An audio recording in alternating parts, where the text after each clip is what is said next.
What's going on, everybody? Tanner Lee here, the Tan and J-Man Show, and it's finally draft night. What a wild day we've had today before the draft even started. I mean, first we got the news of Tim Tebow supposedly been working out with the Jacksonville Jaguars lately, but not as a quarterback, as a tight end. That's right, the 33-year-old, soon-to-be 34-year-old in August, Tim Tebow, that took the league by storm, oh goodness, about a decade ago, is thinking about dabbling back into the NFL after a short stint, failed stint really, in minor league baseball. So we got that news. And then 2 hours later, we get the news that Aaron Rodgers is unhappy in Green Bay and he wants out.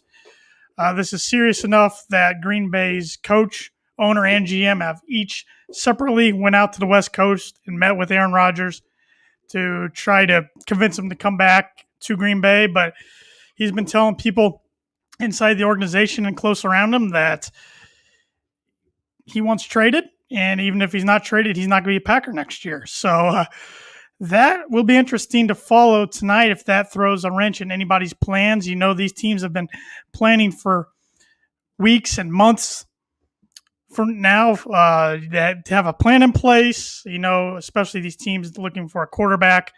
Not so much the Jaguars and the Jets who have the first two picks, but you know, San Francisco at 3. Supposedly they reached out to the Packers on Wednesday about Rodgers' availability, got shot down. So I expect them to go with the quarterback tonight at 3. But some of these other teams, maybe even like my Denver Broncos, they made a trade with Carolina for Teddy Bridgewater yesterday, got a 6th-round pick in return.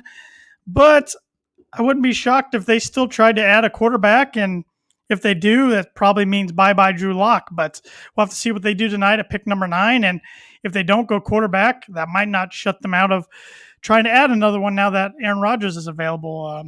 Denver and Las Vegas are both teams that have been mentioned in reports by Mike Florio on Twitter, along with San Francisco.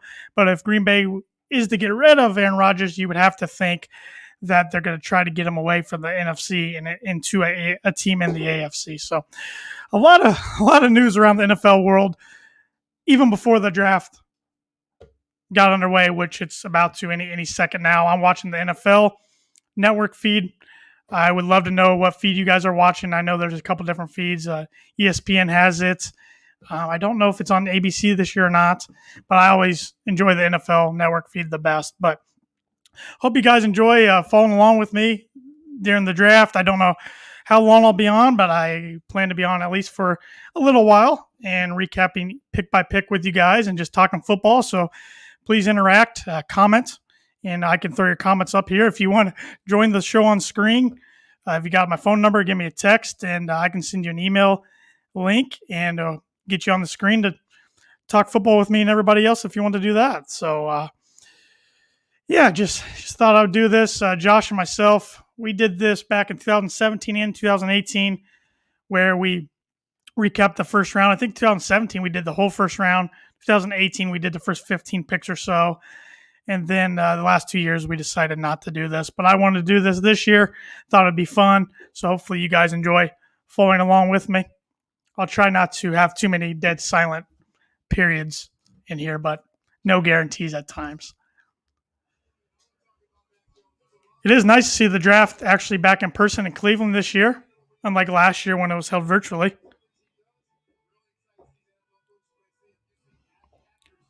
My phone's already blown up today with people talking about Rodgers potentially going to Denver. So it's been a fun day. I love draft season. I love the draft. It's one of my favorite sporting events of the year. So yeah, Aaron Rodgers news and Tim Tebow news to go along with that today was added fun, I would call it.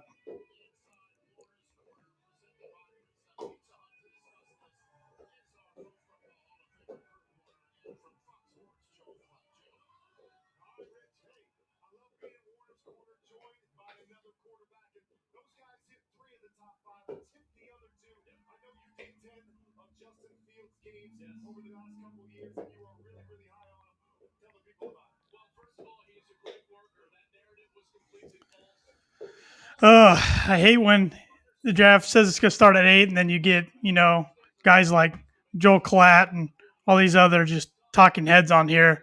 It's like, come on, we already know who the first two picks are going to be. It's going to be Trevor Lawrence to Jacksonville and Zach Wilson to the Jets. But the draft's really going to get interesting at 3.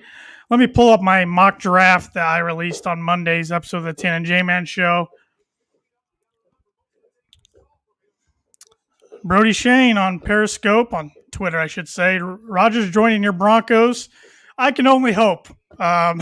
If I was George Paton, I'd give up the draft if that's what it took to get Aaron Rodgers. I think the Broncos are that close from being a Super Bowl contender. I think they're just a quarterback away. And I would pull the trigger, make the move, and even give him the long-term extension he wants.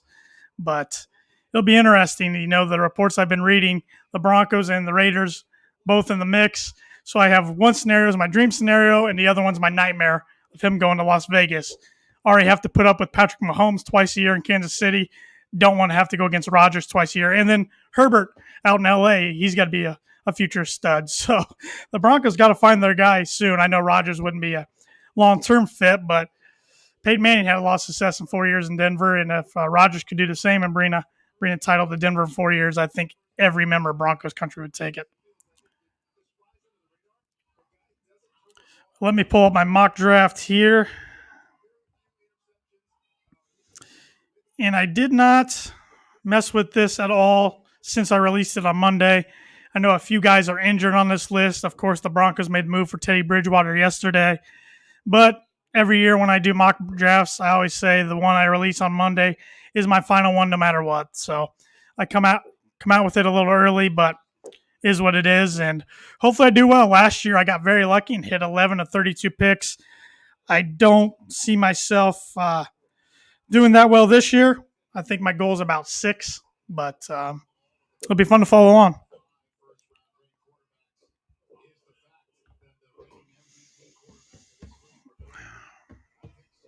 And we're seeing Jacksonville's draft room right now.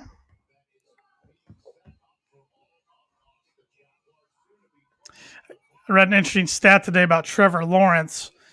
Assuming the Jaguars don't go 17-0, and yes, I meant to say 17 now that the NFL has 17 games instead of 16 games. Assuming they don't go 17-0 and he loses a regular season game, it'll be the first time in his football career, at least since high school, that he's lost a regular season game. He went all through varsity football in high school, not losing a regular season game. And in the 3 years at Clemson, he never lost a regular season game. Now, they did lose to Notre Dame last year, but if you remember right, he set out that game with COVID. So that's a pretty remarkable stat. I like stats like that are kind of off the cuff and out of left field like that. So I see the Tony Dungy lookalike Colts fan is at the draft. Once again, it's nice to see a limited crowd, or a crowd there, even if it's limited. It's nice to see that compared to last year's when it was all virtual. Even though I thought the NFL did as best as they could last year with the virtual draft, like the NFL seems to always do situations. I mean, the 2020 season, yeah, we had games get moved back a couple days, but they never had to cancel any games. That's pretty remarkable that they got the whole season in. So the NFL does things right. They're always in the news every month. I mean, even like their schedule release, they used to do that previous years a week or two before the draft. Well, now I think it's going to be May 12th, if I'm not mistaken, maybe May 15th, something like that. So that'll be talked about. That's always a big deal. So they seem to have something every month to be talked about by the talking heads on ESPN, Fox Sports, NFL Network, of course. So they do things right. I know Roger Goodell gets a bad rap, and some of it deservingly so. But if you talk to MLB fans, I think they would take Goodell over Rob Manfred any day of the week. So,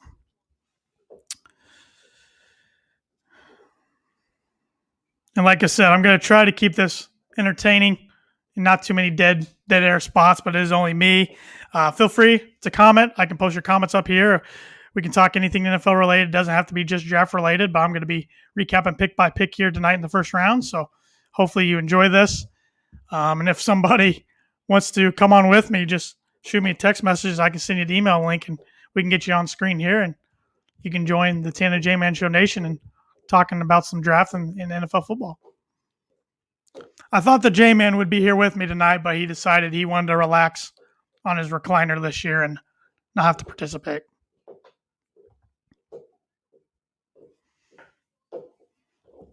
Over under for QBs 5.5. Who would be the sixth? That's a really good question. Brody Shane's asking here. Well, let's see. So we got Trevor Lawrence, Zach Wilson, Trey Lance, Justin Fields, and Mac Jones are the five. I would say number six is, in my opinion, probably Kyle Trask from Florida. I don't look for him to go tonight. I think he's definitely a day two pick, probably second round, maybe even third round. But I like Kyle Trask. I wouldn't mind. I was going to say I wouldn't mind Denver getting him, but I keep forgetting that they got Teddy Bridgewater yesterday, so they're stuck with Bridgewater and Locke as of right now. But we'll see what happens tonight. A lot could change.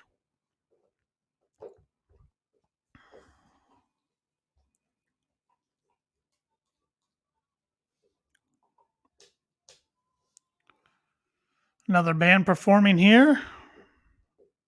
See, they advertise like this is start at 8. I bet it's going to be closer to 8:30, but that's all right. Better to come on here early and make sure everything's working anyways.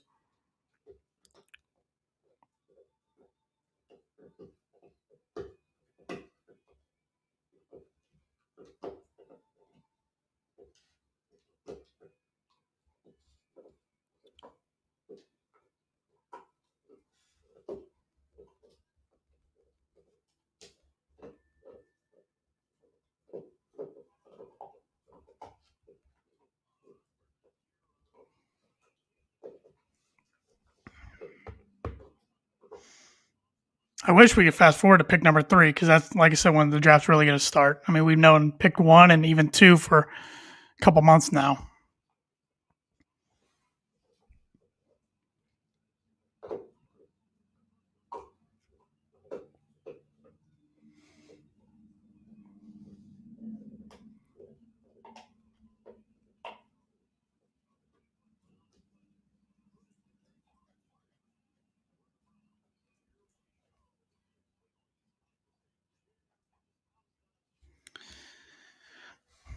My phone's still blowing up with a lot of Rodgers to Denver speculation.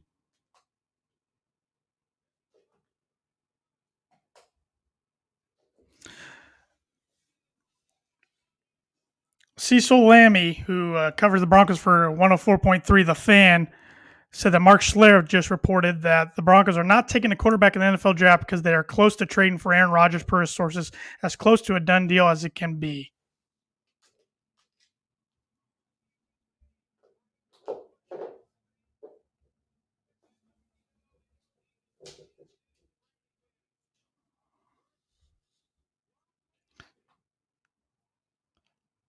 Jarvis Landry getting introduced up here on stage by Roger Goodell.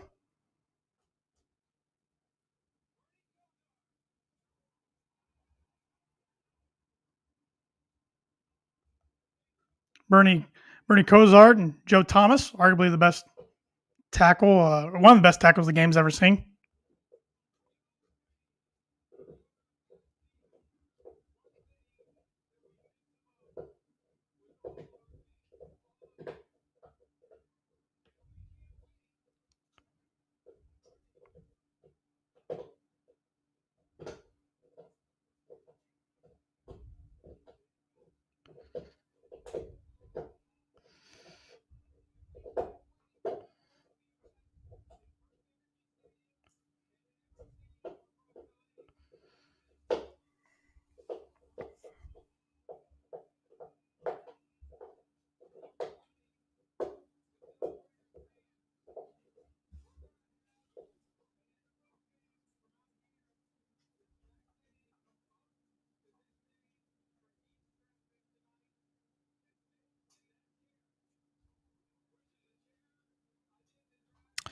And now Mike Kliss, who writes for the Denver Post, is saying why there are various reports out there that on Aaron Rodgers and the Broncos. I'm told Broncos are not in talks with Green Bay. All Broncos brass in war room gearing up for the draft.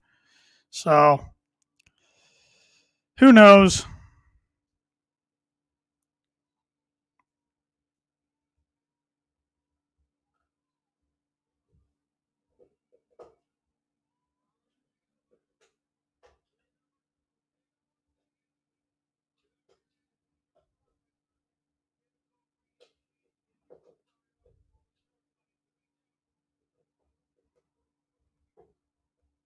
And here we go.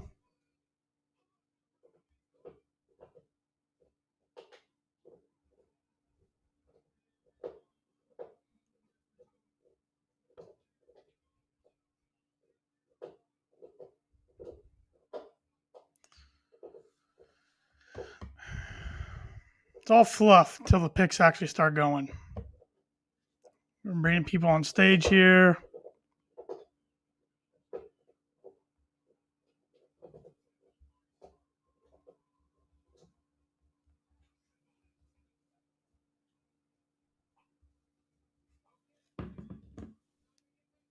Yeah, Goodell, let's get this rolling.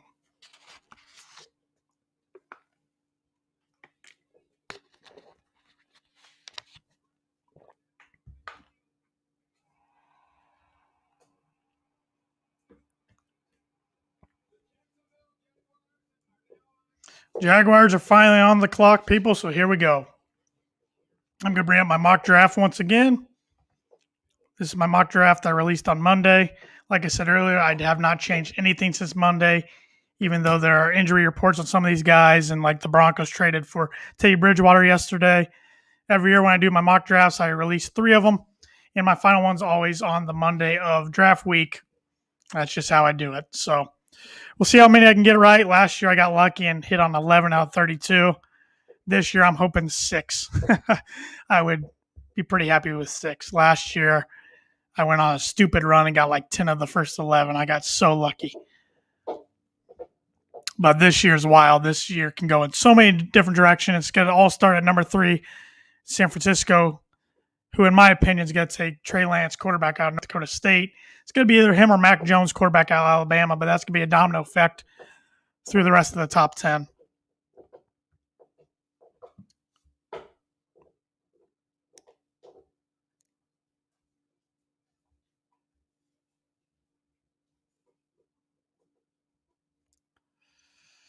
Come on, get the Trevor Lawrence pick in. We all know who it's going to be.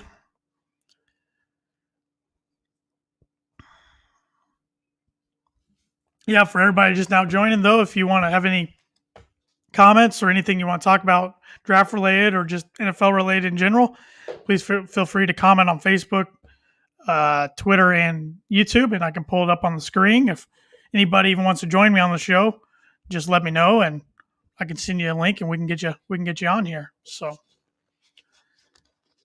plan on being on here for most of the first round tonight, if not the whole thing. So, it's been a couple years since we've done one of these. Josh and I did one in 2017 and then 2018, but didn't do one in 19 for some reason. Then last year, of course, lockdown was going on at this time, so we didn't do one. And Josh declined to join me this year. He wanted to sit in his recliner and watch the draft and relax, which I can respect. I get it, but I like getting on here and chat with you guys.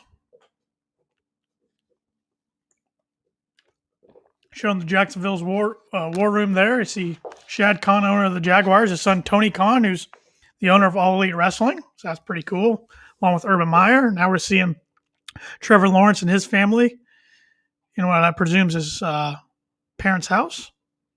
So he is not there live in Cleveland tonight. He's watching the draft from his parents, looks like, with family and friends.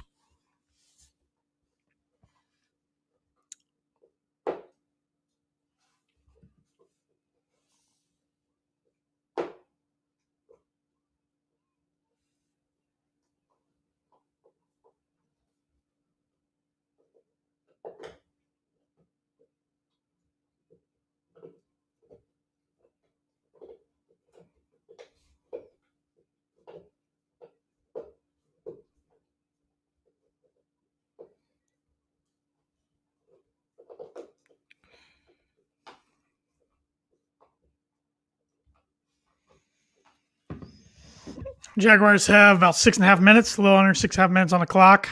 We all know who the pick's going to be, so I don't know why they just don't get it in there. But that's always the case, even with the number 1 overall picks in the NBA draft. They all take their time, even though we all know who it's going to be. It's part of the process, I guess. But I feel good. I'm at least going to get the first 2 right. So I'll be 2 for 2. And then pick number 3 is where I think the draft's going to get real interesting. And my mock draft's going to get real interesting.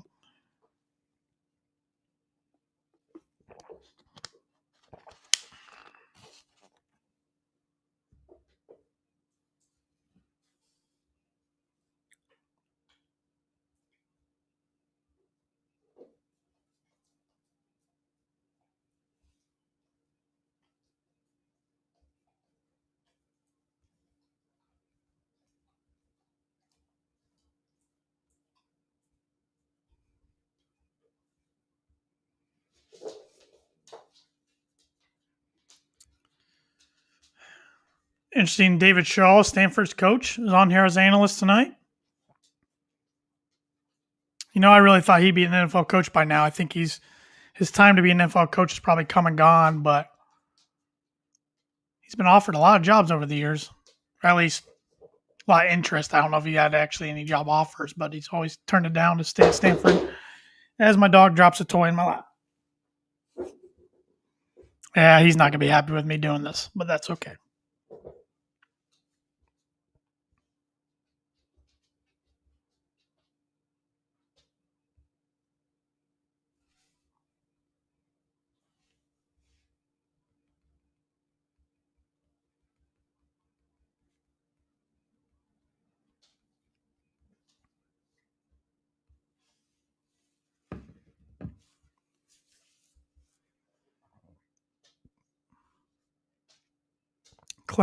Countdown clock still ticking down.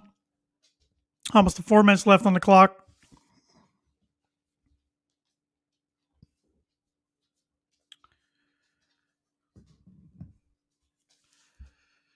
We are at 4 minutes left on the clock now. So come on, Jacksonville, get the pick in. Don't pull Minnesota Vikings the year they didn't get their pick in time and got skipped over. Jacksonville has 10 plus losses in 8 of the last 10 seasons. It's a pretty bad stretch. Of course, they were about 10 minutes away from becoming AFC champions one of those 2 years in 2017. But lost in Foxborough, and they've went 12-36 since then. Worse than the NFL during that span. They've made 6 picks in the top 10 in the last 10 years. None are remaining on the roster. Jeez. If that's not a sign of a failing franchise, I don't really know what is.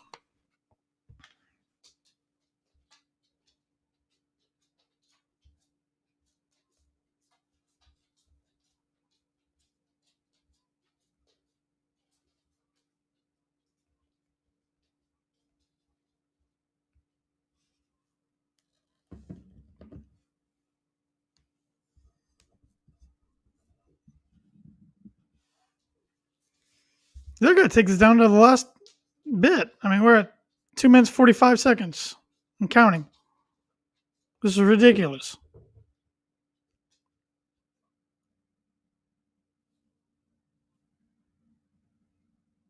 Kurt Warner's now up there speaking with Joel Klatt. Rainy night, it looks like, outside in Cleveland, or maybe not right at the moment, but earlier it was raining there. I think the draft's going to be in Vegas next year. It was supposed to be there last year, and of course the draft was all virtual last year. But I do like how they take the draft around from place to place. It was in Nashville, I believe, in 2019. It used to always be in Radio City Music Hall in New York City, which is an iconic venue. Still a cool one to have there if they ever want to go back there. But I do like how they take it on the road. It's pretty neat.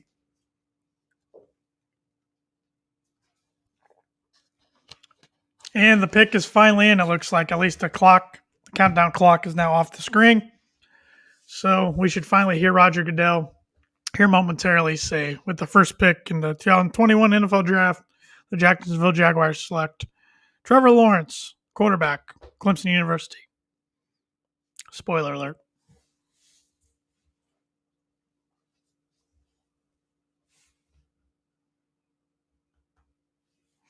I think Trevor Lawrence will be a good one, though. I don't think he'll end up being a bust. I think he's going to be pretty good.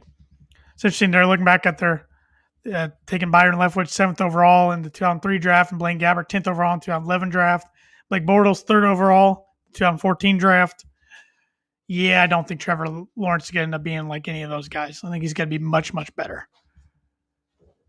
I mean, you talk about can't miss prospects coming out of college. Last one that was this highly regarded before Lawrence was Andrew Luck. Before him was Peyton Manning. Before him was probably John Elway. So talents like this are few and far in between.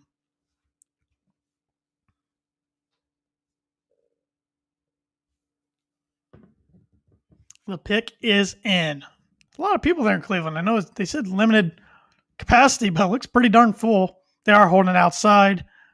Does look like a lot of people are in masks, for what that's worth.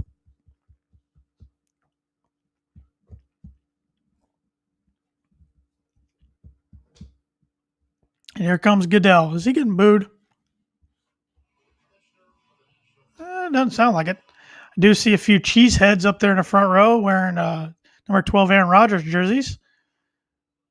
Those might be on clearance here in a couple weeks, maybe a couple days. Maybe not at all. Time will tell.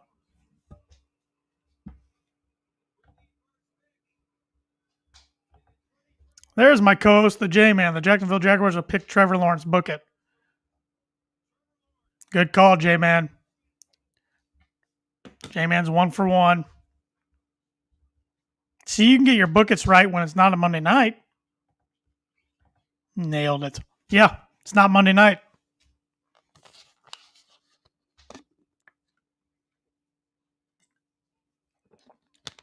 J-Man, you can still jump on here from the comfort of your home and recliner.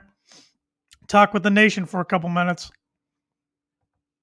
Maybe you should hop on here when we get close to pick number 6 when your Dolphins are on the clock.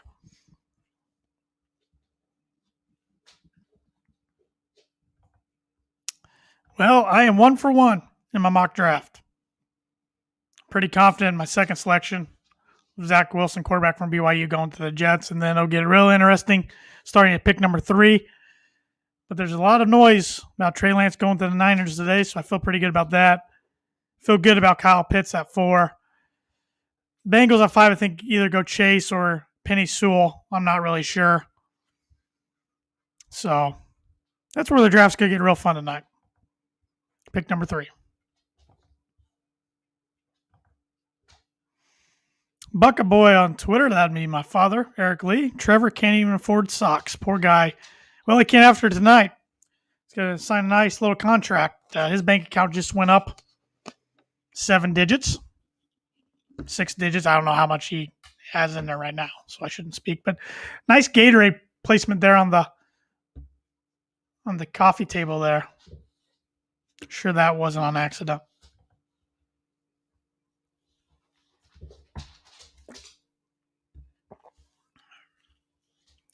Mr. Sunshine himself, Trevor Lawrence. Looks like Ronnie Bass off Remember the Titans. But he's right-handed. Ronnie was left-handed. His draft score, they said 94 overall, 76 in athleticism, 99 in production. He was a third-team AP All-American selection in 2020. You got to remember he missed a few games due to COVID.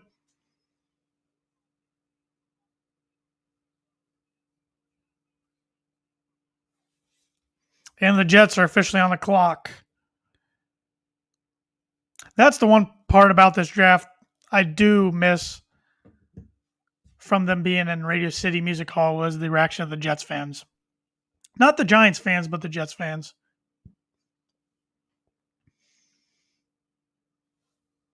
Robert Saleh is their new head coach. Adam Gase is not there anymore. I don't think Gase is anywhere. I don't think he's a coordinator anywhere or an assistant or anything. They missed the playoffs in 2020 for the 10th straight year. So dating back to the AFC Championship appearance in 2010. They made back-to-back AFC Championship appearances and haven't been to the playoffs since, when good old Rex Ryan was their coach.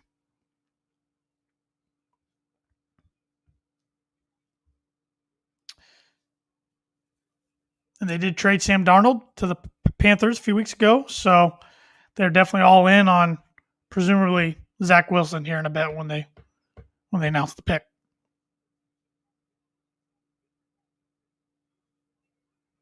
And I'm going to go get another bottle of water real quick while I have a chance.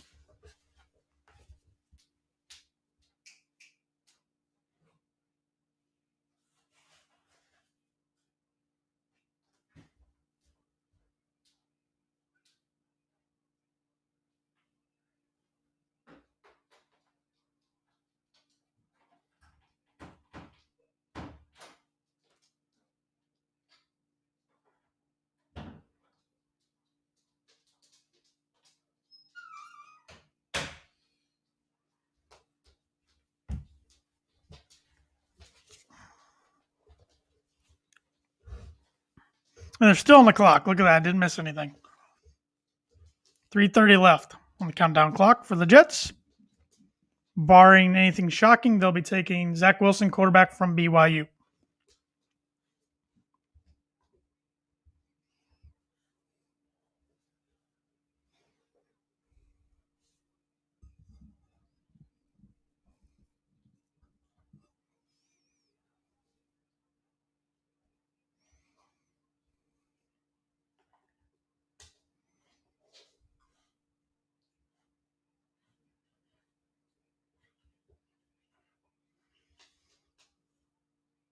Camera's shaking outside there in Cleveland. Fans are rowdy. The Dog Pound, as their fans are known. They don't pick until let's see what pick they have. Pick number 26. That's unfamiliar territory for Cleveland. They're used to picking in top 10, if not top 5.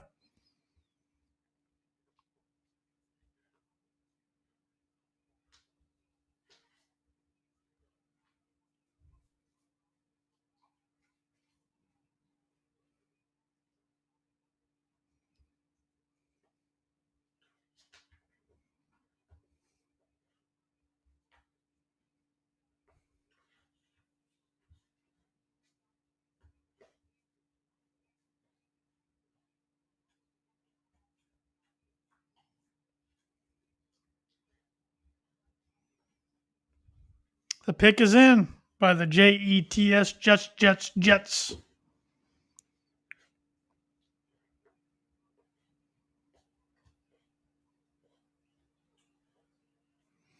Update from Ian Rappaport. An update on the Packers. That's not really an update. Green Bay hasn't engaged at all despite a few teams calling about trading for Aaron Rodgers. The Packers have no plans to trade him, so nothing has changed.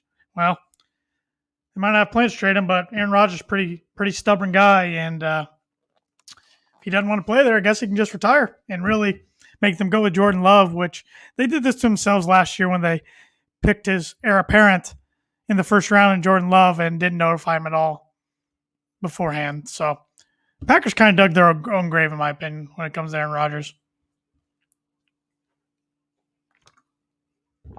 But we'll see. We'll see what happens. I mean, they can say they don't want to trade him all they want, and I guess they don't have to, but at the end of the day, he does not have to play there if he doesn't want to.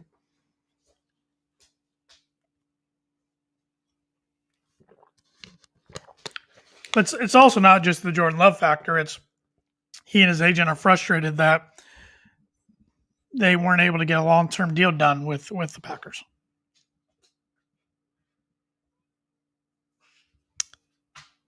Zach Wilson, quarterback, BYU, to the Jets. So I am 2 for 2 in my mock draft, like pretty much everybody in America is. So I'm 1/3 of the way to my goal. My goal's 6 this year. Got 11 right last year. My goal's 6. His draft score is 87 overall, 78 in athleticism, 87 production. He's a guy that really shot up the draft boards this past season. Threw for 3,692 pass yards, 33 touchdowns, 3 picks.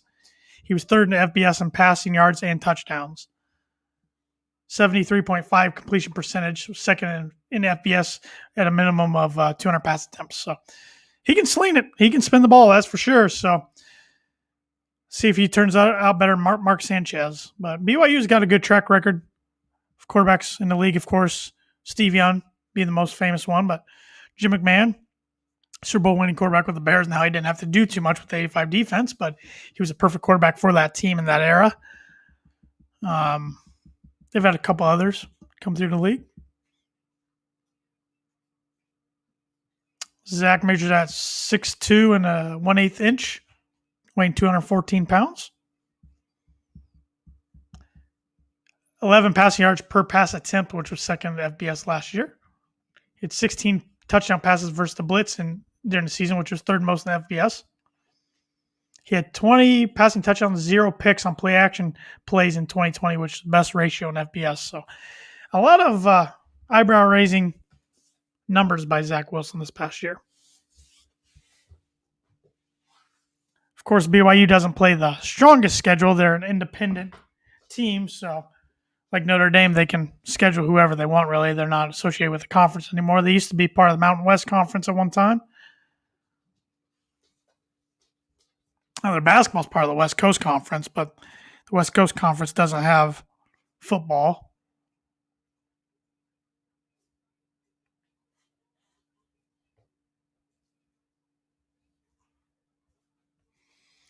Now, here's where the draft's going to get fun. Right here when the San Francisco Niners come on the clock at 3.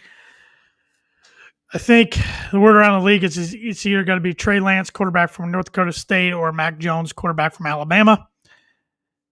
I went with Trey Lance in my mock draft on Monday, so I'm sticking to that.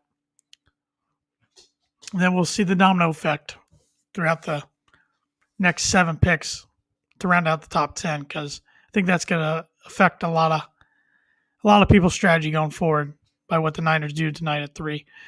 I just don't see why the Niners would give up the first round pick this year, first round pick next year, I believe, and a couple other picks to move up to take Mac Jones. Not saying Mac Jones won't be a good quarterback. I just don't know if you make that sort of move up for a quarterback like Mac Jones. I think you make that move up for a quarterback with the ceiling potential that of Trey Lance.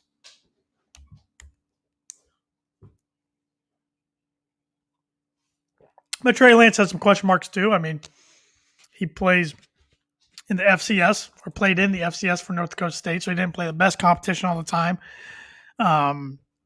Only played 1 game this year. That's all his team played in that COVID shortened season was 1 game. So we haven't really seen him play too much since the 2019 season, but he ripped up in 2019, throwing 30 plus touchdowns and 0 interceptions. That's how he kind of caught everybody's eye. And of course, North Dakota State's the same school that Indianapolis Colts quarterback Carson Wentz went to. He was taken number 2 overall by the Eagles a few years ago in the draft. So they've already put a pretty good quarterback in the league. If you still want to consider Wentz a good quarterback, I still think he's got some good years left in him if he can stay healthy. I think a change of scenery in Indianapolis will do him good.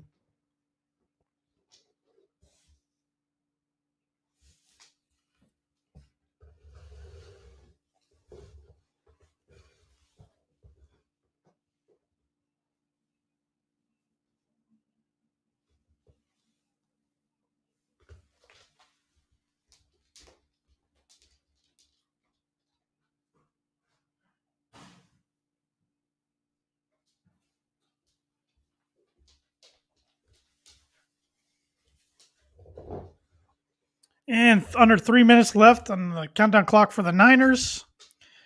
I think they go quarterback, and then it'll be interesting. Well, I know they're going to go quarterback, and then it's going to be interesting if Jimmy G will still be part of the Niners going forward or not. See Ian Rappaport here on the screen.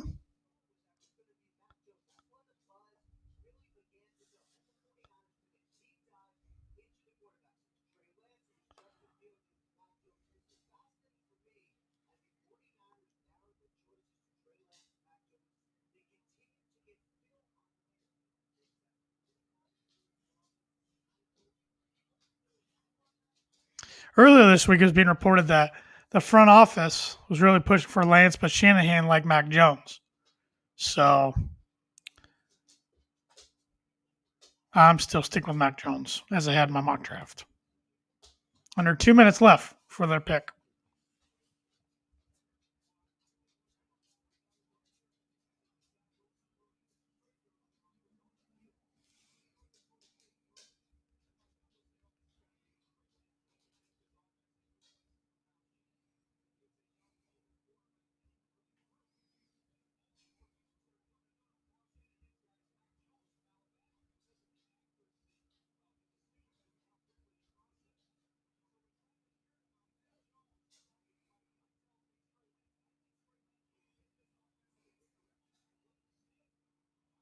Pick is in. Here we go, ladies and gents. Tan and J-Man Show Nation. Here's where the draft is going to get fun tonight. From here on out, it should be a really fun draft. The first 2 are pretty predictable. This one, not so much. Here's where a lot of mock drafts are going to get busted as far as 100% completion prediction. I'm going Trey Lance here. I think that's where they're going.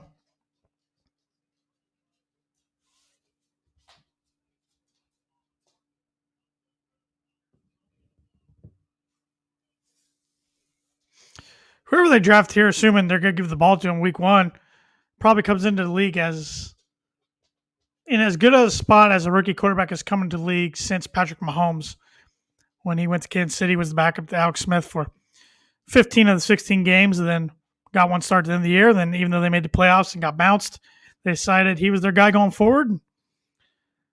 Gave Alex Smith up to Washington, and the rest has been history for the Chiefs. Successfully for them, unfortunately, from a Broncos standpoint.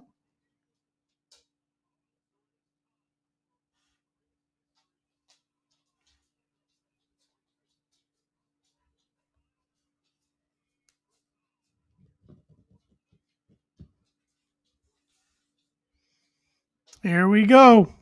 This is where the draft's got to get fun.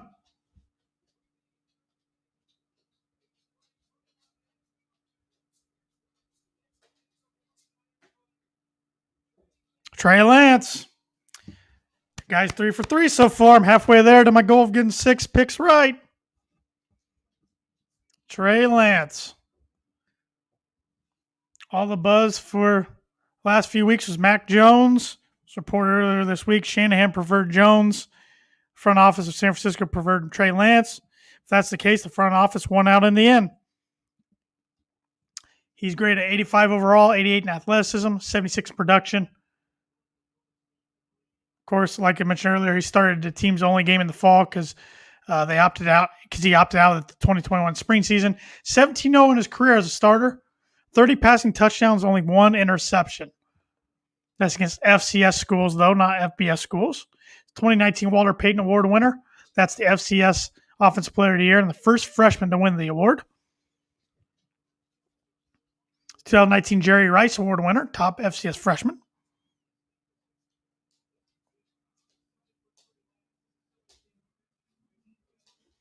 2019 second team AP FCS All-American selection.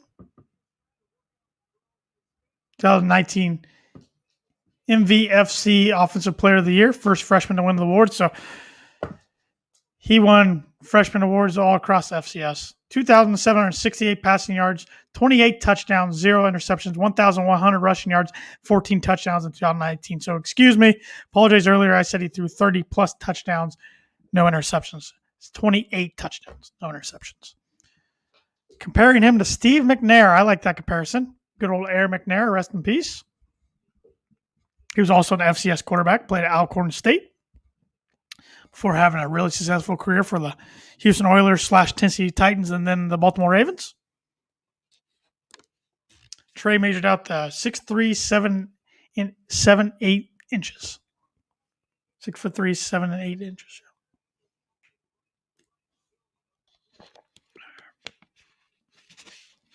So I'm going to pull up my mock draft here again. Once again, I released this on Monday. I always release my mock draft the Monday of draft week every year.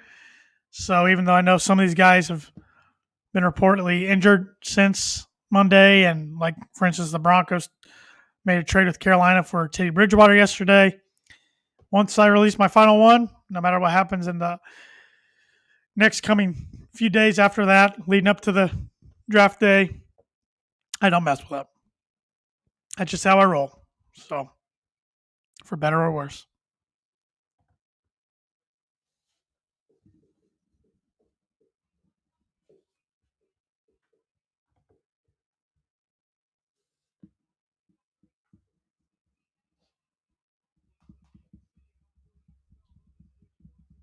Atlanta Falcons will be on the clock next.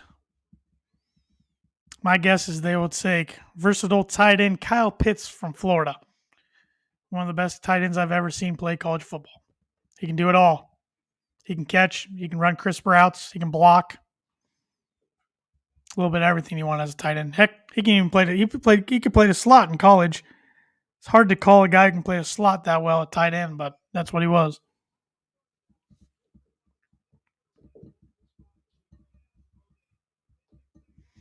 It'll be interesting to see if the Niners hold on to Jimmy G and try to make this a one-year type bridge quarterback scenario, or if they just hand the ball to Trey Lance and get rid of Jimmy G. And if they want to get rid of Jimmy Garoppolo, G for short, it'll be interesting to see what kind of suitors out there. Could he go back to his old stomping grounds in New England to evil Bill Belichick? That could be a possibility. Atlanta Falcons are on the clock. Like I said, I think it'll be Kyle Pitts, but I suppose they could. Matt Ryan's got, I think, 3 years remaining on his contract. But they could go quarterback here if they're looking towards the future. Could go with Justin Fields out of Ohio State or Mac Jones out of Alabama. That'd be quite a run if they go quarterback. 4 quarterbacks in a row started the draft, but I think they stay on the offensive side of the ball, but I think they go tight end here. Atlanta has missed the playoffs each of the last 3 seasons. So they're 28-36 since losing in the Super Bowl. 1 playoff appearance during that span. This is when they choked away the 28-3 lead. Matt Ryan's got 55,767 career passing yards. That's most in the first 13 seasons in NFL history. Julio Jones missed 6 games last year due to hamstring. They're supposedly listening to offers for Julio. Of course, if they wait until next month, his price tag goes down $8 million. So by $8 million. I did read today where the Baltimore Ravens have been one team that's gotten in contact with Atlanta, interested in Julio. They were 29th ranked in total defense last year, so not too good. That's third to last. Pick is in already. Let's see if they go Kyle Pitts, tight end from Florida, and if so, I will be 4 for 4 in my mock draft so far. It's going to come crashing and burning down some point, people. But like I said at the start of this live feed, my goal this year is 6. After getting 11 right last year, there's no way that's going to happen again. My goal is 6. So if I can get the first 4 right, I'll be feeling pretty good to get to that number at some point before the first 32 picks are over.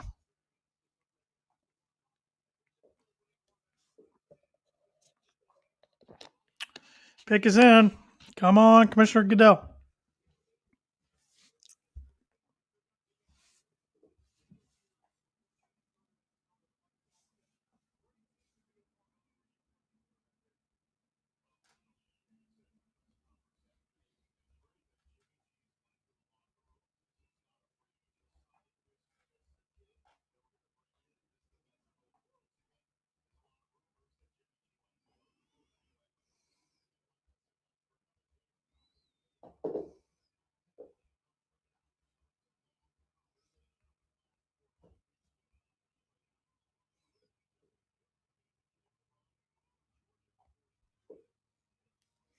Come on, Atlanta. Give me Kyle Pitts so I can get 4 for 4 right. I know my co-host, Josh the J-Man doesn't want to hear that. He would love Pitts to be there at 6 for his Dolphins. I don't see it. Now, if they don't take Pitts here, though, definitely could be. I don't think Cincinnati would take him. Here we go. Pick is in.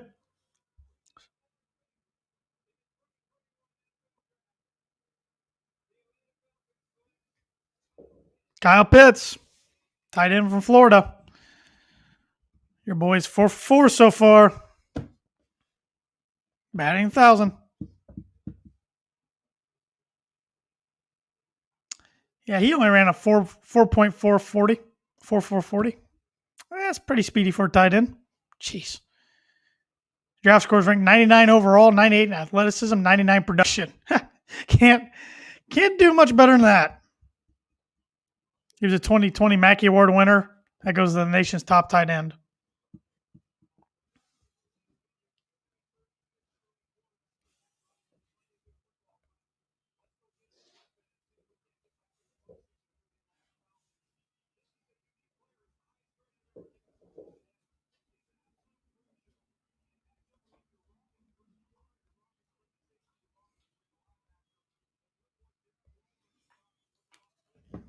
Two-time first-team All-SEC selection.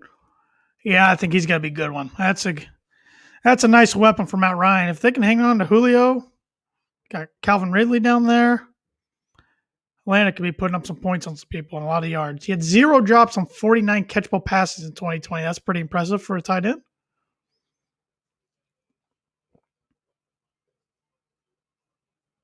23 receptions for 378 yards, 9 touchdowns versus man coverage. That led all FBS tight ends.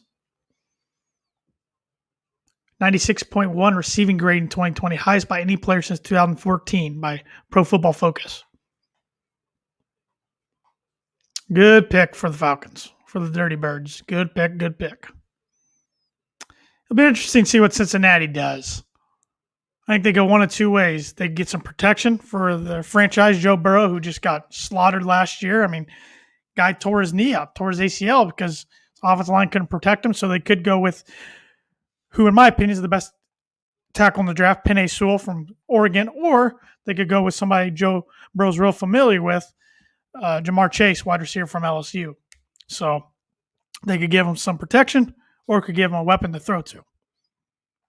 They do have T. Higgins there, but in my mock draft, and I'll pull it up real quick. My dad is wondering, is Atlanta a playoff team now? I think they got closer. I still don't think they're a playoff team, though. I mean, like I said earlier, they ranked 29th in total defense last year. I think they still need to improve on that side of the ball throughout this draft. But good weapon for their offense. But that's a tough division. I do think the Saints are going to take a big step back, losing Drew Brees. Tampa Bay is still the team to beat, not only in the NFC South, but maybe in the whole NFC, that they're returning every single starter on their team. Carolina, I still think, is the bottom seller of that division this year. But you look at their offense: Matt Ryan, quarterback; Mike Davis, running back; Julio Jones, Calvin Ridley, now Kyle Pitts. That's a offense that definitely should put up some points.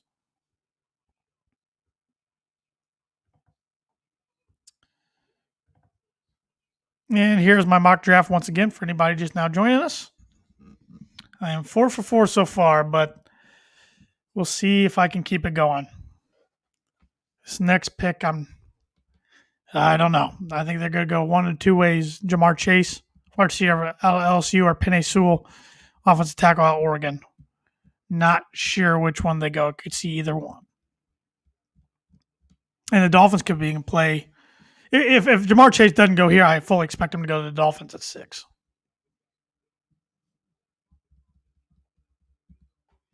Dolphins could take Sewell even at 6, I suppose. I don't see that happening, but they could get Tua some protection.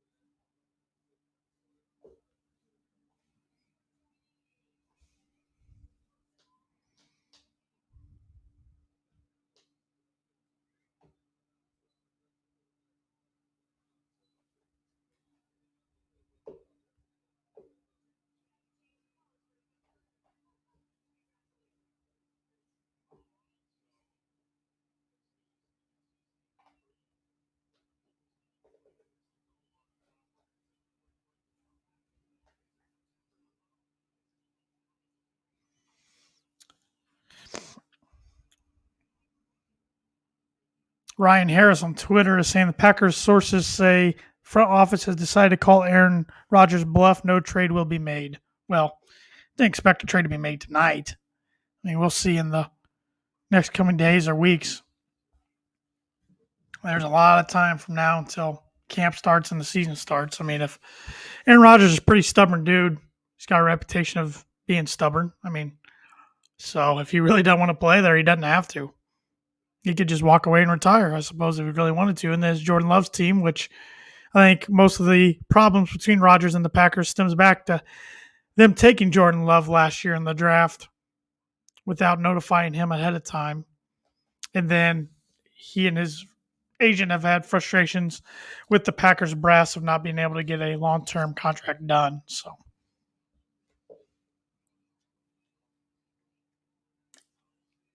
Cincinnati's pick is in, but we're on commercial. So once we get out of commercial break, we will know who the 5th pick is in the first round. I'm still sticking with my mock draft. Jamar Chase, wide receiver out LSU. It's the pick I'm going with.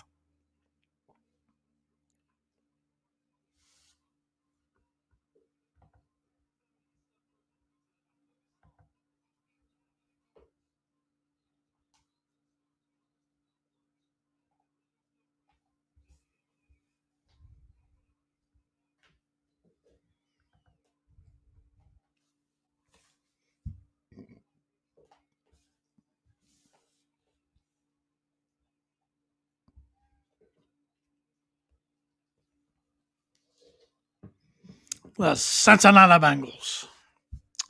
Picks coming up after commercial break.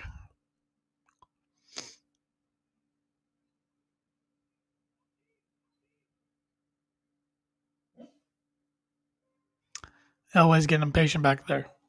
I can hear him. He wants to know who the Bengals are going to take.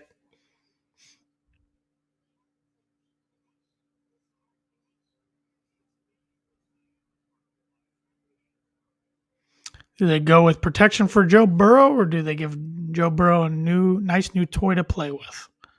I think they give him a nice new toy in Jamar Chase, wide receiver from LSU, somebody Burrow's got a little history with. They probably should go Sewell and get him protection, to be honest, but I don't trust the Bengals front office very much. So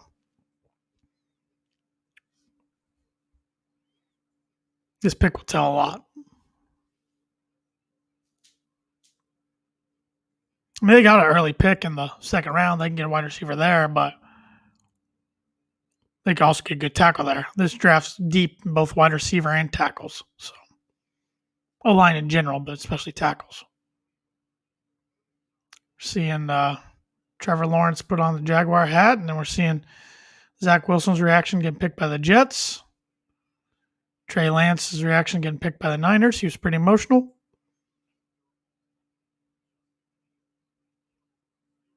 And they didn't show Kyle Pitts' reaction there coming out of commercial.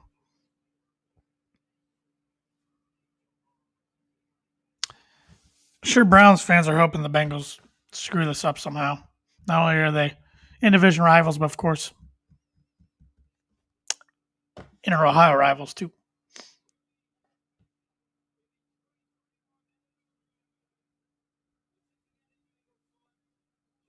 Jamar Chase, Cincinnati Bengals.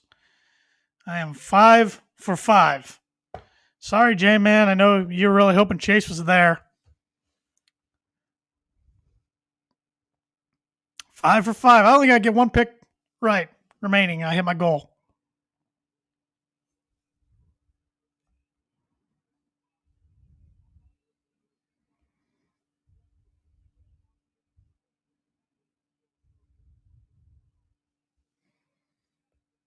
Five for 5.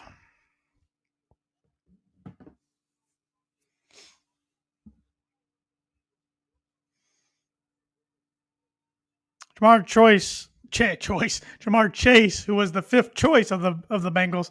Got to remember, he sat out last year's season due to the COVID, everything going on. He's a 2019 first team AP All-American selection.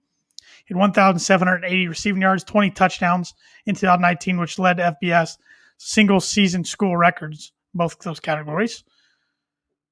He had 9 receptions for 221 yards and 2 touchdowns in LSU's thumping of Clemson at the 2019 College Football Playoff National Championship. 14 receiving touchdowns on deep targets in 2019, which led all FBS.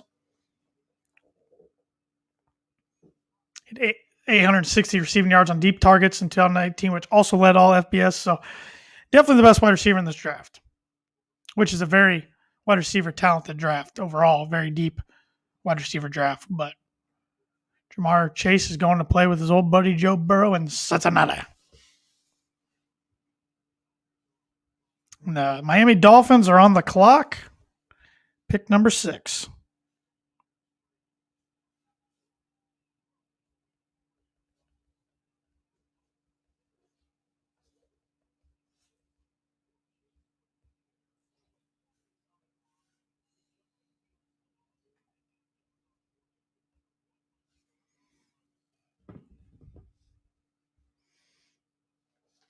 Comparing him to Anquan Bolden's competitiveness.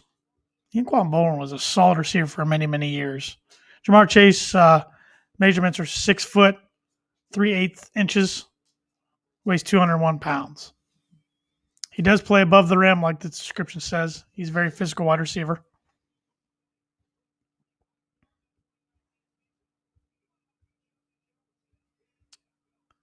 Pick is in already for Miami. That did not take long. That did not take long. And in my mock draft, I'm going to double check myself here.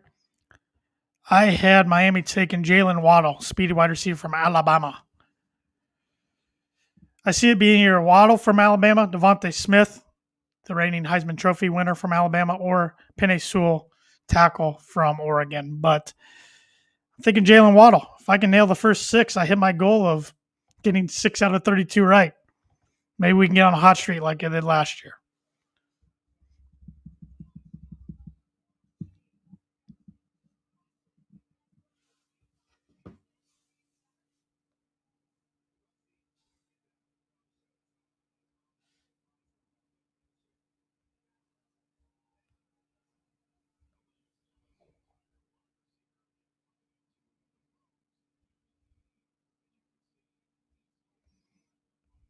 Wish we could get the J-Man on right after this pick to get his reaction, but I don't think we'll get that lucky. Like I said earlier, he joined me for this back in 2017, 2018, the last time we did these live draft reaction shows, but he decided he did not want to partake. He wanted to just relax from his recliner, which I can't blame him. But I wanted to be here with all you guys and watching the draft and giving some light feedback. I enjoy getting on here and doing things like this every once in a while.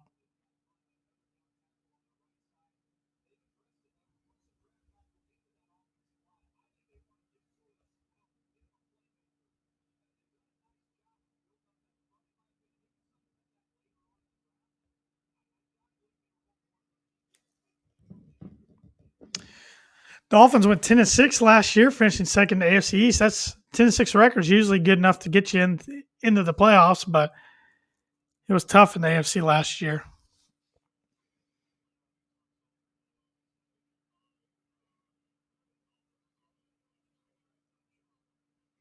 This is one of their picks they got in the Laramie Tunsil trade with Houston.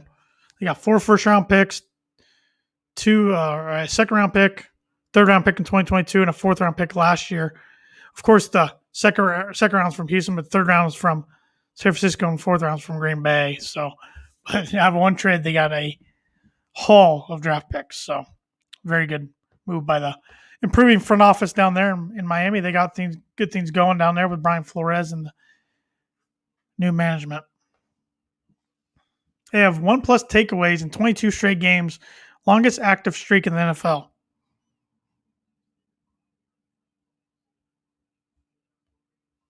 Some Dolphin fans present and over there in Cleveland. First round pick last year was Tua Tagovailoa. They also took Austin Jackson. And I'm not going to try to pronounce the other guy's name they took. I will botch it big time.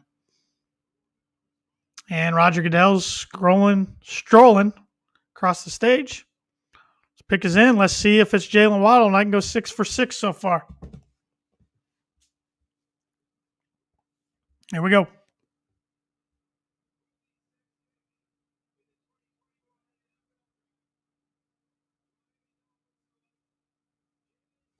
Boom! Hit my goal. 6 for 6. My goal was 6 this year. I've already hit it. So, woo. Pretty proud of myself. Hopefully we can keep it going. Now I got to up it. I got 11 out of 32 right last year. Now I want to get 12 right tonight. Now I got 6 more. That's asking a lot, but 6 for 6 so far. I'm batting 1,000. So,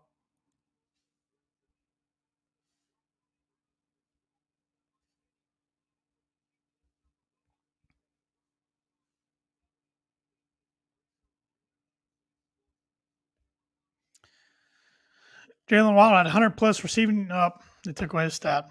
18.9 yards per reception, career second school history minimum of 100 receptions. You got to remember, he got hurt last year against Tennessee when he brought a kickback out of the end zone. He led FBS in punt return average in 2019, 24.2 yards per return. He had 1,999 receiving yards, 17 touchdowns in his Alabama career, which was only 34 games. So that's really putting up some eyebrow-raising numbers. 2 punt return touchdowns, 1 kickoff return touchdown in his career at Alabama. Be interested to see if Miami uses him at all as a return guy. Probably not. Taking him this high up in the draft. They got speed. They need some speedy wide receivers.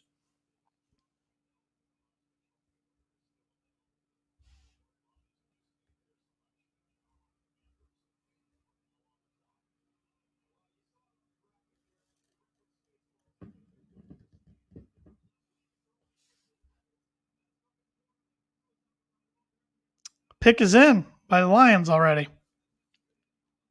Let's see who I got Detroit taking. I have Detroit taking in my mock draft. Offensive tackle out Oregon, Penei Sewell. I'm thinking if it's not Sewell, it'll be Devontae Smith, Waddle's counterpart there at Alabama, who won the Heisman Trophy. Could be Rashawn Slater, too, the tackle out of Northwestern. But I don't think they go quarterback here. I don't think they go Fields or Jones. They traded Matthew Stafford to the Rams for Jared Goff in the offseason. So I think they're going to roll with Goff, but I think they give him some protection in Penei Sewell. But they could give him some weapons. They don't really have the greatest wide receivers up there in Detroit.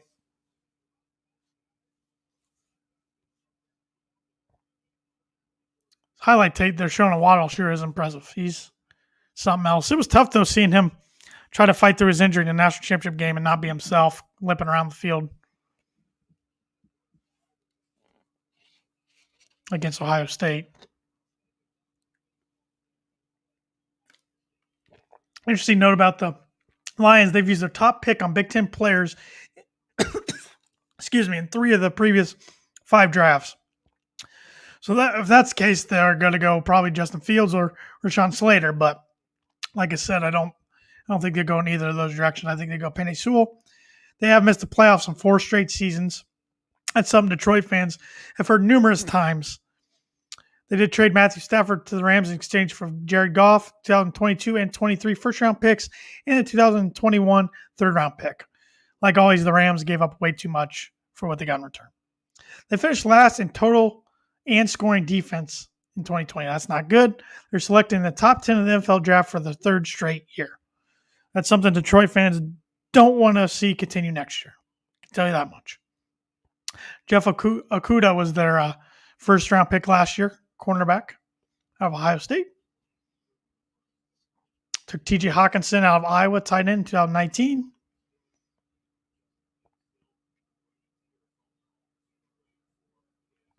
Took Frank Ragnow, guard, in 2018. I don't remember where he played college ball.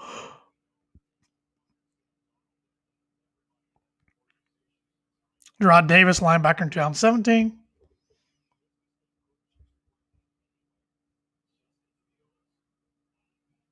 And tackle Tyler Decker in 2016.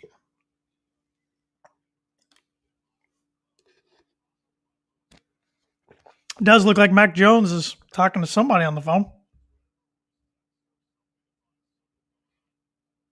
Maybe he was on Twitter or texting because he just looked up when they said his name and he waved at the camera.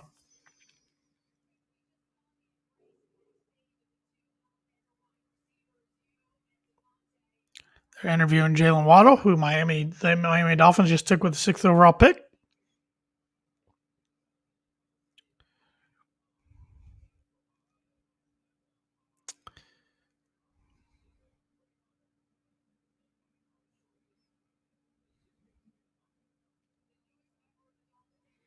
Thank you to everybody who's been tuning in tonight and hopping in and out. Appreciate it, whether it's on Facebook, YouTube, or Twitter.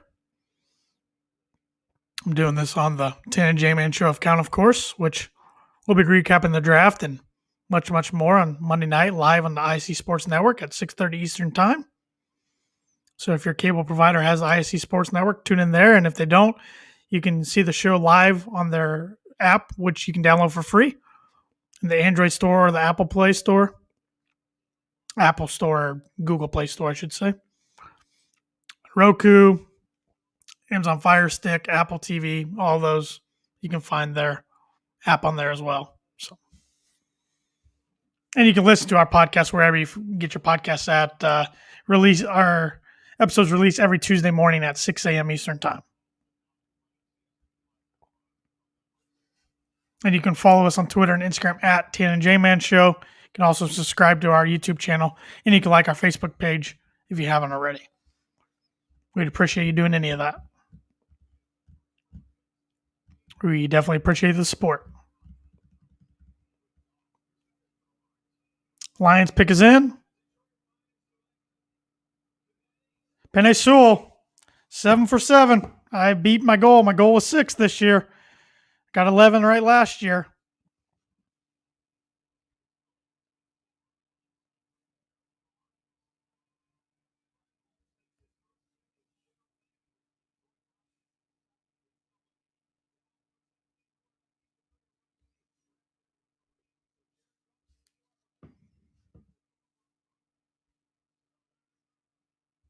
That Lion fan's happy.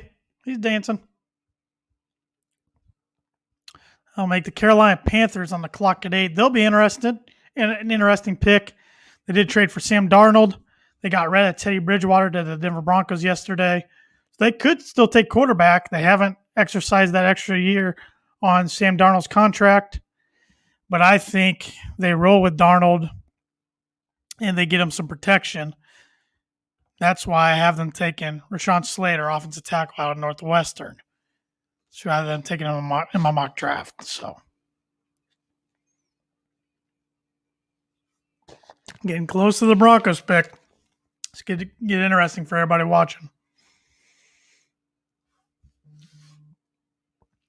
I'm not sure what I want the Broncos to do, to be honest. Part of me, the Aaron Rodgers thing today kind of changed my mind a little bit. I don't know how realistic and possible that can be, but part of me is like, if they can't do that, I'm all right with rolling with Bridgewater and Locke and getting Rashawn Slater or getting some defensive help with J.C. Horn or Patrick Surtain or Micah Parsons. I'm would be okay with trading back. If they do roll with quarterback tonight, end up getting rid of Drew Lock here in the next coming days, out of the two quarterbacks, I'd rather have Justin Fields, than Mac Jones. There was a report earlier this week that the Broncos really like Mac Jones.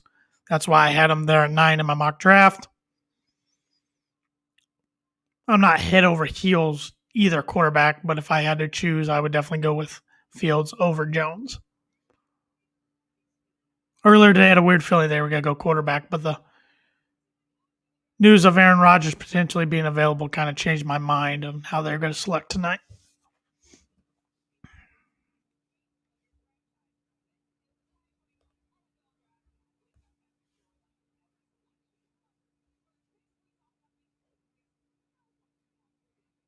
I ran a Twitter poll a few days ago.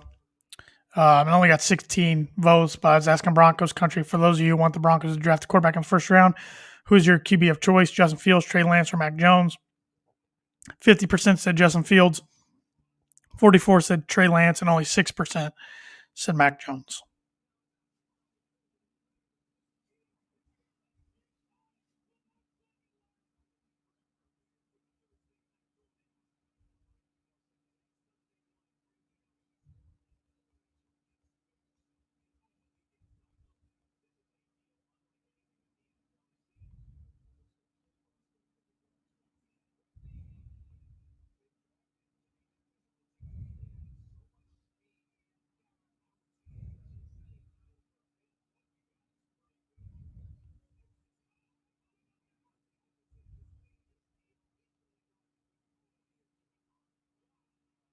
Carolina's getting close down there on the countdown clock. We're down to 37 seconds. Pick's not in. The countdown clock stops, so the pick must be in. I have him going with Rashawn Slater, tackle out of Northwestern in my mock draft. Let's see if we can start off 8-8. I don't know. I'm not too confident in this one. Not sure what they're thinking here. Wouldn't shock me if it is. Slater wouldn't really shock me if it was quarterback, even though they got Sam Darnold. Wouldn't shock me if it's on the defensive side of the ball with somebody like Micah Parsons.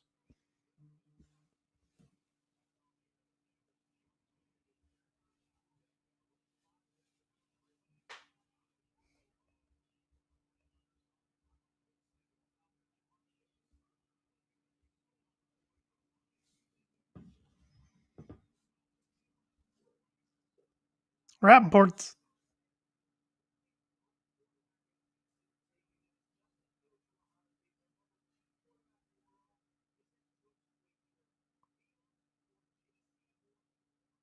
Well, it looks like I'm missing this pick in the draft.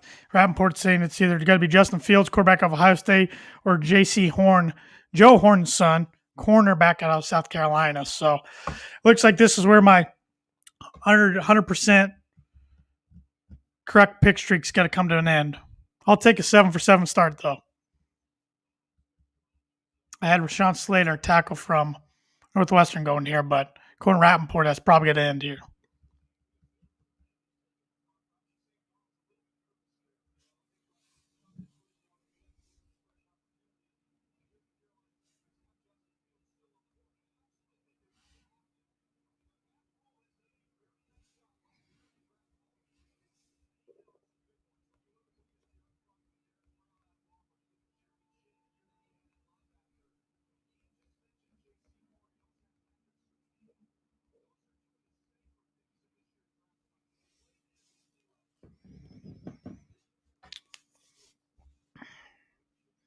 pick is in. We're just waiting for Goodell to go walk across the stage, which I see him there in the background. So here we go. Is it going to be Fields or is it going to be Horn, according to Ian Rappaport? I was hoping Rashawn Slater so I could go 8 for 8, but doesn't look like that's going to happen. Sam Darnold's probably nervous right now. I can guarantee you that much.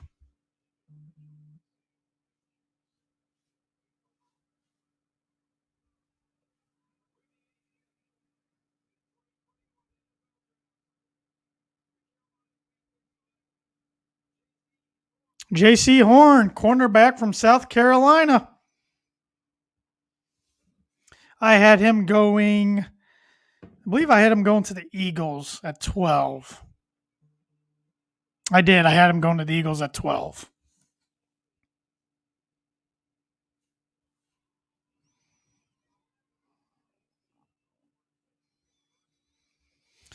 So if the Broncos want to go quarterback, they got their choice of Fields or Jones here.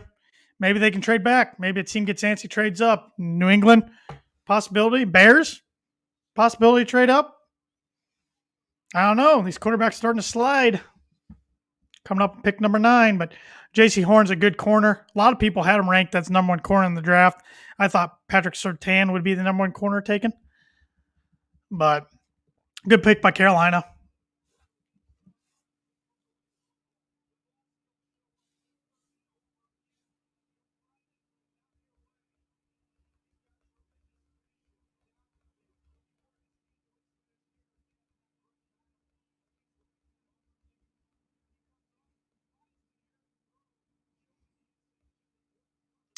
My Denver Broncos are on the clock. I was telling people today before the Aaron Rodgers news broke that I thought, originally I thought it was going to be Rashawn Slater. Then I changed my mind to them taking a quarterback. And we'll see now. I really have no idea. I have no idea.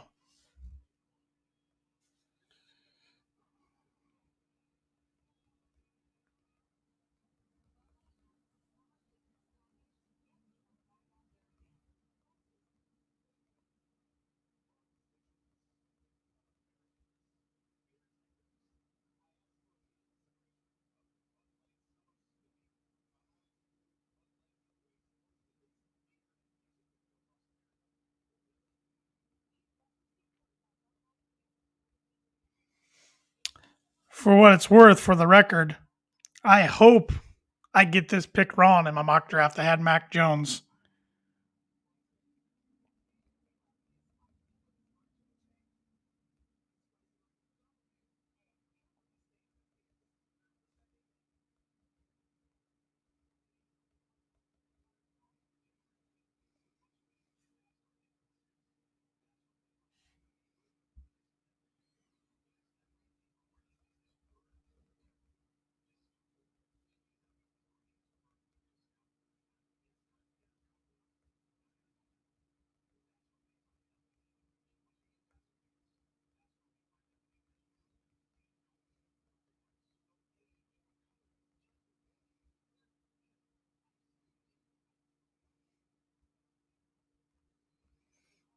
Sorry, everybody. My phone's blowing up right now. It says Denver's on the clock.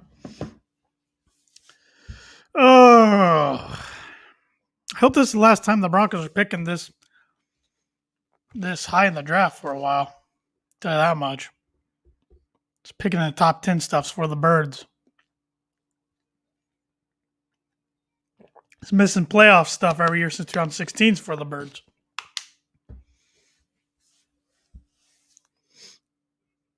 Oh.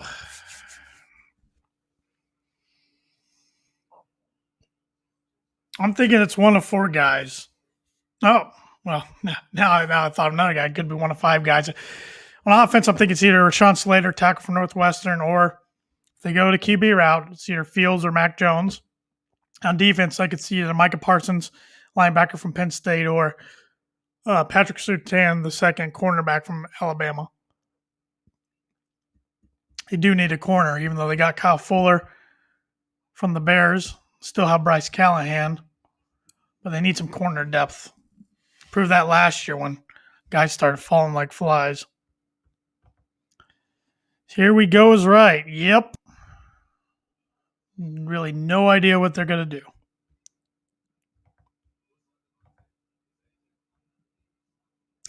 Travis watching said Jason Sobel said this football stuff is boring. Let's talk golf. I'm always game to talk golf too. Tell Sobel he needs to tell my guy Ricky Fowler to get his game going. Been hard to watch lately. At least he got an exemption into the PGA Championship though. We're down to almost 2 minutes on the countdown clock, and the pick isn't in yet, so they're taking their time. Oh, I don't know what I want them to do. Like I said, I was all set. Sobo has a future on Bradley this weekend. Interesting pick. I like that. Keegan's due.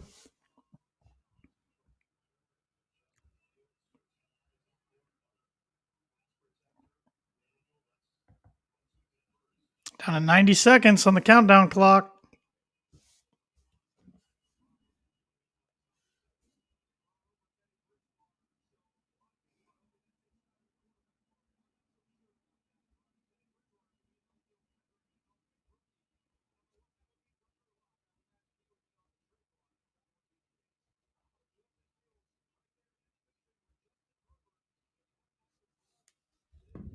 One minute left.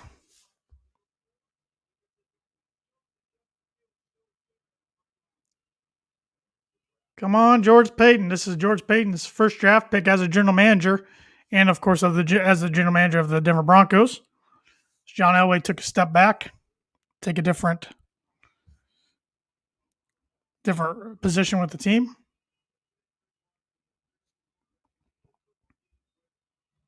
I don't think it's Justin Fields because they looked like they were talking on the phone, or Mac Jones, and neither of those guys are talking on the phone. So the pick is in. All right, my guess is it's Rashawn Slater, tackle from Northwestern. That's my pick, and I'm sticking to it. Even though my mock, I had Mac Jones. Here's my mock draft from Monday for everybody to see one more time.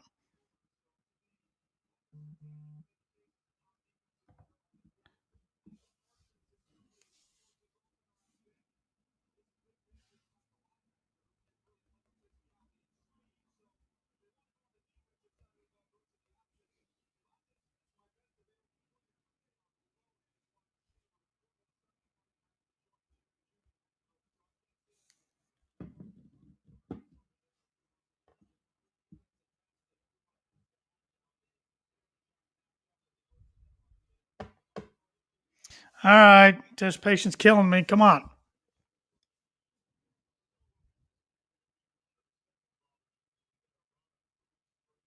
Here he comes, strolling across. I see the countdown clock's already going in the background for the Cowboys. I'm guessing Rashawn Slater, tackle from Northwestern. That'd be my guess. Wouldn't be too upset with it. I'd be fine with Patrick Surtain the second. If they do go quarterback, I'd rather have Fields over Jones, but I don't think they're going to go quarterback here now that we're here.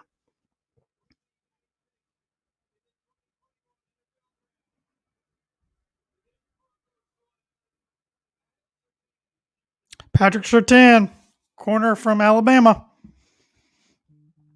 So I missed that pick in my mock, but I had him mocked, I think, to Denver, and it was either my first mock draft or second mock draft I did, one of those two. So I'm good with it.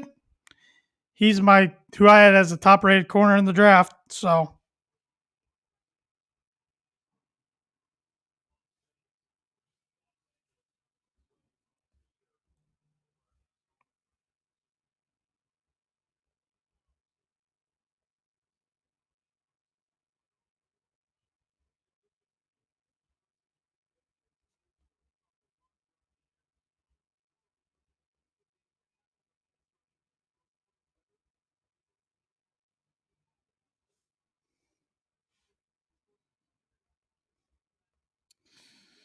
All right, I'm happy with it. My phone's blown up, of course, as you could expect, since the Broncos just picked. But I'm good with that.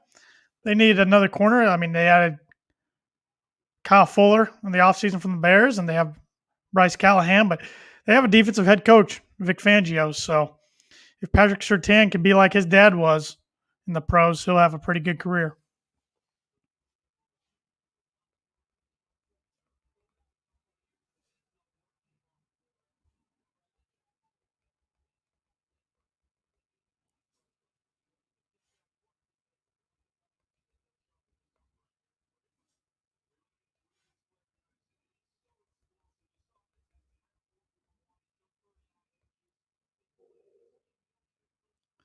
He's a 6'2 corner, weighs 208. That's a tall corner. The draft score is 96 overall, 97 athleticism, 87 production.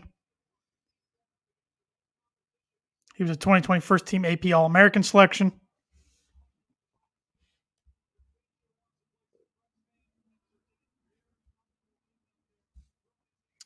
So I've got 7 out of the first 9 picks so far. I've missed picks 8 and 9. And I'm going to miss pick 10 because I had Patrick Surtain going to the Cowboys at 10. So not going to get that one right, but I'll take 7 out of the first 10.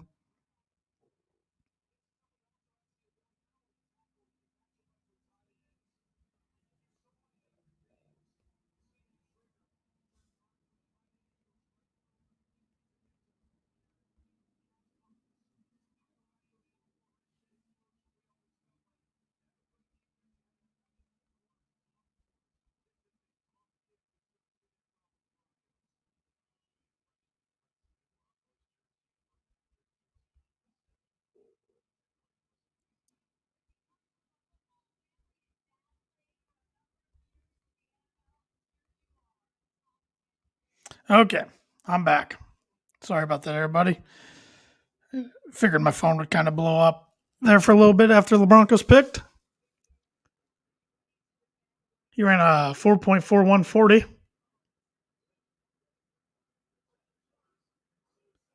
Yeah, I'm good with that. Could have done a lot worse. Out of the defensive players, I liked him or Micah Parsons there. So comparing him to Richard Sherman, if he can have a Richard Sherman type NFL career, sign me up right now. Sign me up 3 or 4 times.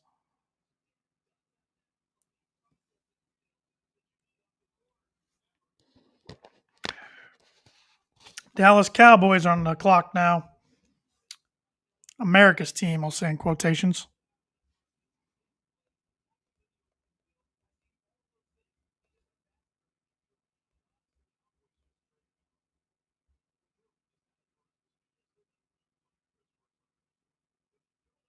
Philadelphia Eagles swap picks with the Cowboys. That's interesting. So I'm presuming the Cowboys are falling back to 12.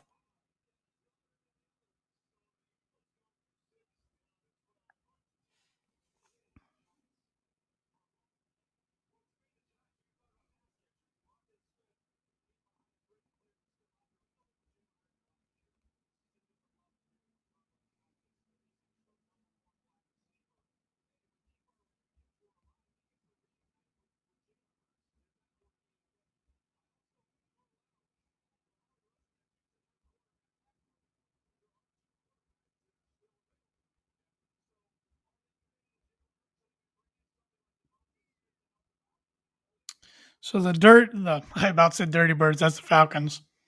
The other birds, one of the other bird teams, the Eagles, Eagles Fly, are on the clock. They've used their top pick on offensive line men in 5 of the last 6 drafts. I could see them going that direction again here with Rashawn Slater from Northwestern.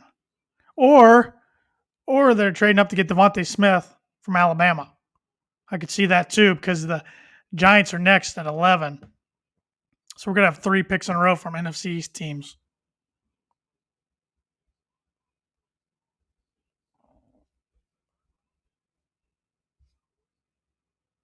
So the Cowboys are getting the 12th overall pick in return and the 3rd round pick, which is the 84th overall pick in return.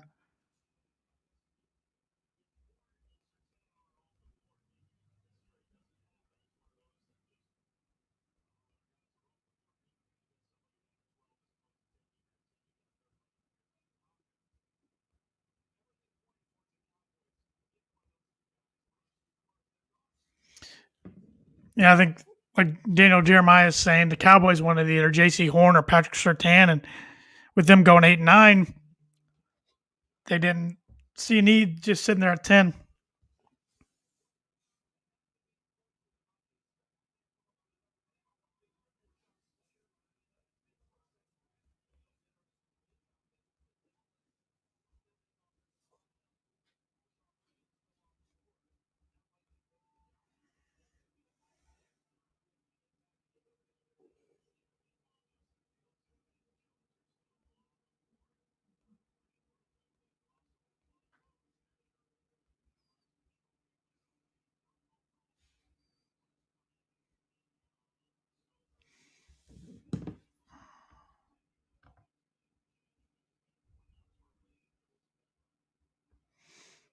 Hey, Faust, I didn't. Sorry, I'm behind on the comments. I didn't see it up there. My phone's been blowing up.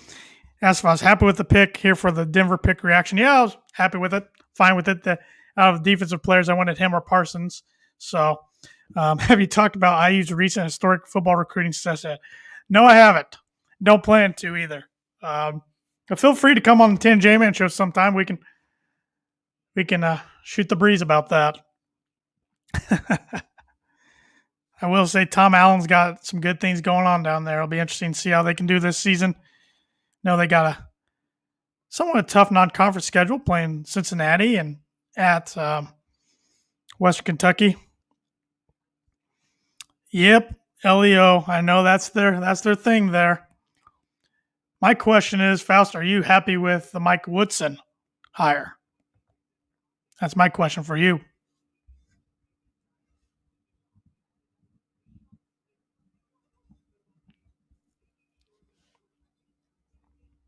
Rappaport's thinking it's going to be Rashawn Slater.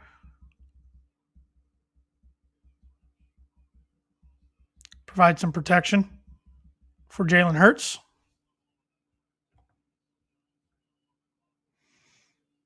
You love the Mike Woodson hire. I figured you might, being a traditionalist Indiana fan. So they're definitely trying something they haven't tried since Knight was there. So might as well swing and see if you can hit it. But yeah, we'll circle around and get you back on sometime when you get some free time in the summer. Let's make that happen.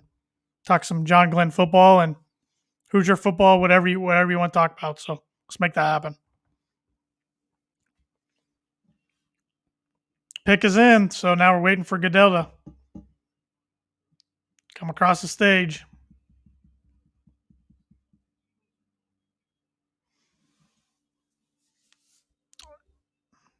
Really wonder what's going through the head of guys like Justin Fields and Mac Jones. I always go back to Aaron Rodgers years ago, sitting there.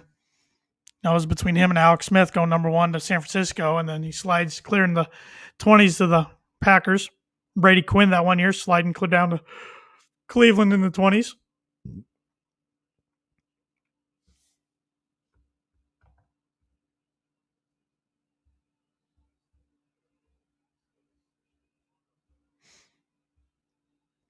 Yeah, I think Dane Fife's probably the long-term coach in waiting there. I would think. I doubt he leaves Izzo's staff without something there behind the scenes, some kind of an agreement. Probably got a pay raise too.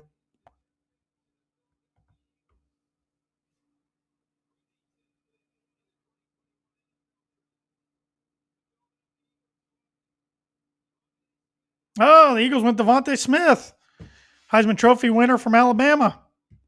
Alabama connection there. Jalen Hurts to Devontae Smith. Jeez. Two Alabama wide receivers going in the top 10.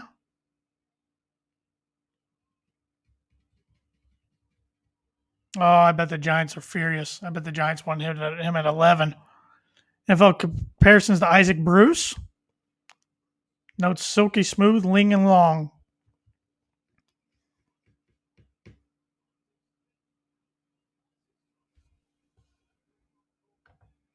Speed, speed, speed. You're right. Nation's top receiver in 2020, of course. I mean, he won the Heisman, so of course he's got to win the Blittenkoff. First team AP All American. Accolades go on and on.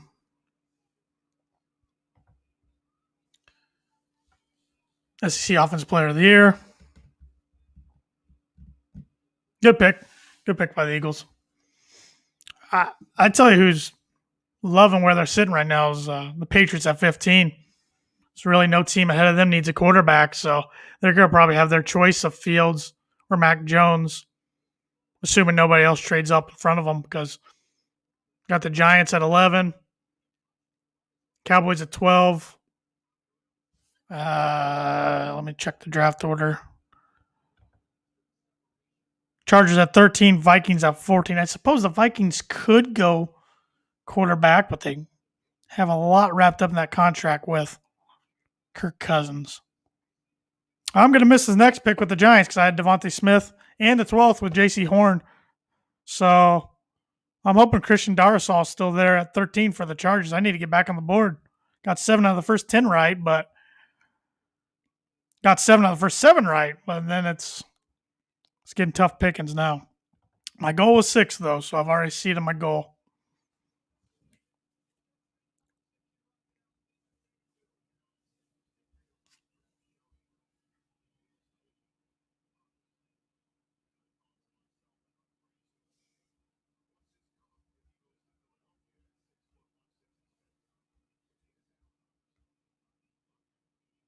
Allen Iverson till it's 8 with Devontae Smith.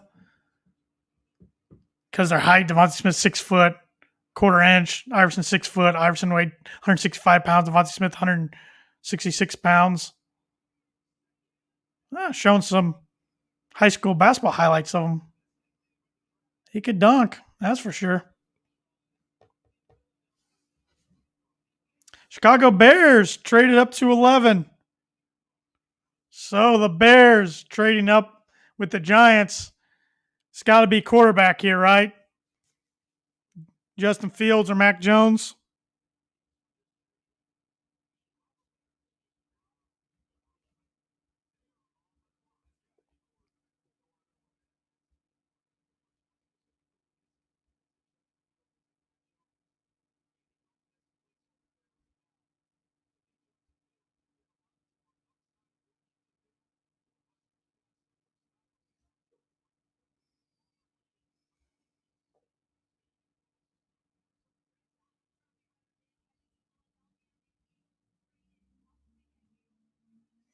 Bears fans, if you're watching this, who do you want? Assuming they go quarterback, Justin Fields or Mac Jones. Last time the Bears drafted for quarterback didn't go so well when they hopped San Francisco to take Mitch Trubisky.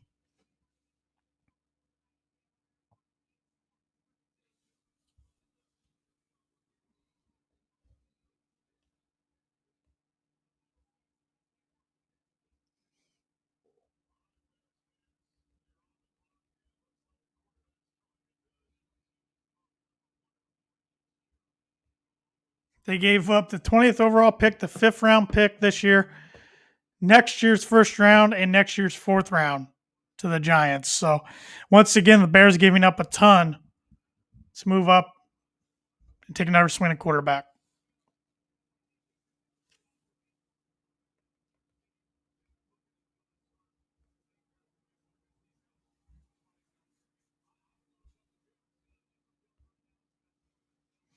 Justin Fields could learn behind the Red Rocket Andy Dalton for 1 year, and then he could be the new face of the franchise.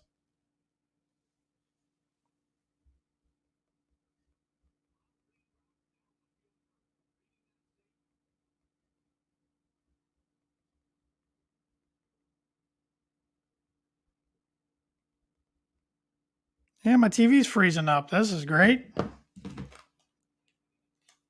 Go to the standard def. Having to watch standard def for a little bit. My high def channel was freezing up on me.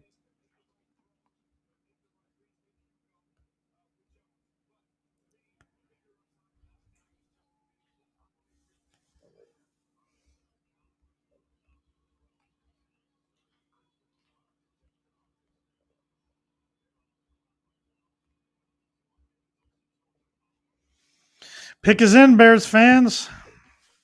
Who do you want, Bears fans? Justin Fields or Mac Jones? If I were you, I'd probably want Justin Fields over Mac Jones, but that's just me.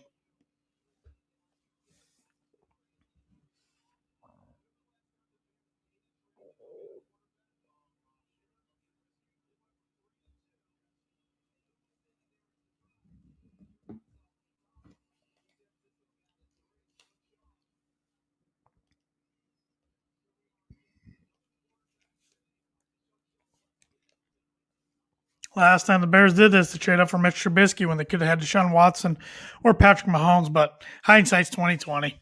That's hard to tell. It's always hard to tell. Quarterback's gonna pan out.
Waiting for Goodell to announce the pick.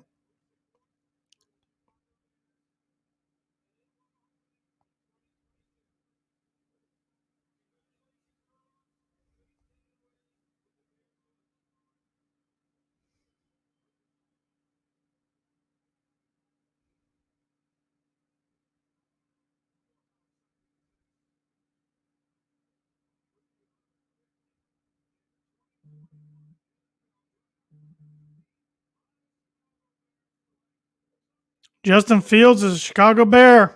They got their future franchise guy.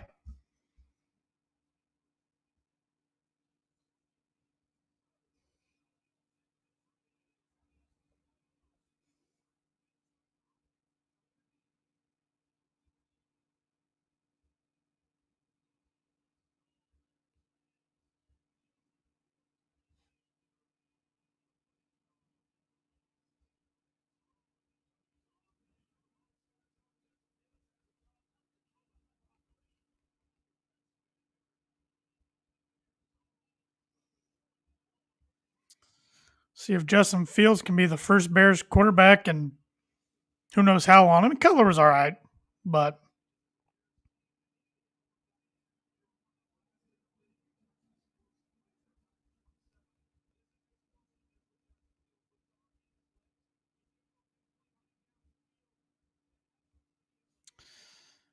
Chicago Bear fans, let me know if you're happy with that pick or not.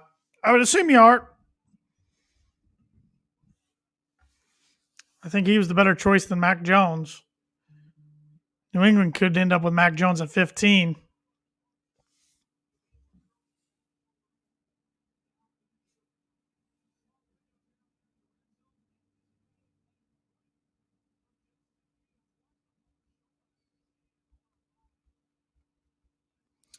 Fields is probably going to the toughest QB market there is. I mean, geez, being trying to be quarterback in that city, not easy to do.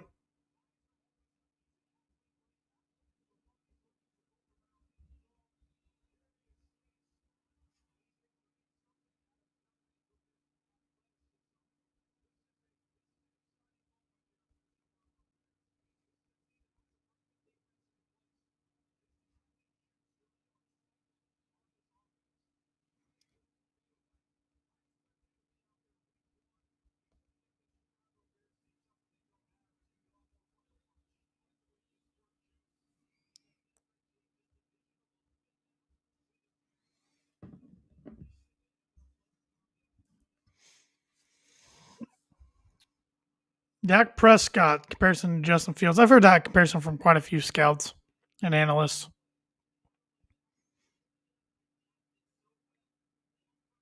I think Bears fans are nervously excited. That makes a whole lot of sense because you can go back to 2017 and look what happened with Mitch Trubisky after they traded up for him. I mean, it's got to be some nervousness, I would think.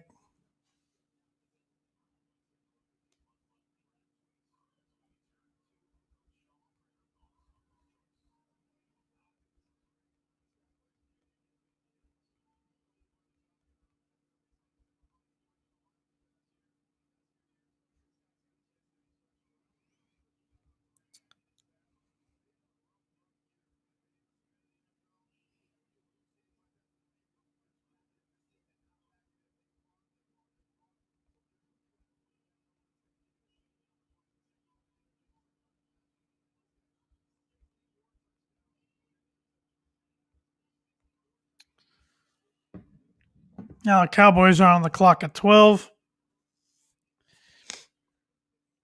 I have no idea what they do here. Pick is in, though.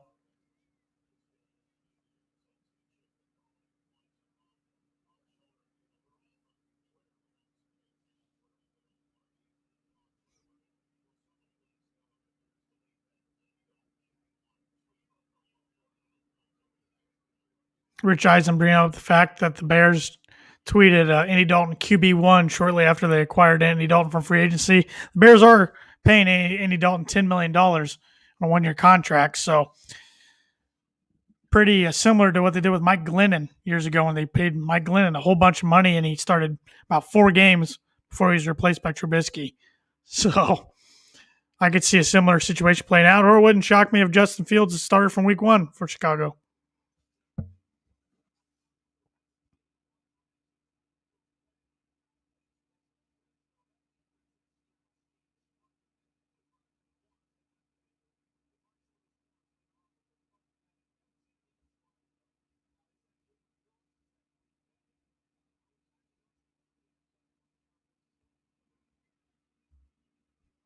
Dallas Cowboys are on the clock, number 12.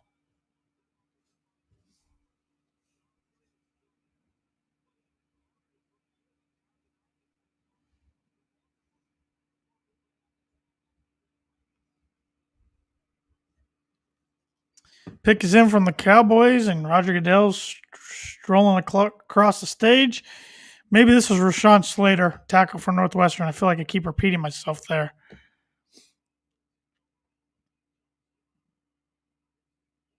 They're not taking Mac Jones. Can guarantee you that after wrapping up Dak Prescott to a big contract.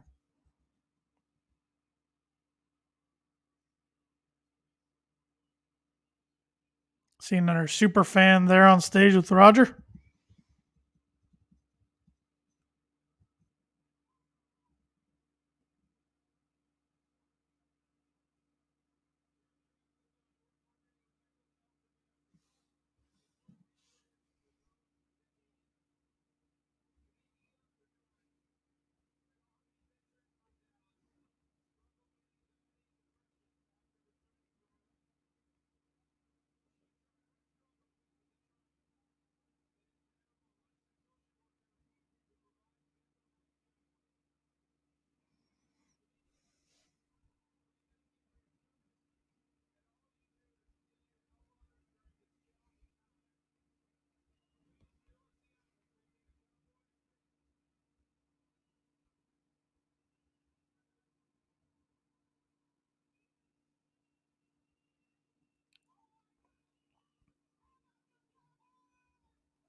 Micah Parsons, linebacker from Penn State.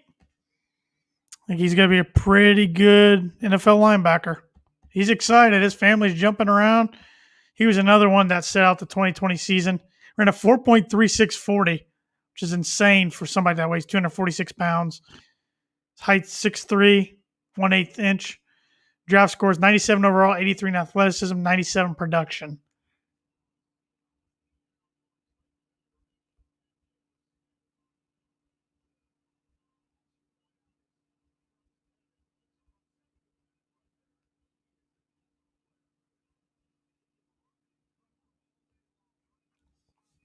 Well, I might end up just getting 7 picks right tonight, my mock draft. I'm running out of available picks. Here's a look at my mock draft.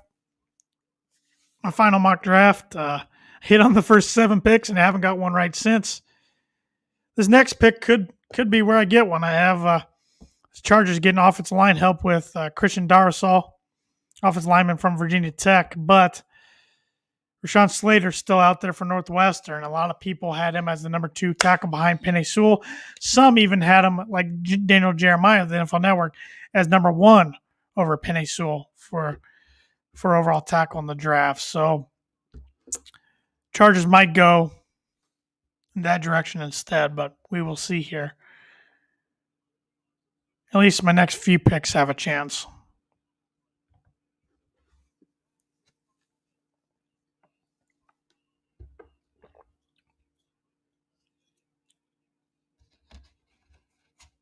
So through 12 picks, we've had 3 defensive players selected, 9 offensive players. It's about what I thought. I thought actually it might be 10-2 at this point.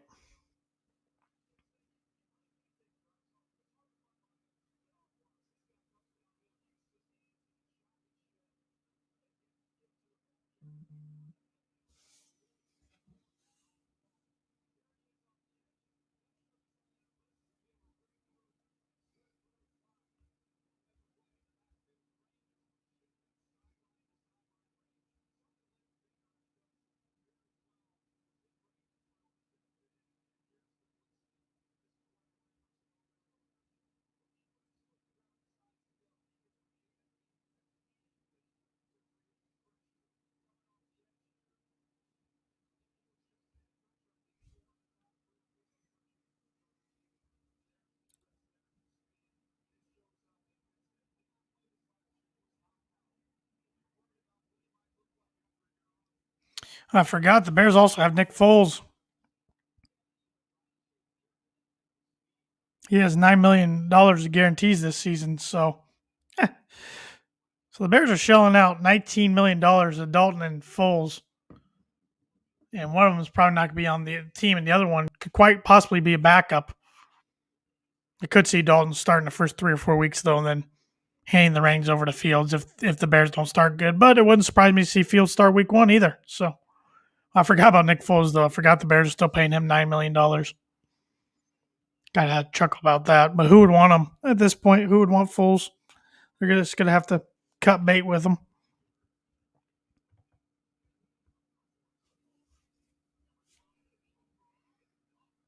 Number 13, the Los Angeles Chargers are on the clock.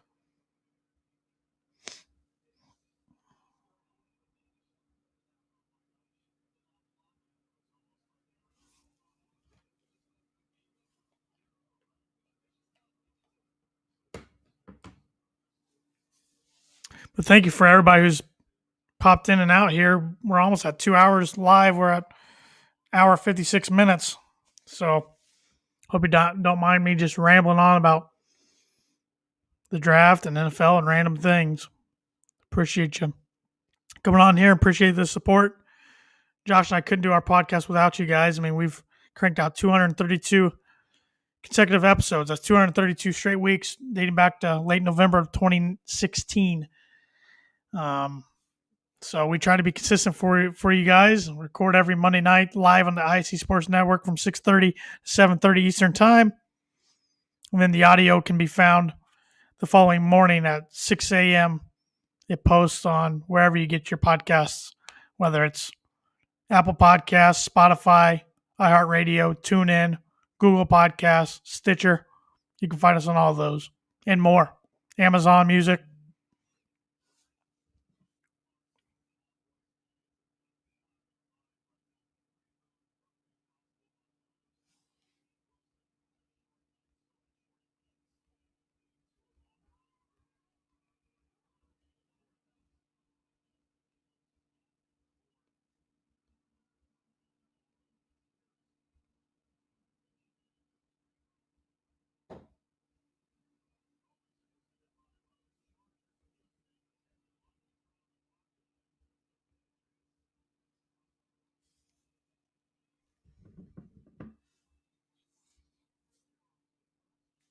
Chargers, Vikings, Patriots. Next 3 picks. Alabama's Mac Jones still waiting to be picked. It's not going to be the Chargers. Dallas could be the Vikings. I could see it being the Patriots. Not the Patriots. Doubt the Raiders. I don't know if they're sold on Derek Carr, but I doubt that. Maybe the Washington football team.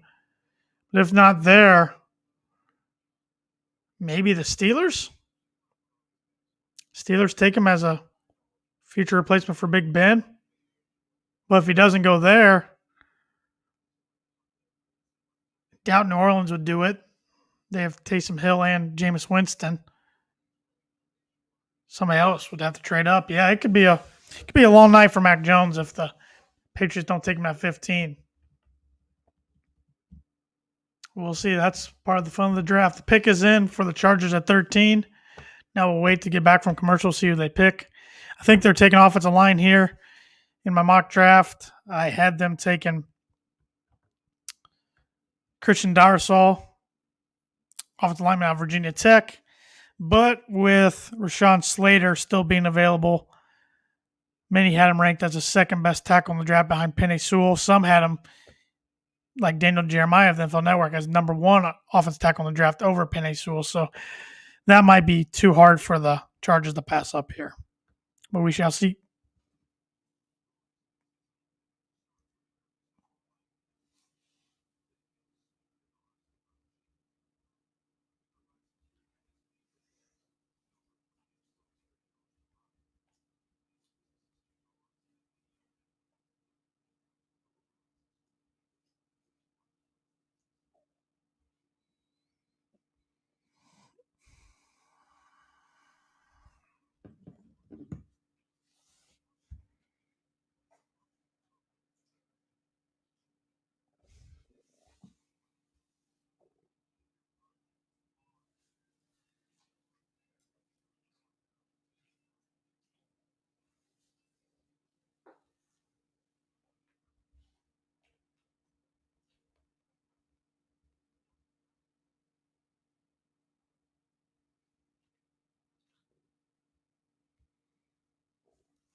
The channel's freezing up again. What in the world?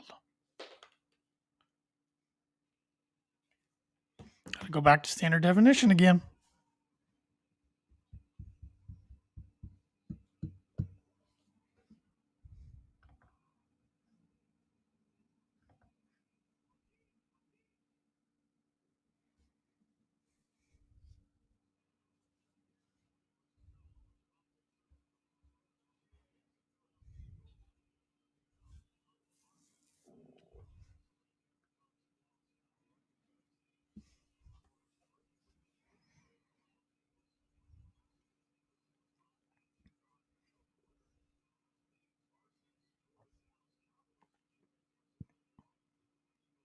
I really can't stand watching standard definition once you get used to high definition. We're all so spoiled with high definition channels, or at least most channels being in high definition now. We go back to high definition and see if it's working better. It is. The clarity is just unreal. No comparison.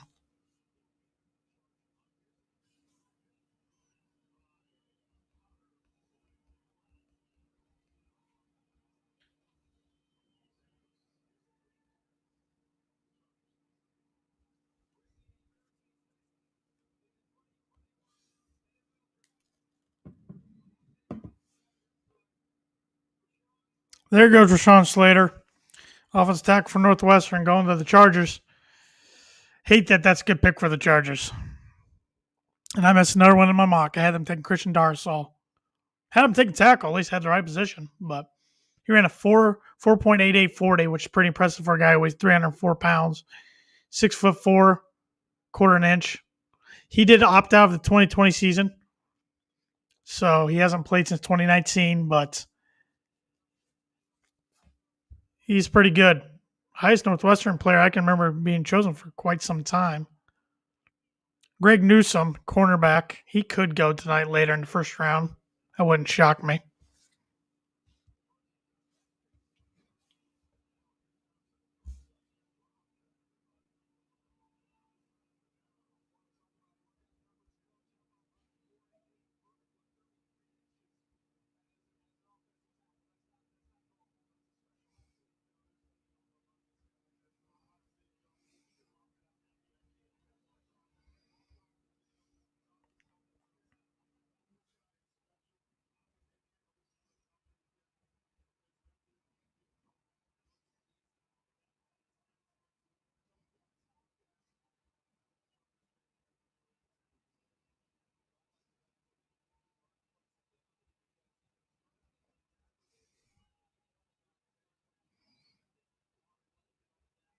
Vikings now on the clock. I know I got a lot of Viking fans out there that listen to the podcast and watch the podcast. I'd be interested to see what you guys want the Vikings to do here at 14. Comparing Rashawn Slater to Zach Martin, that's pretty high praise. former Cowboy offensive lineman and Notre Dame offensive lineman. Showing highlight tapes of him blocking.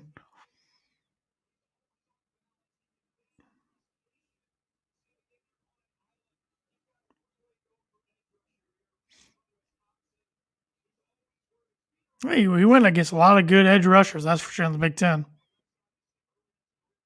Showed him blocking Chase a few years ago at Ohio State. He's a good puller too. They're showing him doing some pulls, and I mean, you can't teach it better than that. The Vikings are on the clock with pick 14. It's crazy. We're a little past 10 o'clock now. We're only at pick 14. We're not even halfway through the draft, and the guide on TV shows is going to be done at 11:30 first round tonight. There's no way it'll be closer to midnight, if not 12:30. The pace they're going.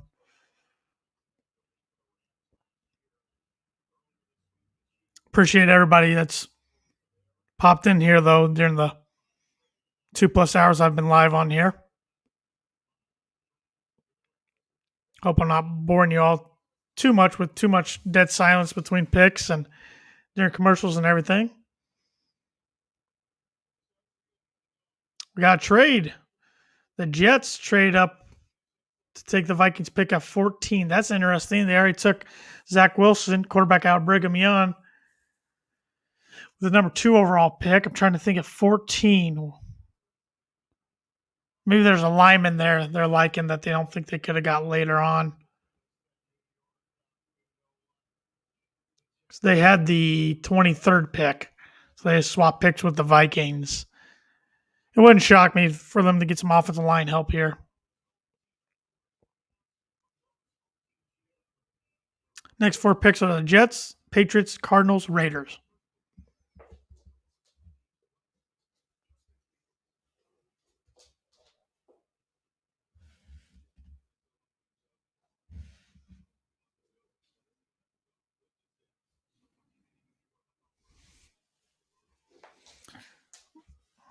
Jets will be picking. They're on the clock. We'll be picking right after commercial.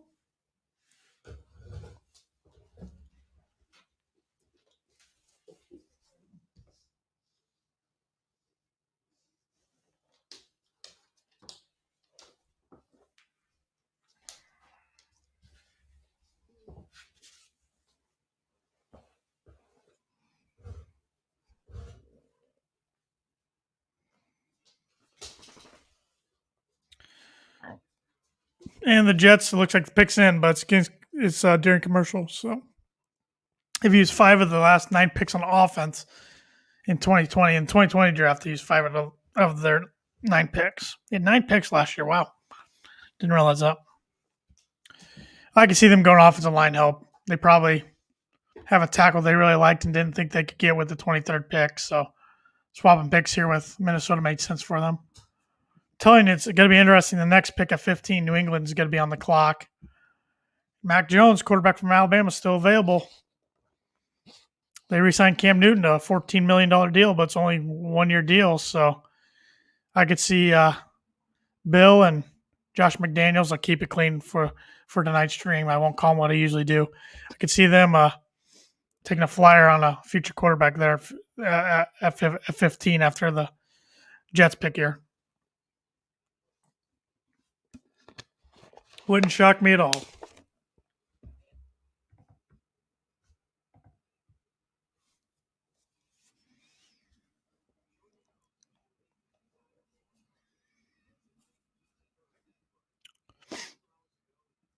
A lot of ad advertising here.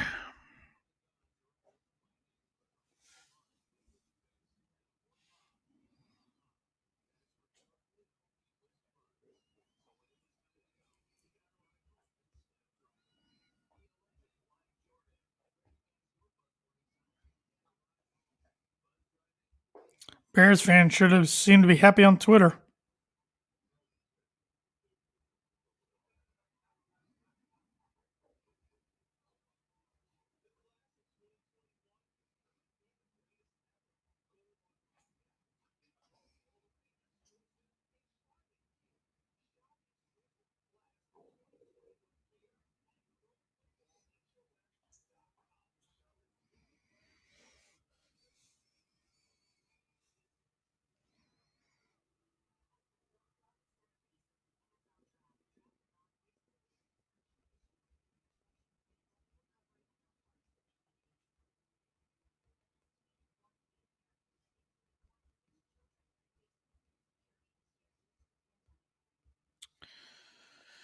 Oh, this is the longest commercial break I think of the night. This thing's gonna last for 5 hours. That's what's killing me with this draft. I mean, we're almost at 10-10 and we're just at pick 14. So here's the details of the trade. The Jets get the 14th overall pick and the fourth round pick, 143rd overall from Minnesota. Minnesota gets the 23rd overall pick and two third round picks, the 66th and the 86th overall pick. So the Jets obviously like somebody up here that they didn't think they could wait for at 23. Jets have not won the AFC East since 2002. Would laugh at that, but pretty much nobody's won the AFC East in the last 2 decades because of the Patriots' dominance until the Bills won it last year and the Dolphins won it back in, I think it was 2000. I don't remember if it was 7 or 8, 9, something like that. I don't know. 2009, I think. Well, every year, Tom Brady tore his knee up.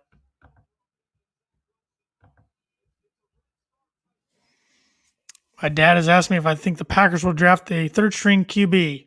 I will say that is a hard no. If they do, I hope they let Aaron Rodgers and Jordan Love know ahead of time. Hope they don't make another mistake. This is when I wish the draft was at Radio City Music Hall for the Jets fans' reaction. That was always classic. They were never happy with their draft picks. Rarely, I should say. I shouldn't say never, but very rarely.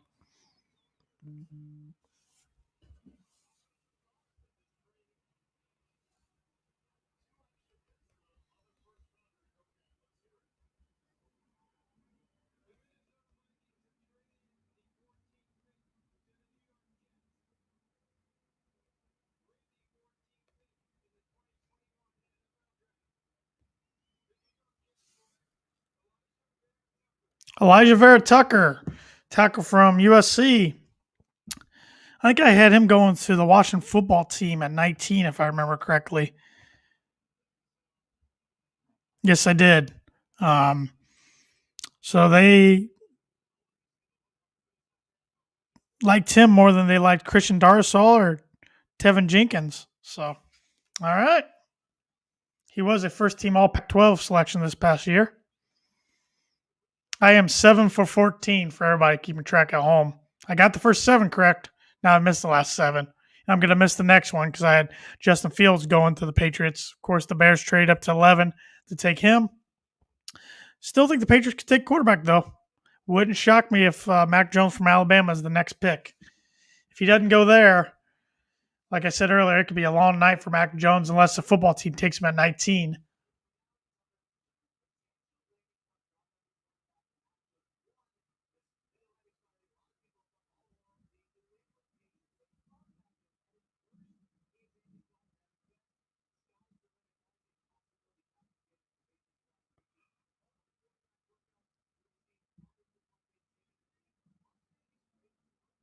Rappaport's reporting that the Patriots' next pick could be a landing spot for Jones. If not there, Las Vegas Raiders at 17. So if they do that, that would mean that Derek Carr will probably be a free agent the next coming years. And the pick is in already from New England. So I got to think this is Mac Jones to be their future quarterback after Cam Newton finishes out this 1 year, $14 million deal with them this upcoming season.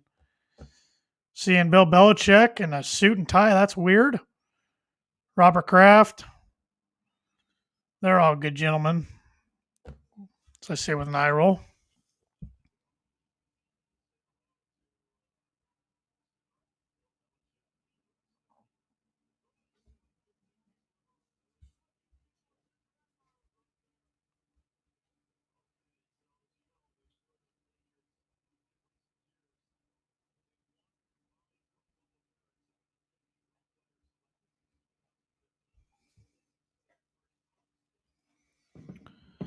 Yeah, I think New England goes Mac Jones here. That's what I'm predicting.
Mac Jones, quarterback from Alabama, goes 15 to the Pats.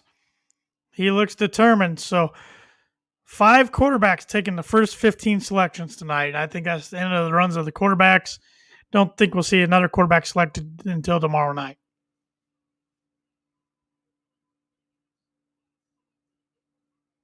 He looks fired up.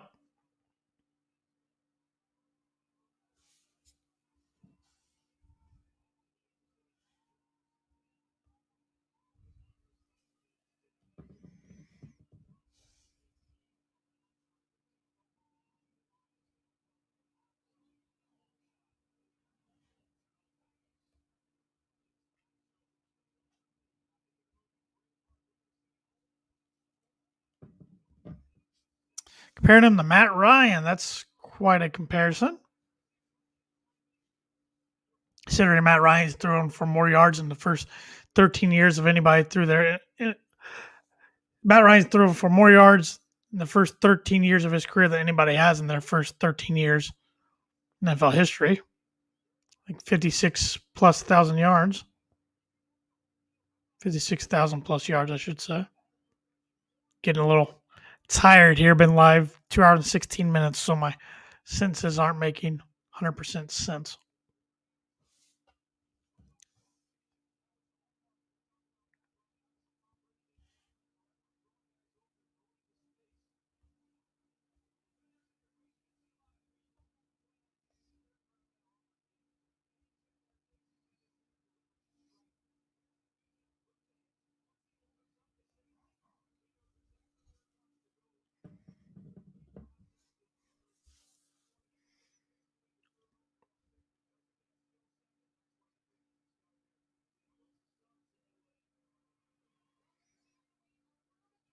We're just now to the 16th pick, so we're halfway through the first round.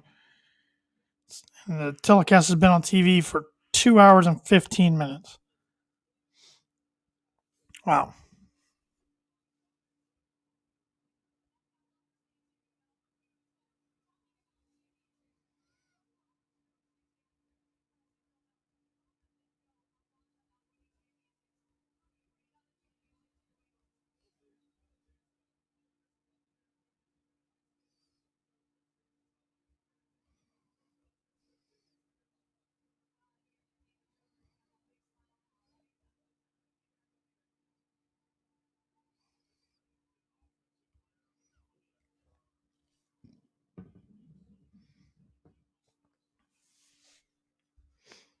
Joins the QB room of Cam Newton, Jared Stidham, Jacob Delegala, who won't be there.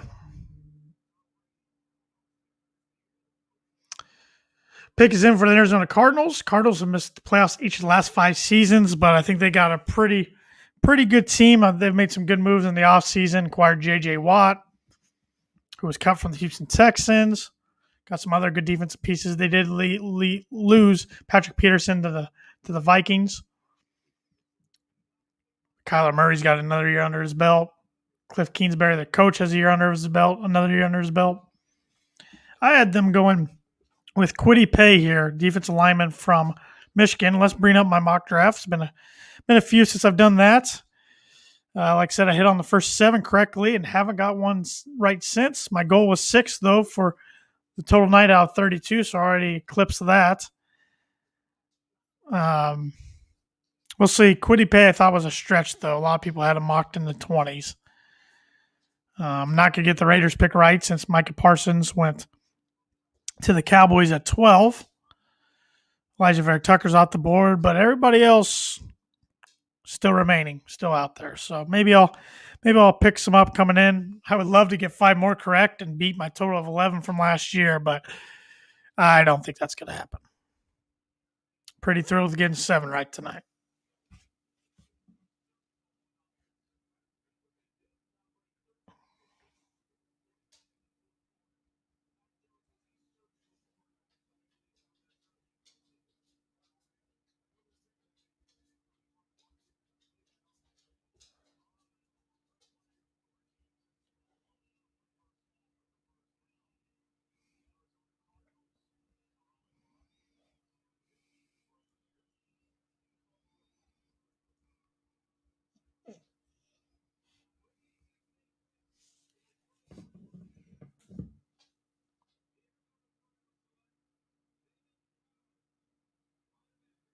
Zaven Collins, wow, out of Tulsa. I didn't even have him mocked in the first round.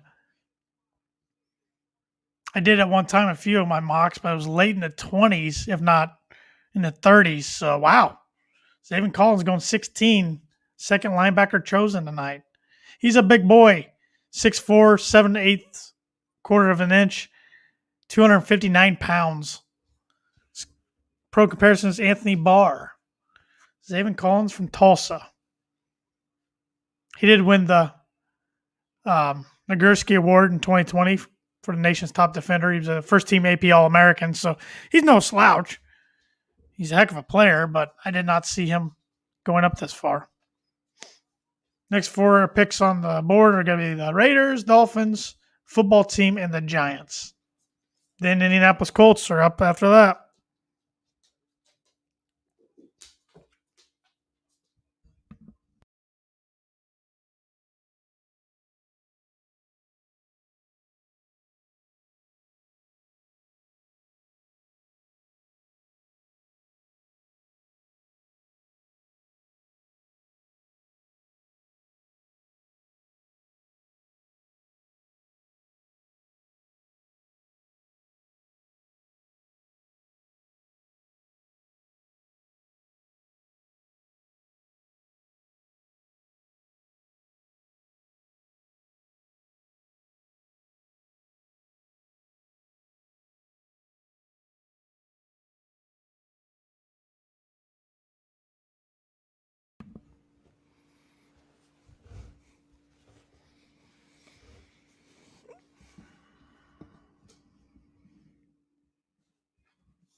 My least favorite team in the league on the clock now, the Las Vegas Raiders. Still weird to say and see Las Vegas instead of Oakland, that we're all so accustomed to saying for so many years. I had them getting Micah Parsons in my mock, so that's out of play. I don't know what they do here. Maybe they get some offensive line help and Darasol or Jenkins. Not sure. We'll wait and find out.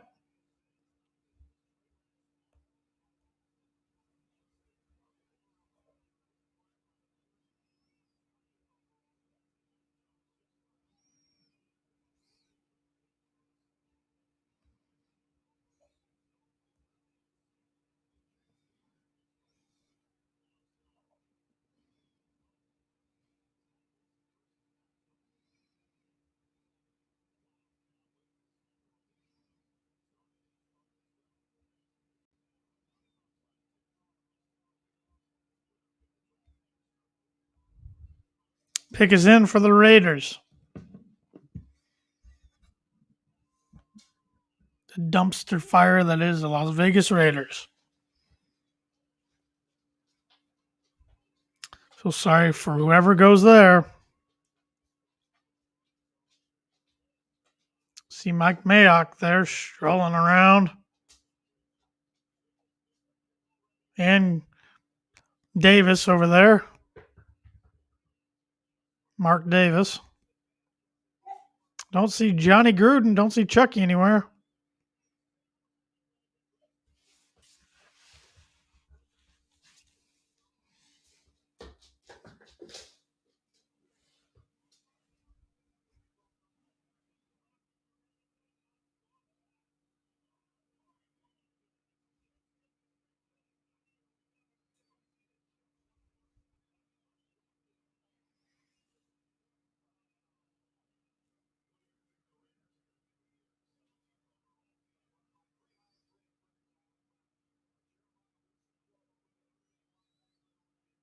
They could go Jeremiah Wusu Koromoa from Notre Dame. That would make a lot of sense here.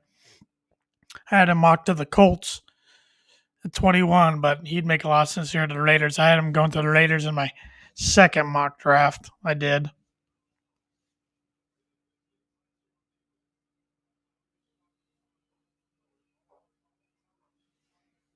Quiddy Pay maybe from Michigan.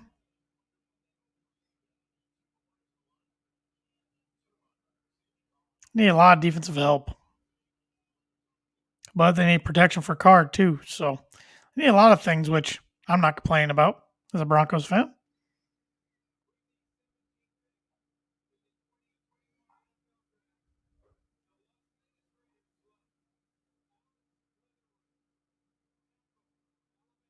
Alex Leatherwood, tackle from Alabama. I don't believe I had him mocked in the first round either. So that's back-to-back picks I didn't have going in the top 32. Nope, I did not. So once again, a tackle taking over Darsal and Jenkins. Interesting. And Wyatt Davis.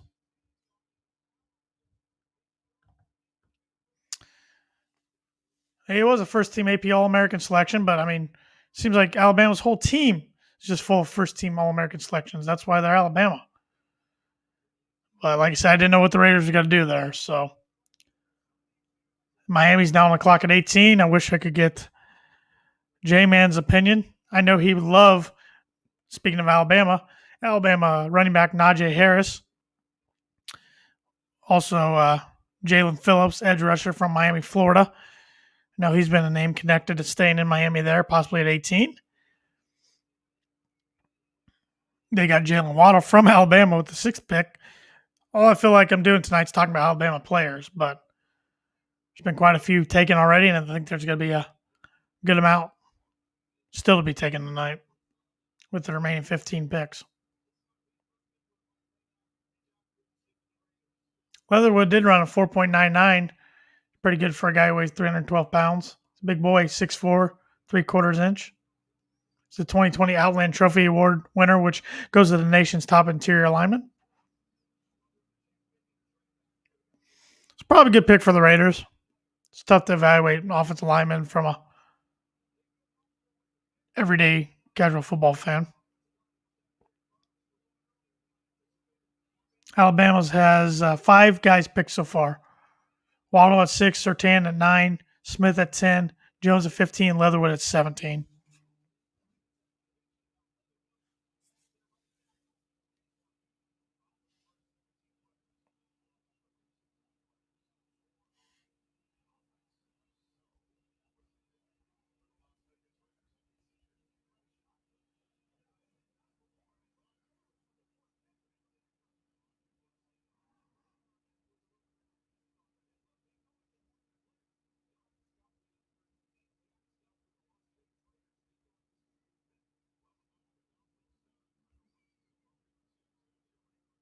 Dolphins picks in already.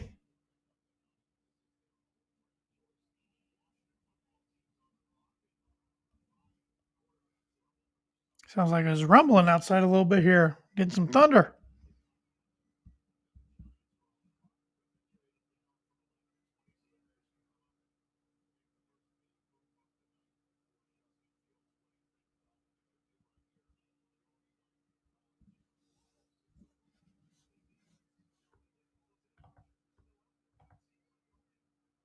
Yeah. Like Daniel Jeremiah just said, all the edge rushers are still out there. We haven't seen one picked yet. So Jalen Phillips from Miami, Florida, from the U. Might make a lot of sense here. We'll see.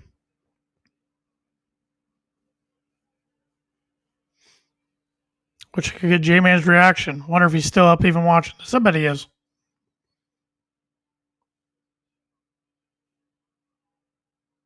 I know he was complaining about this thing starting at 8, which it didn't start at 8. It started later than 8. That's what I was complaining about. That said it was going to start at 8, but didn't.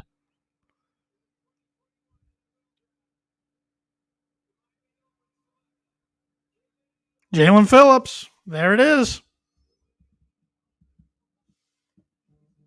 At least I talked about him, I guess. Comparisons to Montez Sweat. 6'5" and a half. Weighs 260 pounds. Ran a 4.57 40.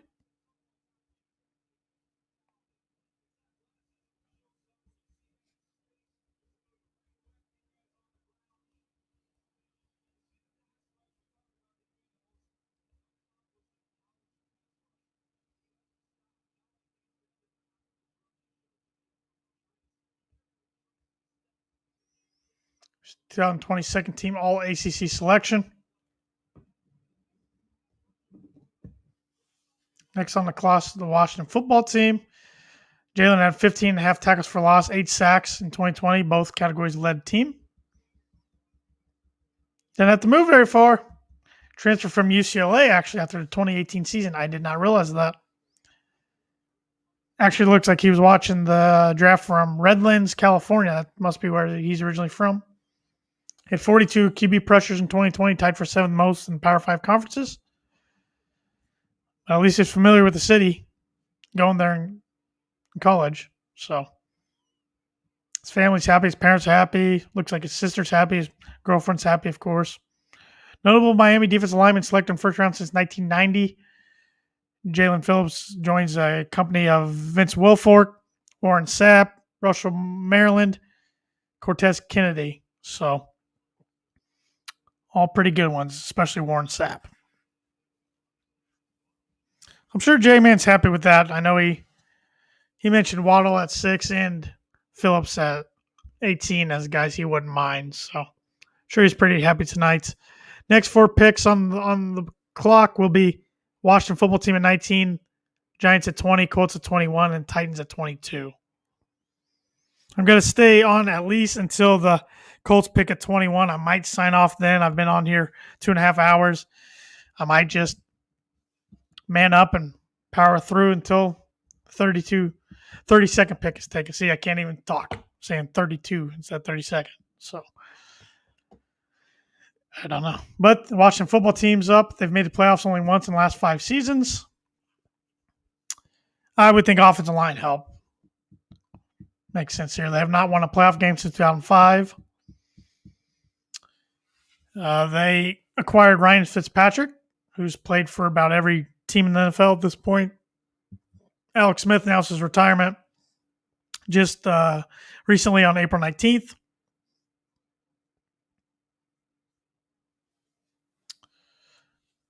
So we'll see what they do here.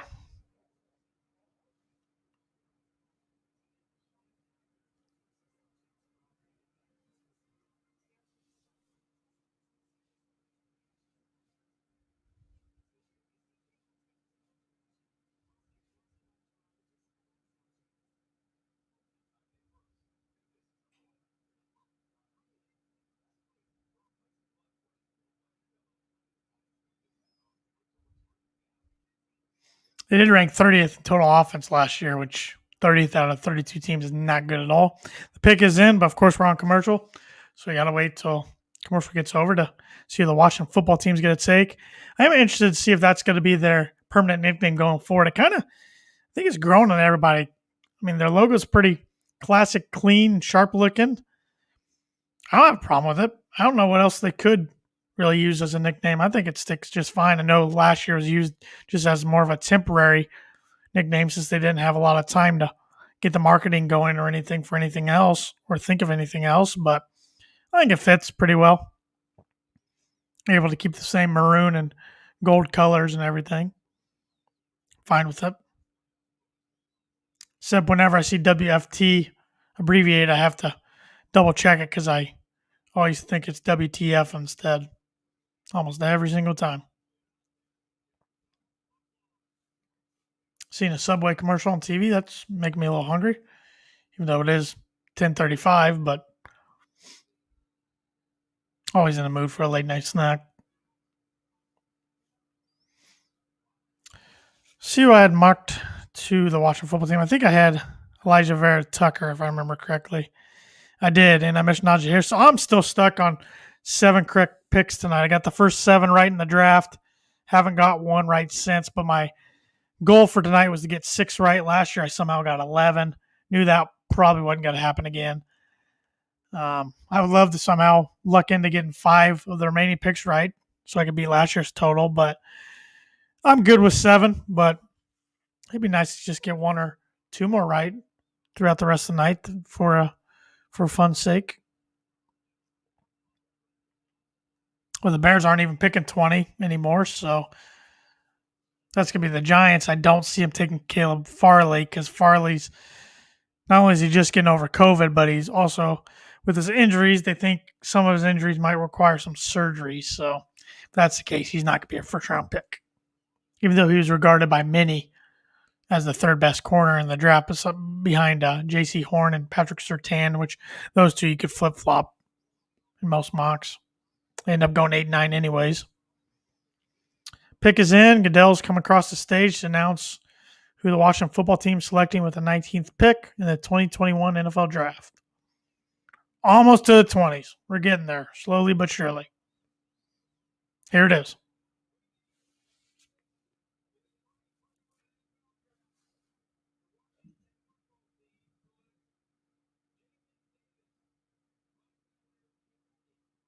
Jamin Davis, linebacker, Kentucky, another one I didn't have in the first round, but I think he is an absolute stud. I probably should have had him mocked in the first round. He's getting NFL comparisons to Darius Leonard of the Colts, who's a tackling machine. I mean, Jamin, his measures at 6'3.5", 234 pounds. His draft scores an overall 84, athleticism 99. He had 102 tackles, 4 tackles for loss, 3 interceptions last year. Led the team in tackles. Good pick for I almost call them Redskins. Good pick for the Washington football team. I should have had him mocked in the first round. That was a whiff by me. Had 144 tackles, 2.5 sacks, 5 picks in his career at Kentucky, which spanned over 36 games. So 144 tackles in 36 games. That's quite a few tackles. So we are done with 19 picks now. The Giants are on the clock. 20th pick, which was originally the Bears pick, but the Bears moved up and swapped picks with the Giants at 11 to take Justin Fields. Their future franchise quarterback, it looks like. Could start as early as this year. Never know. They are paying Andy Dalton $10 million for this year, but they're also paying Nick Foles $9 million this year, but can't think Nick Foles will still be on the team come week 1, but I could be wrong.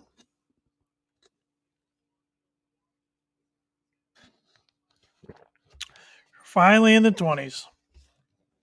Only took 2 hours and 38 minutes. Jeez. Gotta find a way to speed this up in future. I mean, the guy says it's going to be over 11:30. There's no way to get through the next 12 picks in under an hour.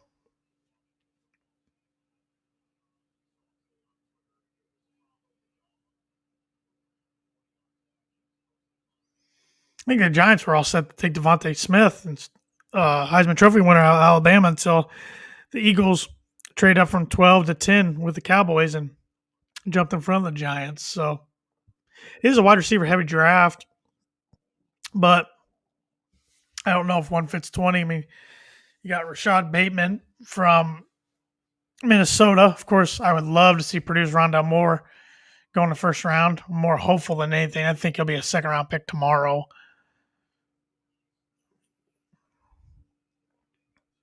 Tony from Florida, he's a speedster. He could go. I mean, there's going to be a lot of wide receivers taking tomorrow night, though, I think. Maybe not in these remaining 12 picks, but Colt fans, you're coming up next after the Giants. Would love to know what you want. Giants missed playoffs for the fourth straight season last year.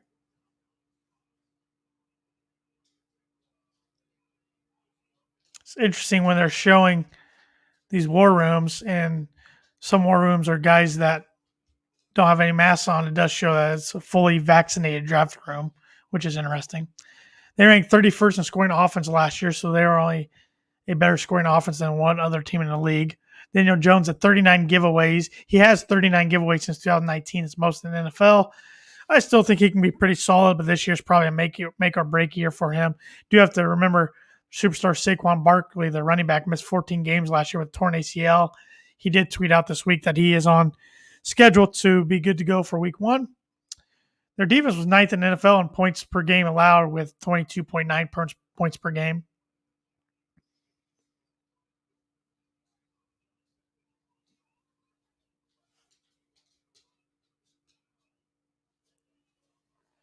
They took Andrew Thomas last year, tackle out of Georgia, their first-round pick.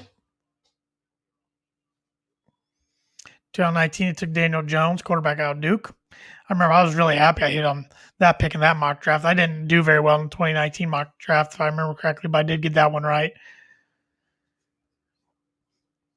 If Caleb Farley somehow goes here, corner out of Virginia Tech, I'm counting it as a pick right because I don't do trades in my mock draft, and I had the Bears taking him here at 20. Don't think it's going to be him, though, with his recently reported injuries, maybe having to require surgery.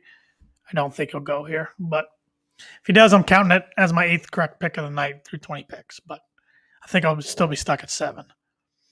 I'm more interested to see what the Colts do there at 21 coming up because I believe, look at my mock draft, I had the Colts taking a JOK linebacker from Notre Dame, which still is a possibility.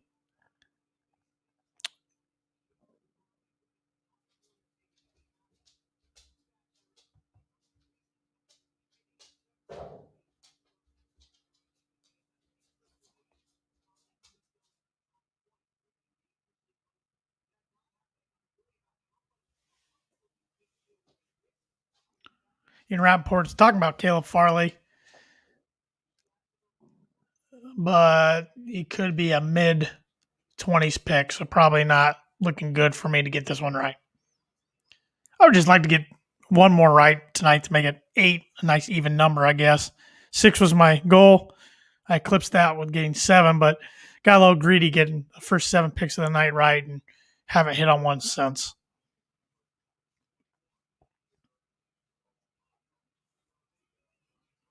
Knew I wasn't going to do as good as I did last year with 11, though. So.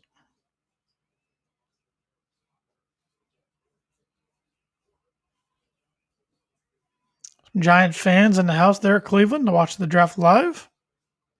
It is good to see fans back at the draft this year in person instead of the virtual draft like they did last year.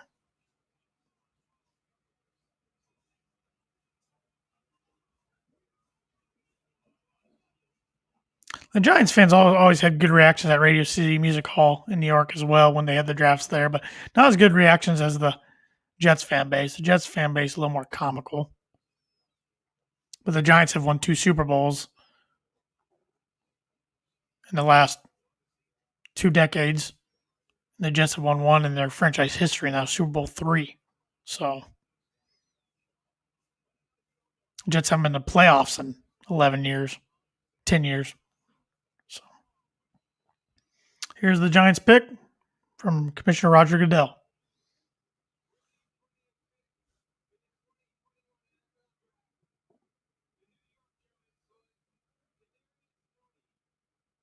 Kadarius Toney, wide receiver from Florida. I just mentioned earlier that I thought they wanted to go with Devontae Smith until the Eagles hopped in front of them with the Cowboys trade and took him at 10. So there was a lot of different wide receivers they could go, but I thought Toney might slip to tomorrow, but he is a speedster. And a 4.3740. He's only 5'11", 183 pounds, but the draft score is 93 overall, 99 athleticism, 81 production. So they're getting a speedster for Daniel Jones, a guy who was a 2020 second team AP All-American selection as an all-purpose player. That should be noted. So maybe he can help them in their return game a little bit too.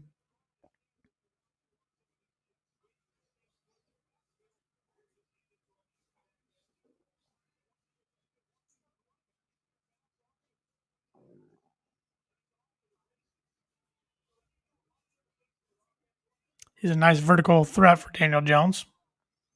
He's one of 2 FBS players with 1+ return touchdown, 10+ receiving touchdowns. Didn't see the rest of that stat. He forced 20 missed tackles on receptions in 2020, which was 6th most in the FBS. He had 447 yards after the catch in 2020, which is 10th most out of everybody in the FBS. So the Giants are getting a speedster there. I'm just a little surprised they took him at 20, but it's not as much of a reach as it would have been if they took him at 11, where they originally were before the Bears traded with him. Indianapolis Colts are on the clock now. 6 minutes on the countdown clock. Got the Colts at 21, Titans at 22, Vikings at 23, Steelers at 24.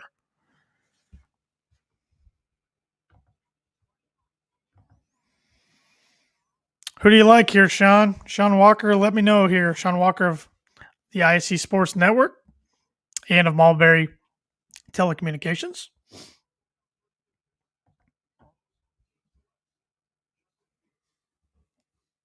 I'll show you who I had him in mock draft. I had him getting JOK from Notre Dame. It's good to know at least it's still a possibility, at least not off the board like it seems like all my picks are at this point in time in the draft.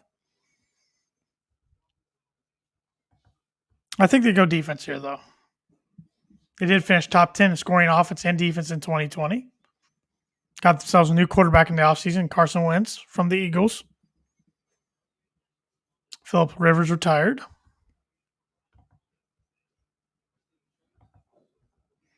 Says, in Ballard we trust. I like it. Chris Ballard's one of the best, if not the best GMs when it comes to the draft. So that's for sure. The guy knows what he's doing. I thought maybe earlier tonight they might trade back, but I don't think so now. I think they'll go ahead and stay put at 21. Didn't have a first-round pick last year or in 2019, so it's been a little while. 2018, they took Quentin Nelson, outstanding guard from Notre Dame.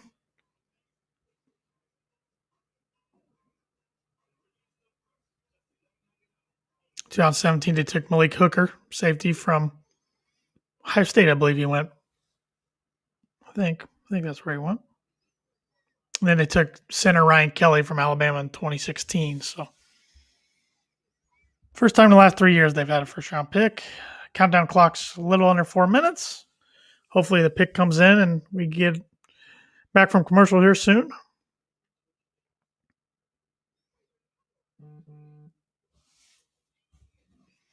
Colt fans are texting me right now.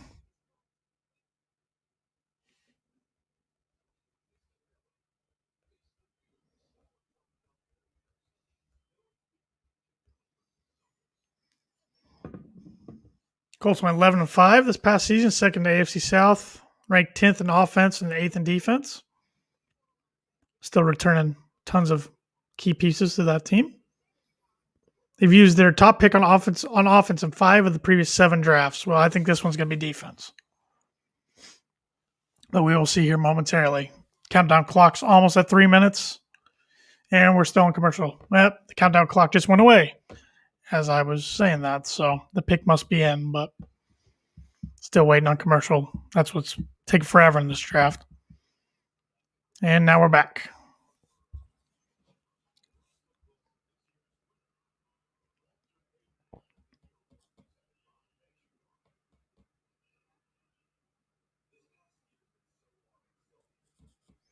Russell Wilson's on the TV screen now. He's the 2020 Walter Payton NFL Man of the Year.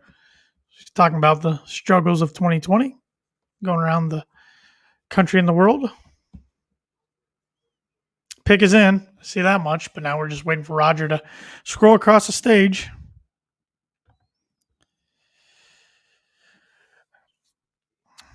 Yeah, I mean, 3 times in the last 5 years, I want to say the Broncos have been a top 10 pick and kind of needed a quarterback and didn't pull the trigger. I'd be all for Aaron Rodgers. I don't know what it would take, but at this point, I really think they are a quarterback away from being a potential Super Bowl contender. I think they got good enough defense and got good young offensive weapons. But I mean, the Teddy Bridgewater move didn't do much for me yesterday. Didn't really move the needle. Wouldn't shock me if he beats out Drew Lock to be the starter this year. But I'd be all for Aaron Rodgers. But I didn't mind the thought of going with Justin Fields. I wasn't too hyped on Mac Jones, but we'll see. I don't know. It's been frustrating since Peyton retired. That's for sure. It's quarterback carousel, and it's not very fun. I do like Patrick Surtain, though. They did need a corner, but my dad comments here. IU and Iowa State now have the longest streak of not having a first-round pick from the Power 5. Interesting. Did not know that. I would have guessed both of them had one in recent years sometime. Interesting.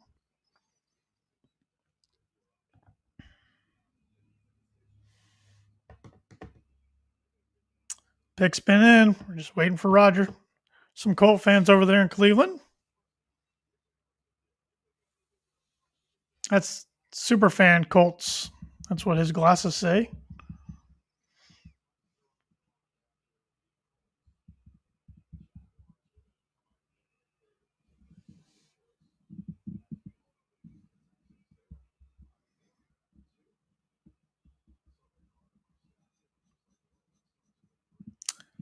Jonathan Taylor was the eighth rookie with 1,100 plus rush yards and 10 plus rush touchdowns in fewer than 16 games.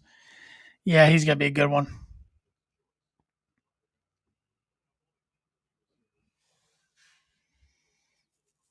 Come on now, NFL Network. Colts finished second in turnover differential in 2020 with plus 10.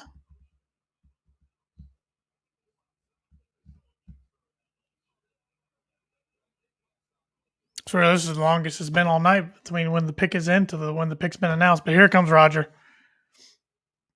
Yeah, it's the Tony Dungy lookalike fan. I think I saw on Twitter where his son or daughter is going to Purdue next year. I think I saw that on Twitter somewhere, somehow. Here we go.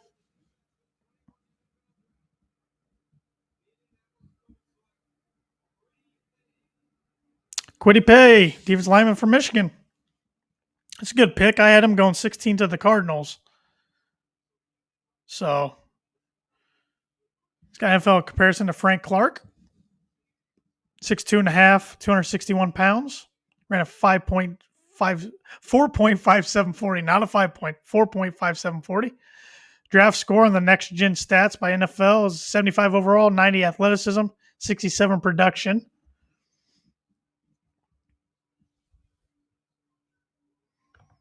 Sean Walker says, Kwity, bang, bang. Taking that's a positive comment there. See what my phone's saying here from Colt fans. And not too much of a comment there.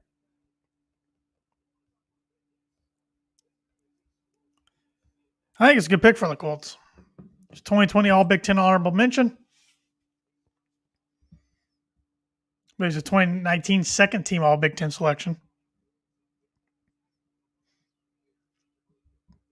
Always go against good tackles in the Big Ten.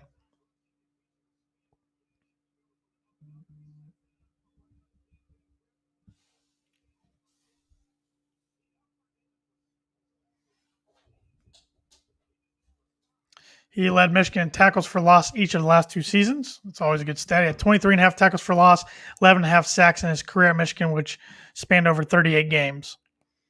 So there you go, Colt fans. Kwity Paye, first-round pick, edge rusher from Michigan. Tennessee Titans are now on the clock. Pick number 22.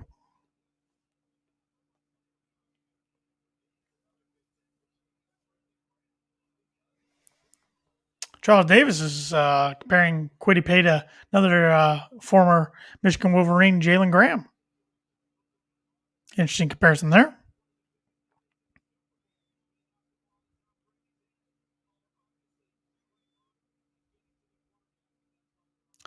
Down to the last 10 picks of the night. Almost there. See the end in sight. It's almost 11 o'clock. 5 till. 5 more minutes. We've been live for 3 hours. Thank you once again to everybody that's tuned in on Facebook, YouTube, and on Twitter. Really appreciate it.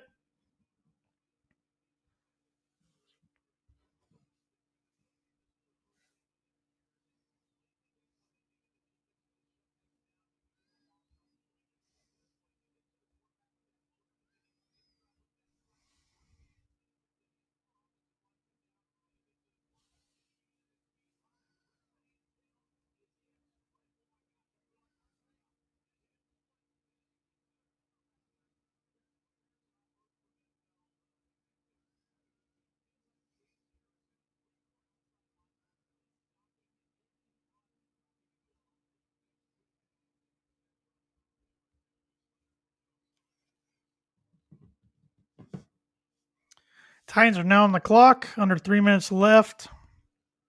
I believe I had them taking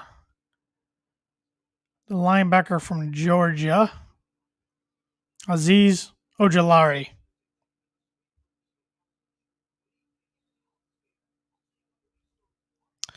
Yeah, so let's see. 22, 23, 24, 25. The only guy not on the board that I had going from 22 through 32, Jalen Phillips at 27. He went to the Dolphins at 18. So we will see. It would be nice to get one more right. I got the first 7 picks right tonight and haven't hit on one since. So, which 6 was my goal, so I passed my goal, but got 11 right last year and got some work to do if I want to get close to that number. I don't see that happening. But, man, I haven't hit on one for a long time.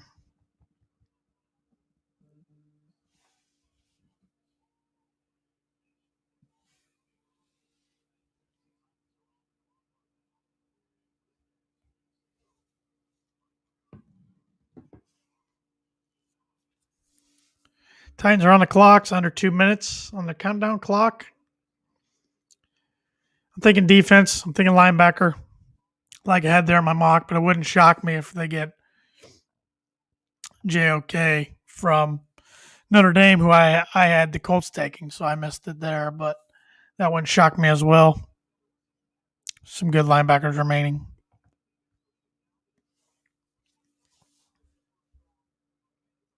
They did add some defense help. Bud Dupree, Janoris Jenkins, a few other guys in the offseason, but if we're able to coach teams, got to have a defensive mindset. So Kevin Johnson, corner, another one.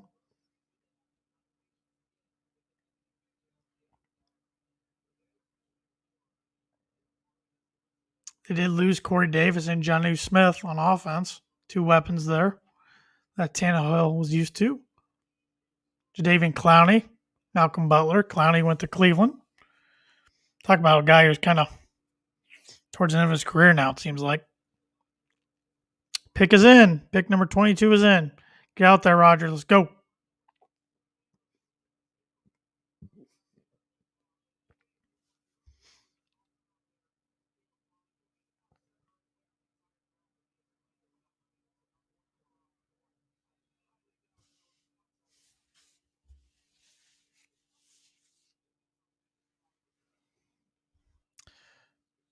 Pick is in. Is that Roger on the stage? No, it's not. So we're still waiting to see who the Titans are going to take at 22. That's kind of the theme tonight. The pick gets in, the band starts playing, and then it takes Roger forever to get up there and make the actual pick. Looks like the band's called the Sunrise Jones. Never heard of them. Live crowd there in Cleveland seems to be enjoying it. Cleveland is the home to the Rock and Roll Hall of Fame.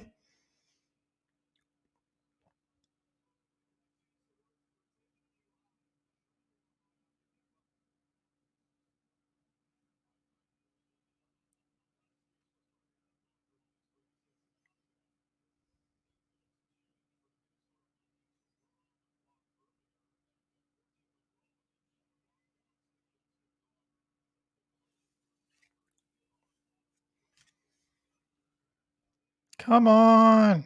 There comes Roger, scrolling across the stage for pick number 22, which belongs to the Tennessee Titans. I think they go defense, and I think they go linebacker. Ojulari from Georgia is my prediction. But JOK from Notre Dame would not shock me. Here we go.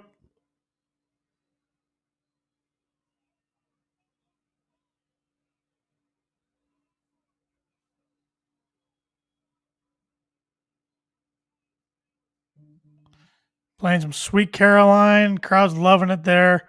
It's cool to see a live crowd having a good time with some music. Really hope we can get back to concerts and near capacity or full capacity sporting events sometime this calendar year. That'd be great.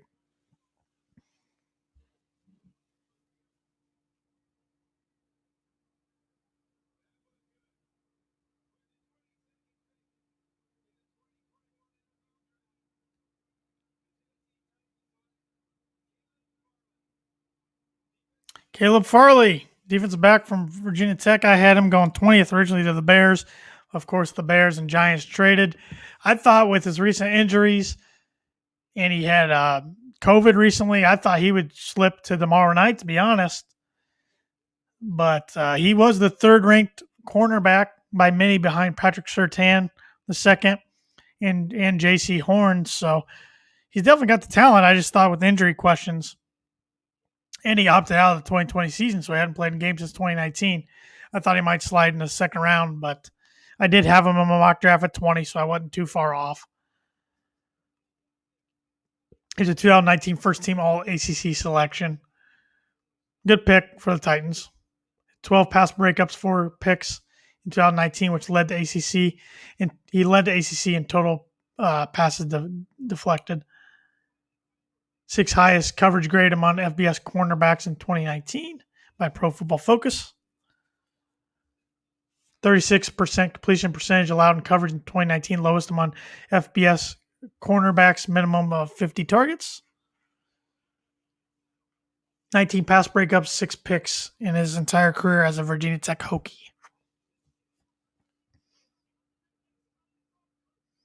Minnesota Vikings now on the clock at 23. They were originally at 14, and they traded out.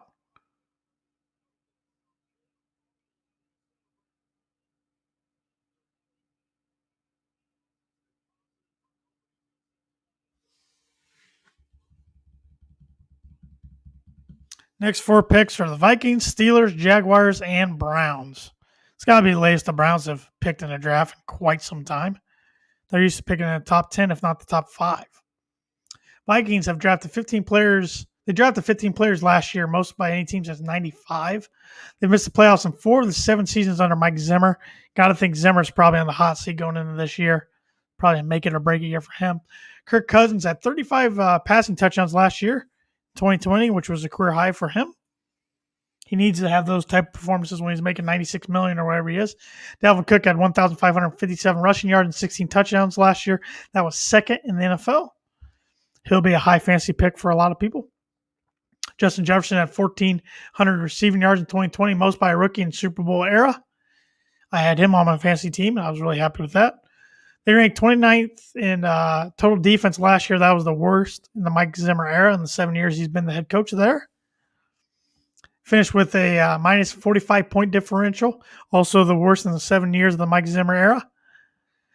Just more evidence why I say I think it's make or break a year for Mike Zimmer next year. He's probably on the hot seat. First round pick since 2016. They took Justin Jefferson in 2020. Also cornerback Jeff Gladney out of TCU last year.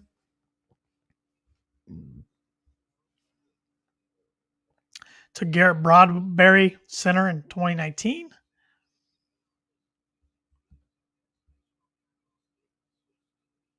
Mike Hughes, cornerback, in 2018.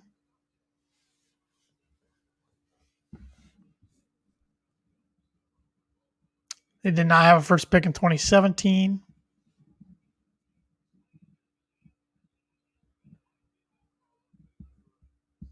Pick is in, but we're on commercial.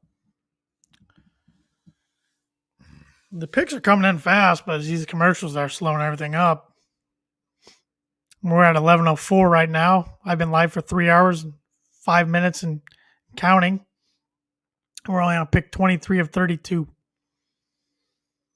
really debating if I want to wrap it up here soon or power through through the Tampa Bay's pick at 32.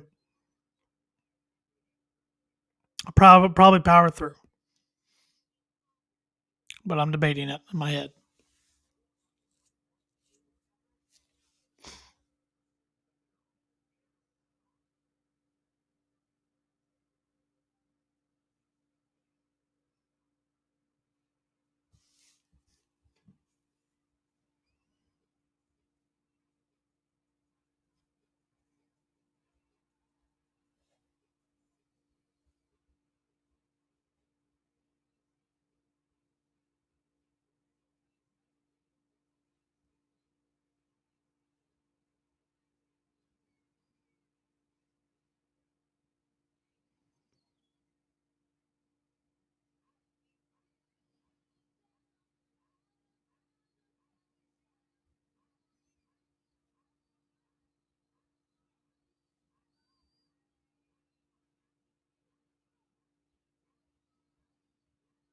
I always do like seeing what the brand new rookies tweet in NFL. Of course, they're all excited. It's cool to see.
I'm really surprised Darasol, offensive tackle from Virginia Tech, and Taven Jenkins, offensive tackle from Oklahoma State, are still on the board.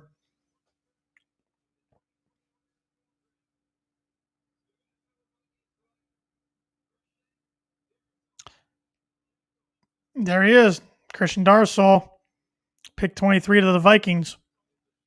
I had him going 13th to the Chargers, so I was off by 10 picks. I think the Vikings, that could potentially be the steal of the first round. 6'4" and 3/4 an inch, 322 pounds. 2022 team AP All American selection.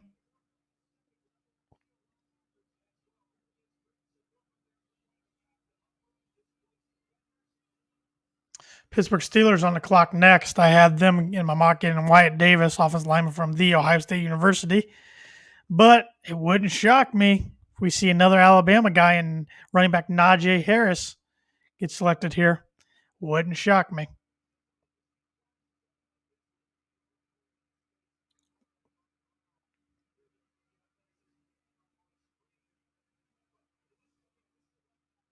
Darsal started all 35 games at Virginia Tech. That's pretty impressive for offensive lineman. Injury stability.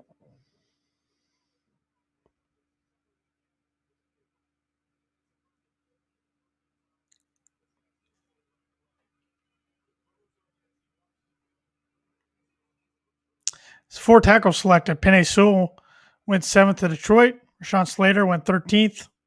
Alex Leatherwood went 17th to the Raiders. Now Christian Darrisaw goes 23rd to the Vikings. I still think Tevin Williams goes somewhere in the next 8 picks. Pick is in from Steelers. Maybe Williams goes here. I had him getting Wyatt Davis from Ohio State, but also, like I said, it wouldn't shock me. Najee Harris, running back from Alabama, goes here. I would not be shocked. James Conner is now a member of the Arizona Cardinals.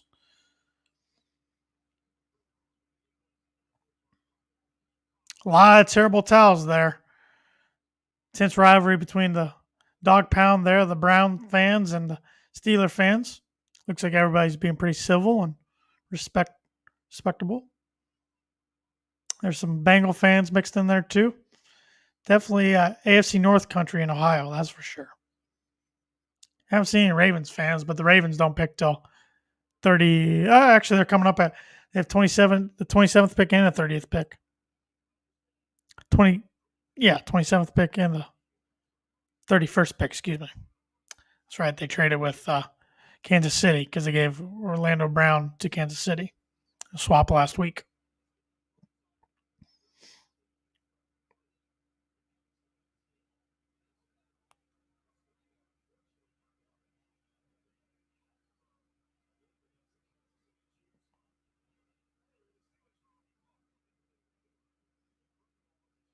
Pick is in. Let's go.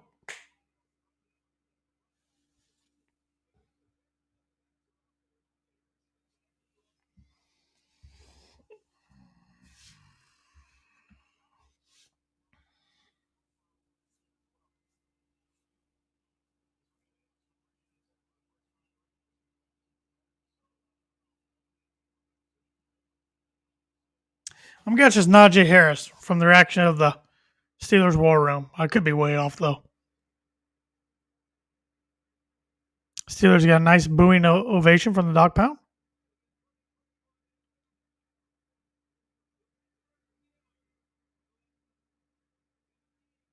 Najee Harris, right there. From Alabama. Another Alabama guy. I had him mocked to 18th to the Dolphins. Prior to that, I had him going 32nd to the Buccaneers. So I had him in the first round the entire time. I think that's a good pick for the Steelers. I like that pick a lot. The draft score of Next Gen Stats really likes that. 99 overall, 90 athleticism, 99 production. Yep, another Alabama guy. That's a good pick for the Steelers. He's the 2020 Doak Walker Award winner, which goes to the nation's top running back. Gets Big Ben another toy in that offense. They re-signed Juju Smith-Schuster to a one-year deal. Yeah, that's a good pick for the Steelers. 3,843 rushing yards, 44 career rushing touchdowns, both school records. The whole school records at school like Alabama is always pretty impressive. He had 26 rushing touchdowns, 30 touchdowns from scrimmage last year, led FBS in those categories. And this is a guy a lot of people were arguing for the Heisman. Him, his teammate Devonta Smith, who ended up winning the Heisman, and Mac Jones, all three. Could make case for all three of them. 821 rushing yards after contact last year, second to FBS. 93 forced missed tackles on touches in 2020. It led to FBS. Solid pick by the Steelers. I really like that pick. Now the Jaguars are on the board at 25. I've had the same guy mocked to the Jaguars every single mock. It's just Trevor Morage, safety from TCU. So he's the highest rated safety in the draft. We'll see if they're the first team to pull a trigger on a safety.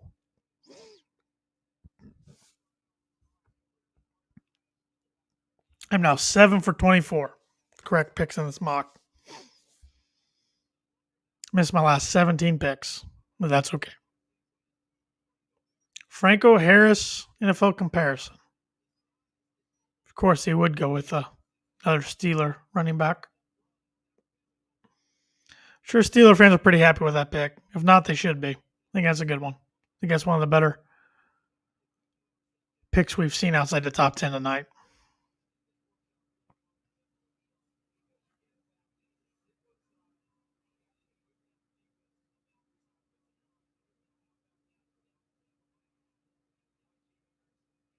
Jaguars on the clock, under 5 minutes on the countdown clock. Coming off a 1-15 record last year. That can't be replicated, though, since now the NFL is a 17-game regular season instead of 16 games. They've selected in the top 5 6 times in the last 10 drafts. It's the most in the NFL during that span. I think I went over that there in the first pick before they took Trevor Lawrence. Tonight was the first time they've ever selected number 1 overall in franchise history, which is hard to believe for a franchise that hasn't had a ton of success. Urban Meyer is, of course, their new head coach. He was announced as the head coach on January 14th. Ex-Ohio State coach, national champion coach there, national champion coach at Florida before that. And before that, he had a lot of success at Utah, getting them to a BCS Bowl win. And before that, he was really good at Bowling Green, too. So he's been good at everywhere he's been. We'll see if Urban can do well in the NFL. be a different challenge for them, that's for sure. Jaguars are 12-36 since losing the 2017 AFC Championship, worse than the NFL during that span. They're on the clock now, followed by the Browns, Ravens, and then Saints. So we're getting close to the end of the finish line. 7 more picks to go. I'm going to try to hang on here for the next 7 picks. I am getting pretty tired. We've been live now for 3 hours and 15 minutes, almost 16 minutes. But appreciate everybody that's hopped on Facebook, YouTube, or Twitter throughout the broadcast. Please give us a like on Facebook if you haven't already. Follow us on Twitter and Instagram at Tan and J-Man Show. Subscribe to our YouTube channel. Of course, you can watch our podcast live every Monday on the ISC Sports Network from 6:30 to 7:30 Eastern Time. If your cable provider doesn't have the ISC Sports Network, they have a free app. And you can find that app also on Apple TV, Amazon Fire Stick, Roku, all those streaming devices. And you can listen to our podcast every week. Our podcast drops on Tuesday mornings at 6 a.m. Eastern Time on all the popular podcast platforms, Apple Podcasts, Spotify, Stitcher, Google Podcasts, iHeartRadio, TuneIn. So please subscribe there. And if you listen on Apple Podcasts, please give us a rating and review. That really helps us out a lot, and we really appreciate it. We have merchandise for sale. You can click the link on any of our social media channels and click Tan and J-Man store, and we have t-shirts, sweatshirts, zip-ups, coffee mugs, stickers, all kinds of stuff. So, been trying to work on hats, but nothing's come together so far. So, still hoping to get that going one of these days.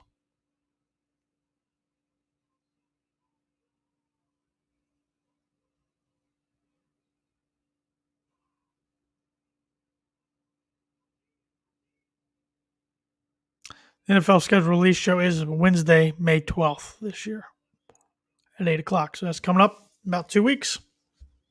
2 weeks from yesterday. Pick is in.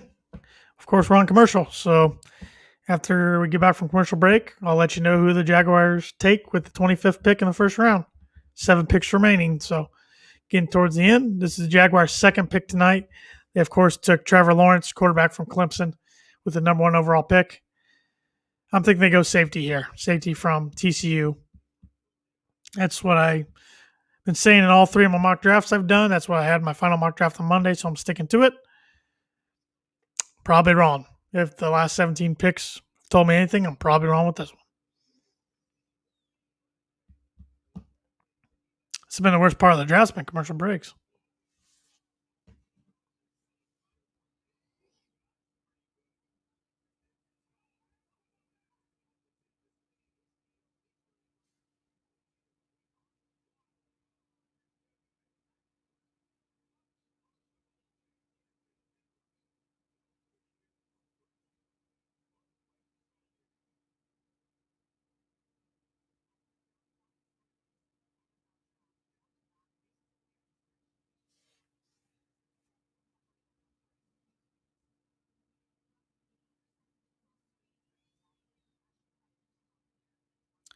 Interesting stat here. North Dakota State now joins Oklahoma, Oregon, Purdue, Tennessee, and Washington State as schools to have 2 quarterbacks selected in the top 6 within a span of 6 drafts. Interesting.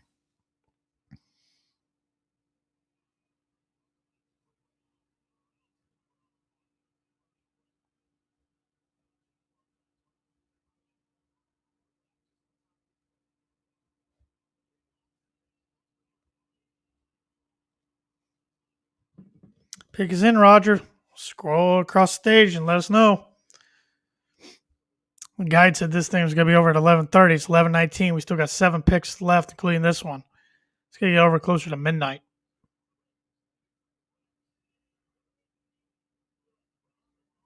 Here comes Roger.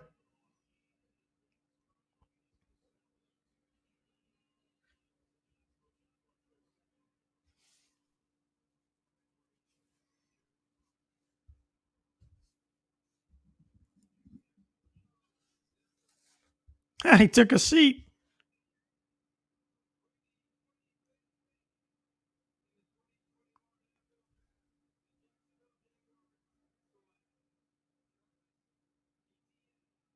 Travis Etienne, running back from Clemson. Wow.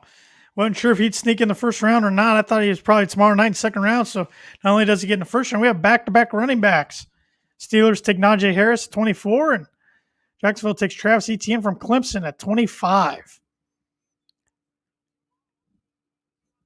Yeah, Jacksonville's the new Clemson Tigers. They take Trevor Lawrence, number one, and his running back Travis Etienne at 25.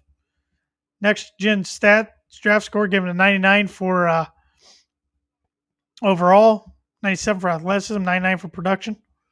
It's the first team AP All American selection, all purpose. 2-time second team AP All American selection. Good pick for the Jaguars. I thought they were going to go defense. They go offense. 2-time ACC Offensive Player of the Year in 2018 and 2019. He was J-Man's 2020 Heisman preseason favorite. I think mine was Trevor Lawrence, so we were both off. But 4,952 career rushing yards, most in ACC history. His 70 career rushing touchdowns are most in ACC history. His family's watching there from Toole, Texas. They are excited, as they should be.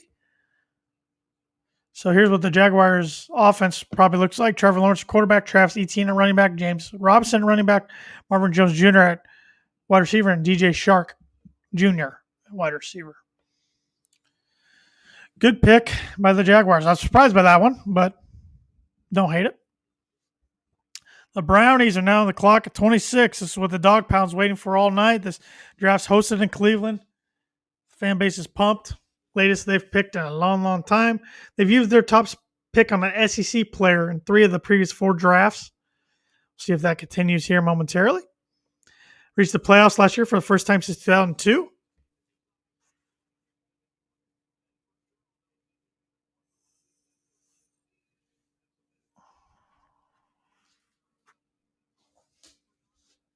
Won their first playoff game last year since 1994. Lost to the Chiefs in the divisional round.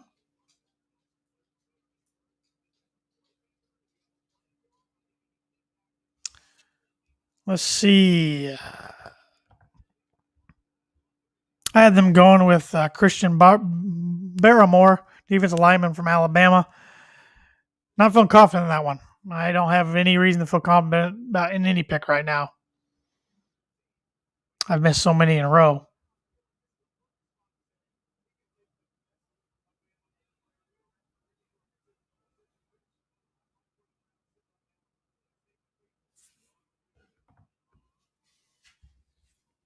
Pick is in. Let's get it going. 6 more picks. Let's hurry this thing up there.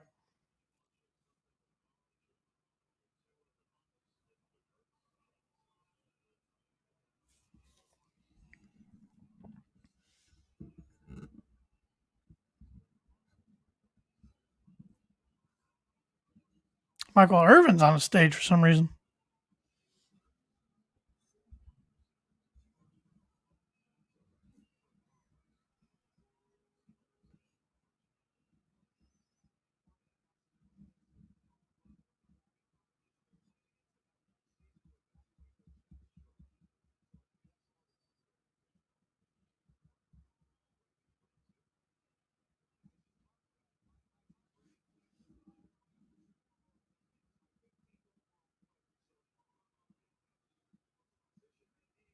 And JOK is still available from Notre Dame. I had him going 21st to the Colts. Got to think he's got to go somewhere tonight. I don't think he slips to the second round.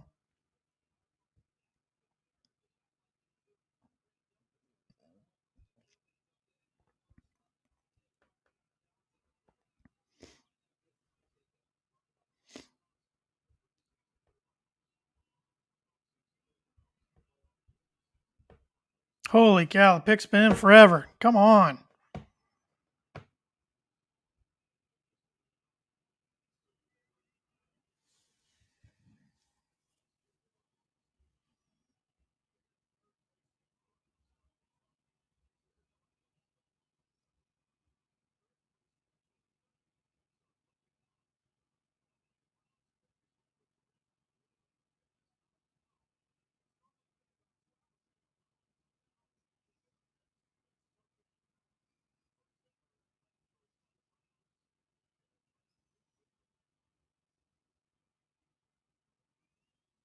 Here comes the Browns pick.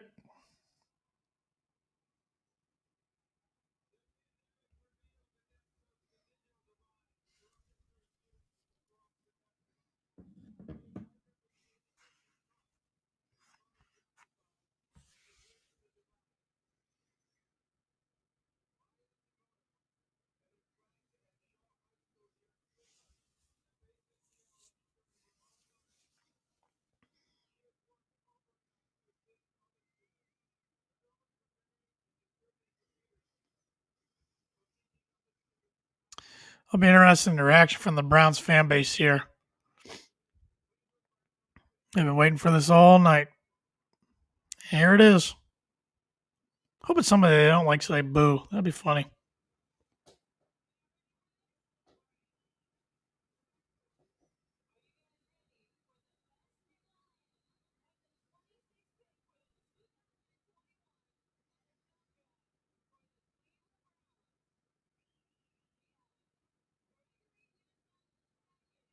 Gregory Newsome second, corner from Northwestern. They seem to like it.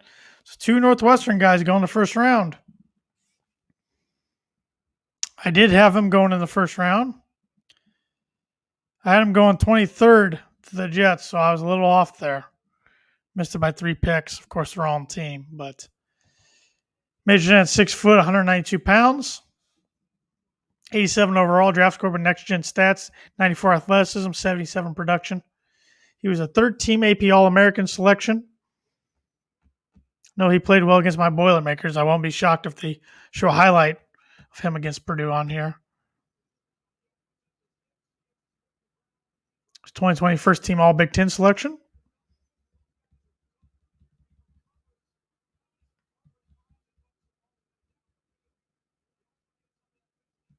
Led the team pass breakups each of the last 2 years.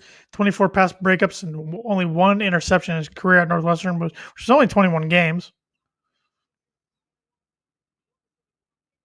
I wonder when the last time Northwestern's had 2 first-round picks in the same year, if ever. It's pretty impressive. They had a good defense last year, though. He ran a 4.3840. That probably helped his case out. Baltimore's up next, 27. If I'm not mistaken, I had them taking somebody who's already taken. Yeah, I had them taking Jalen Phillips. Jalen Phillips went 18th to Miami. So I'm going to miss that one. I don't think I'm going to get another pick right tonight. I think I'm going to have to settle for 7 out of 32. We got 6 picks left, but not liking my chances to get another one fully correct. Got the first 7 of the draft. Was on a hot streak for a little while. It's been all downhill since then. Solid pick for the Browns here, though. They need some defensive back help. See what the Ravens do here coming up next. Ravens, Saints, Packers, Bills are the next 4 teams to draft.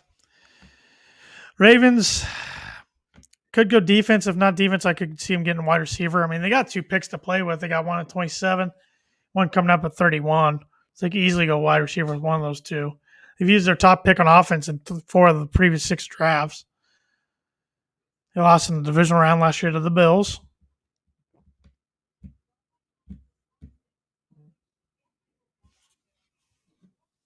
They've made the playoff 3 straight seasons, but only 1 playoff win.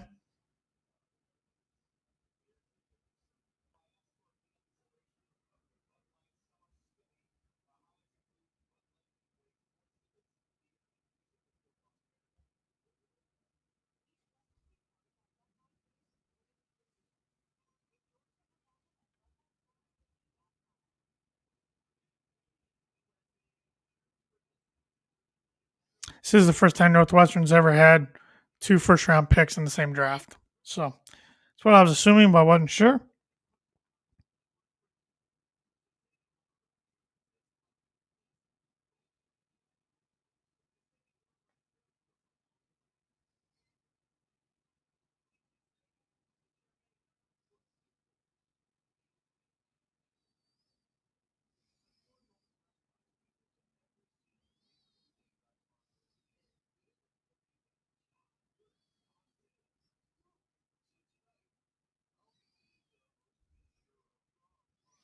Been live now 3.5 hours tonight. I am getting tired, but we only got 5 more picks to get through. I can do it. I promise. Made it this far. Can make the rest.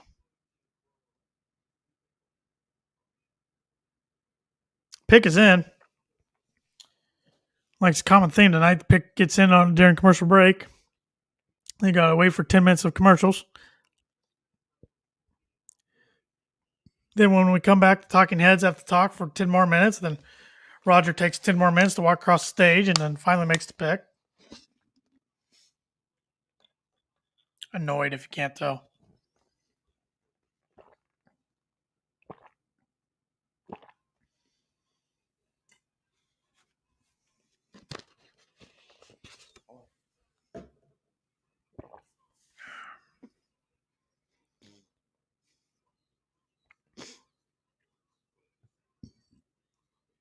I'd love for Rondell Moore to be one of these 5 remaining picks, but I don't think it's his time. I think tomorrow night.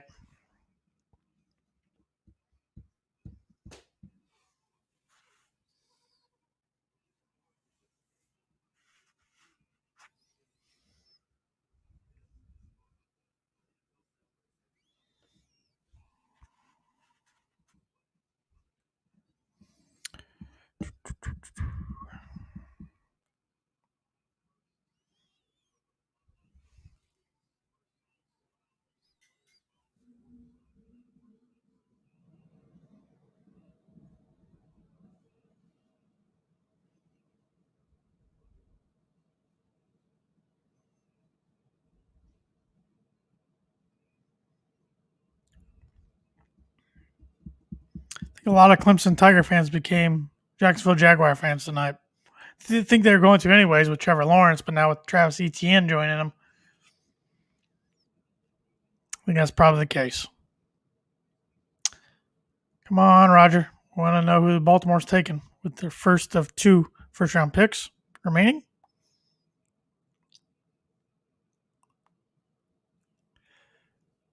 I did have Rondell Moore mocked here in my second mock draft. Don't see that happening, though.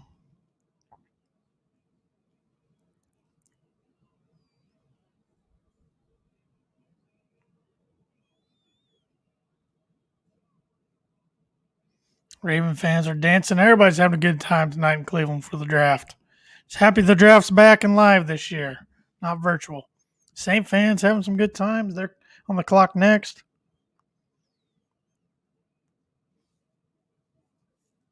Here it is. The Ravens' 27th pick.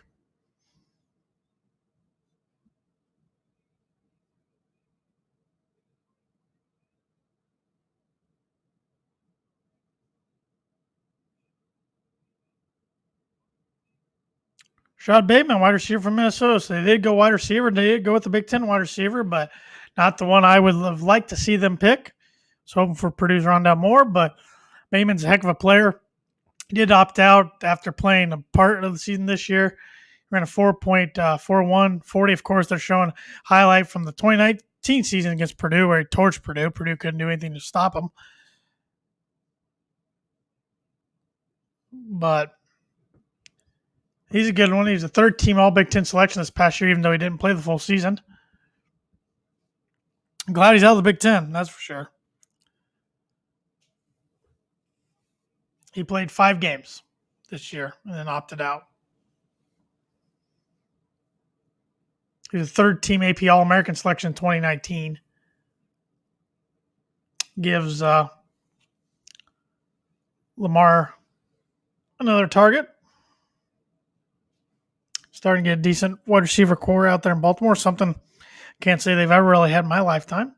He was 2019 Big Ten Richter Howard Receiver of the Year. So now their offense looks like Lamar Jackson at quarterback, J.K. Dobbins at running back, Marquise Hollywood Brown at wide receiver, Rashad Bateman wide receiver, Mark Andrews tight end. It's a nice little squad there. I like how that offense has come together for the Ravens. And Coach John Harbaugh there. New Orleans Saints are on the clock now. The Drew Brees-less New Orleans Saints. Next 4 picks, Saints, Packers, Bills, Ravens. It's going to be really weird to see the Saints without Drew Brees, but looks like Jameis Winston will probably be their starting quarterback. They also re-signed Taysom Hill, but he's more of a hybrid player than anything else. Kind of like a guy, Tim Tebow, who was in the news today, supposedly working out with the Jacksonville Jaguars to try to make an NFL comeback as a tight end. Tim Tebow is 33 years old, going to be 34 in August. Probably should have done this a decade ago, and he could have lasted in the NFL longer than he did, but he wanted to be a quarterback. No teams really wanted him to be a quarterback. So then he tried a stint at minor league baseball. That didn't work out so well after 3 or 4 years. So Now he's trying to make a comeback in the NFL at a completely different position. So we'll see how it works for him. We'll see if it even works at all. Urban Meyer might have just been doing his good close friend a favor by letting him work out. So the 28th pick is in by New Orleans Saints, but surprise, surprise, I feel like I'm a broken record right now. It's on commercial. So I'll wait to come back from commercial. Let's see in my mock draft who I had the Saints taking. I remember his defense, but I don't remember who. Jalen Away, linebacker from Penn State. He's still available. So that's the good thing. He's available. Rondale Moore's available. Asante Samuel Jr. is available. Landon Dickerson's available. And Gregory Rousseau is available. So I could have a chance to get one more pick right, but so far I'm 7 for 27. I've missed my last 20 picks. So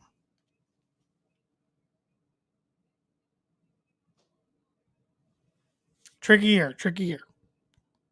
But I don't do trades in my mocks, and I know it's always going to cause you to miss some, but trades are too complicated for me to try to predict. I think it's better just to pick your poison and do 1 through 32 straight. See which ones you get right, see which ones you get wrong.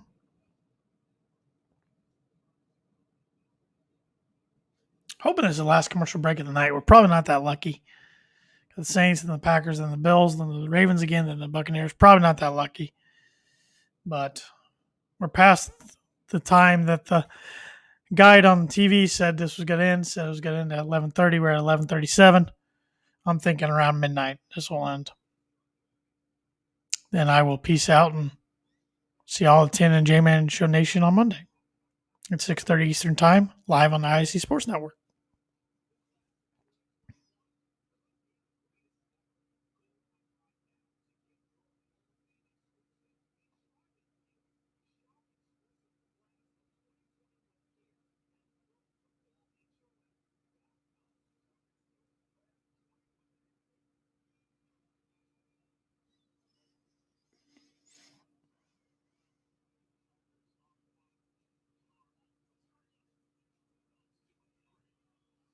Rounds 2 and 3 are tomorrow night, but I will not be doing any live coverage of that. You can follow me on Twitter, though, at TannerLee92. See what I think about certain picks, especially the Broncos pick and wherever Rondale Moore lands, assuming he lands tomorrow night, not tonight. NFL schedule release, once again, is going to be Wednesday, May 12th at 8 p.m. Eastern Time. They're billing the season as the biggest season ever because it's the first season that they're doing 17 regular season games instead of 16. So it is literally the biggest season ever. Be cool to see Rondale Moore go here, so a lot of Purdue fans could still like the Saints, like they did when Drew Brees was playing there for a majority of the last 2 decades. He announced his retirement on March 14th. He's going to be working for NBC Sports, doing some coverage in Notre Dame, which makes me want to throw up, but that's all right. Jameis Winston got re-signed by the Saints to a 1-year contract on March 15th. They were top 5 in scoring offense and defense in 2020. That's no surprise. But just like usual, the Saints kind of choked in the playoffs. Alvin Kamara was the first player with 40-plus rushing touchdowns and 50-plus receiving touchdowns in the first 4 seasons in NFL history. It's a pretty good one. 21 scrimmage touchdowns in 2020, which led the league. Here comes Roger walking across the stage. So we're about to see who the Saints are taking with the 28th overall pick.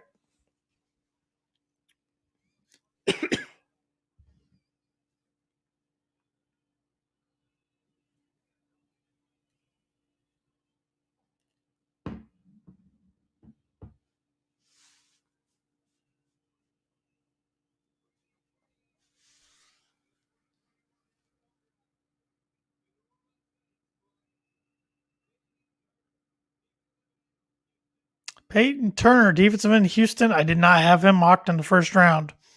Thought he'd be a second-round guy. So I miss another one. 4 picks left.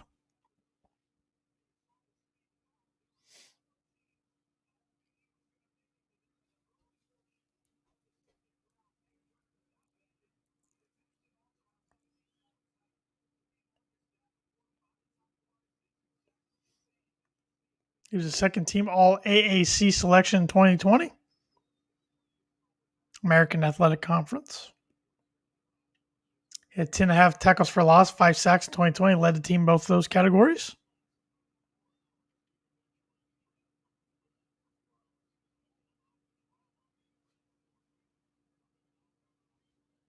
Ian Rappaport and latest on the Aaron Rodgers saga. Green Bay is on the clock and the pick is in already.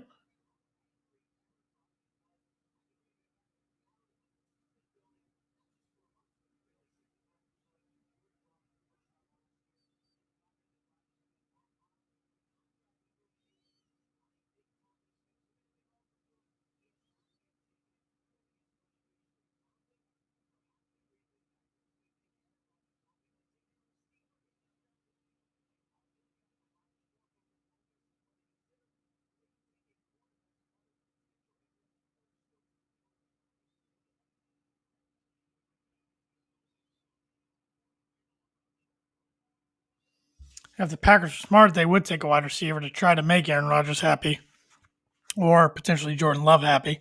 Come on, take Rondale Moore from Purdue. Come on. Doubt they do that, though. Rodgers has one passing touchdown to one first-round pick, Mercedes Lewis, his whole career at Green Bay. That's insane. See, that's the type of stuff that makes him mad at the front office, not just picking his heir apparent Jordan Love last year without his acknowledgement beforehand, and the contract negotiations going south for him and his agent with the Packers. I mean, this is a 2020 AP NFL MVP, and I'd love to see him in blue and orange, or orange and blue, but it's probably not going to happen.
A lot of Aaron Rodgers talk. That's why I'm being silent here and just kind of listening to the latest on the saga.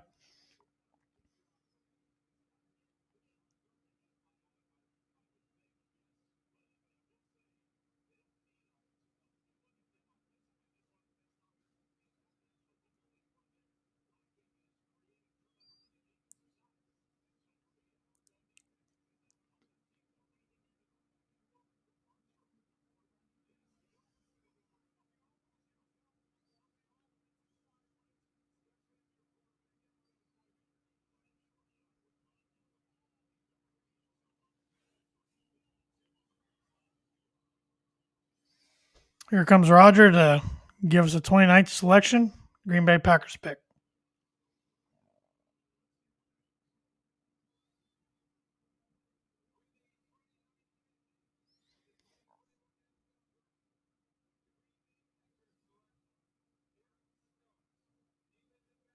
And they went defensive back, Eric Stokes, corner out of Georgia. I had Rondale Moore going there, so I missed it, of course, but that's not going to make your quarterback happy. Might make your team better overall. Oh, man.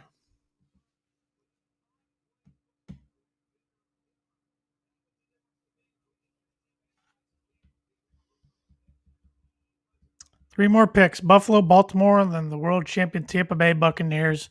Then we're going to call it a night.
Buffalo Bills are on the clock now. Runners up in the AFC last year to the Kansas City Chiefs. They've used their top. Yep, that went away before I could read it. Won the AFC East last year for the first time since 1995. It's a division that's just been controlled by the Patriots for 2 decades. They won their first playoff game last year since 1995.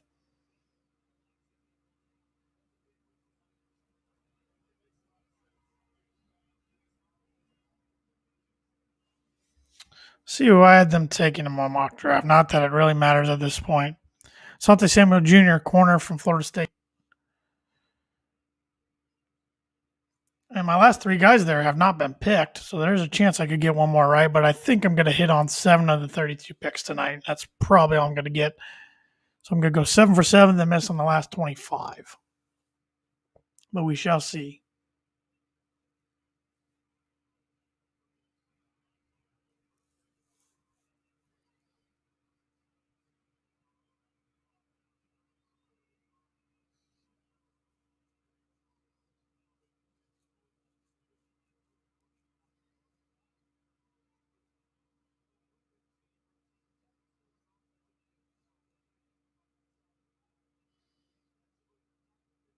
Looks like their pick's in, but it doesn't say the pick's in, but their draft room was all smiles and doing fist bumps, so.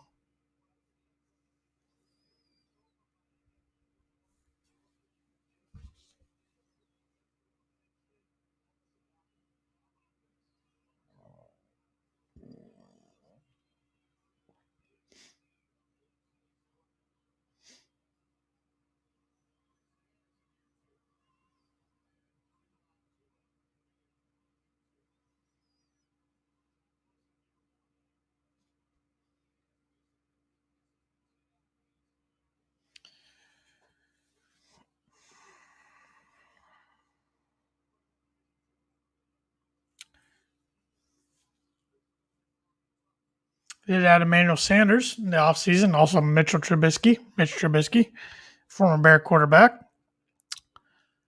Matt Breida, Jacob Hollister. So they had some nice pieces on offense. Give Josh Allen a few more weapons to play with. They did lose John Brown and Andre Roberts. Lost Quentin Jefferson on defense. Guard Brian Winters. Pick is in. Nobody circles the wagons quite like the Buffalo Bills, Chris Berman always says.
Here comes Roger, finally.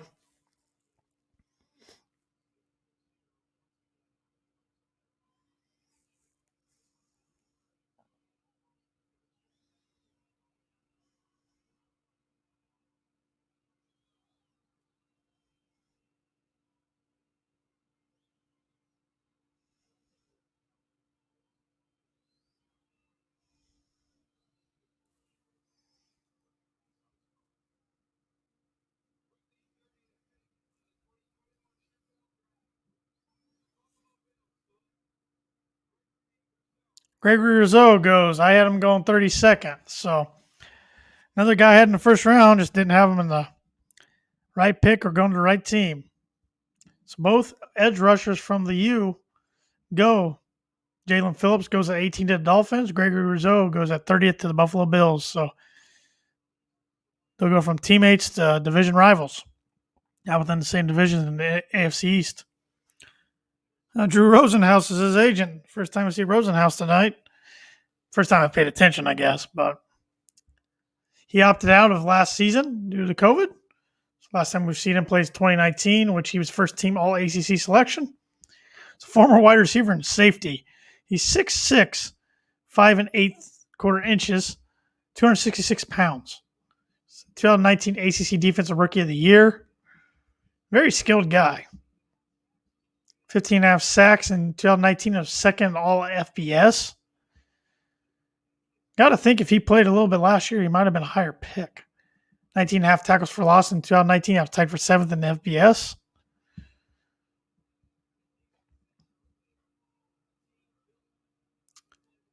Nine of his 15.5 sacks in 2019 were on 3rd or 4th down, tied for most in FBS. That's a cool stat. 16.9% pressure rate in 2019. First among ACC edge rushers, minimum 200 pass rush attempts. Pass rush snaps, I should say. So 2 picks remaining. Ravens again, and then the world champion Tampa Bay Buccaneers. Don't see Rondale Moore going to either one of them. Definitely not the Ravens. They just took wide receiver from the Big Ten, Rashad Bateman from Minnesota. And then Tampa Bay's got all their starters returning, so I don't really see a need there. So I don't think number 4 from Purdue University, Rondale Moore, will hear his name called till tomorrow. Hopefully it's early in the second round. Hopefully it's sometime in the second round, but hopefully early. That'd be nice. Just he's one of the best college players I've ever seen, in particular live, and it's just wild to think that he's not a first-round pick, but he did major at 5'7", so that probably hurt him. Along with injury concerns, played 3.5 games in 2019 and then sat out the first 3 games of 2020 with an injury, and then only got to play 4 or so games last year, so that probably didn't help his case either.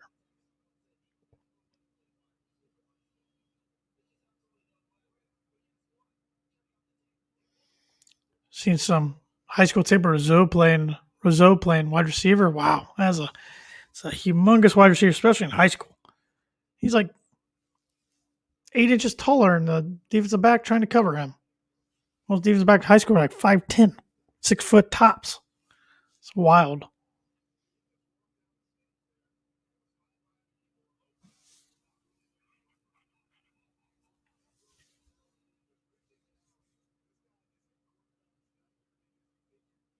Did around a 4.6740.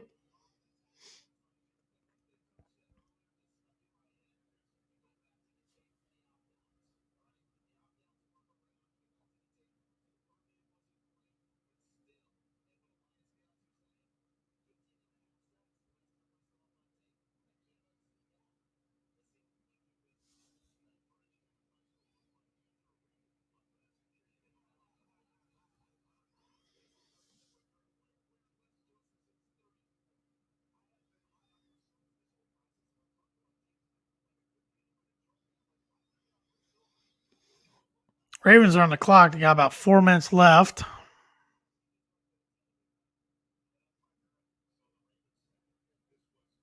This was originally the Kansas City Chiefs pick. Ravens traded offensive lineman Orlando Brown to the Chiefs for this pick last week.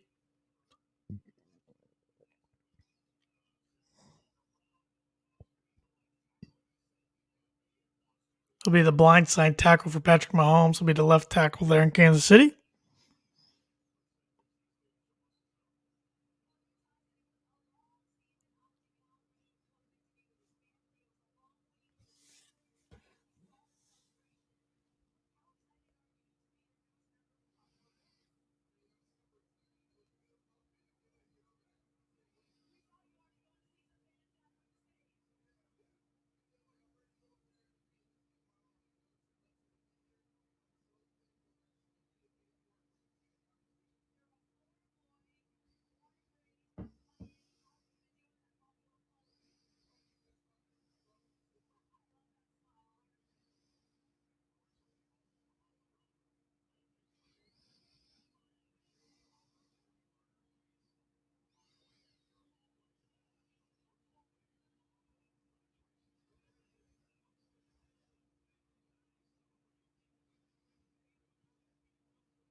Pick is in by the Ravens. We only got 2 picks left, Ravens then Buccaneers, but it's commercial. Just like everything tonight.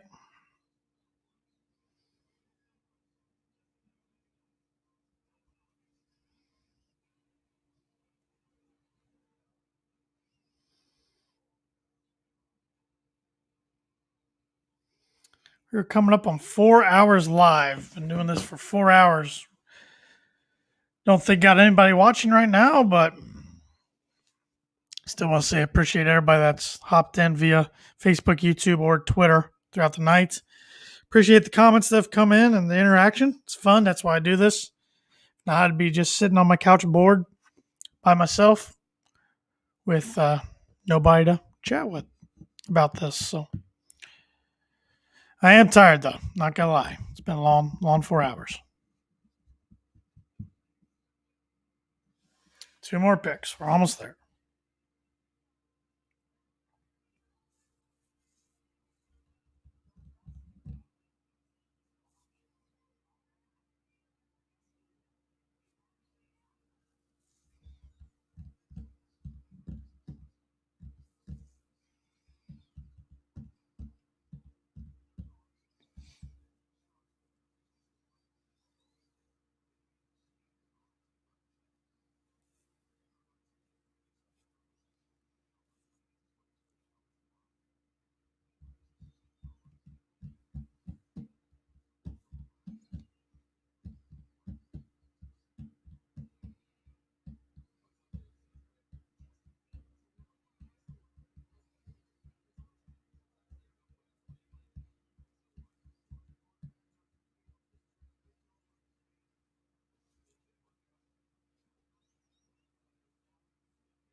This has got to be the last commercial break tonight.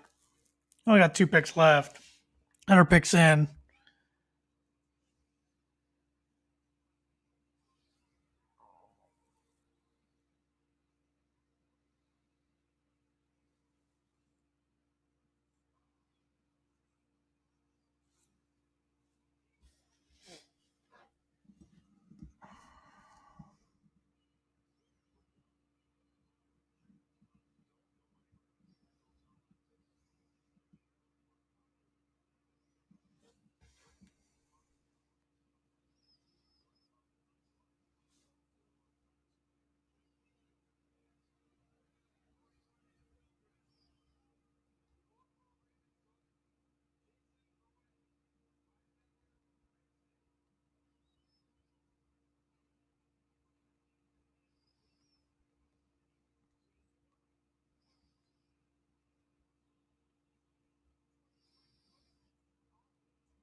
Jason Owe, linebacker from Penn State. So he joins Micah Parsons as a second linebacker from Penn State to get drafted tonight. He ran a 4.3740, 99 athleticism according to Next Gen Stats draft score. And Penn State's linebacker you, and then proved why tonight. I had him going at 28 to the Saints, so I missed it by about 3 picks there. He's a 2020 first team All Big Ten selection, 38 tackles, 6.5 for loss. Last year, both career highs for him. 5 sacks, 2 forced fumbles in 2019, which were career highs in those categories for him.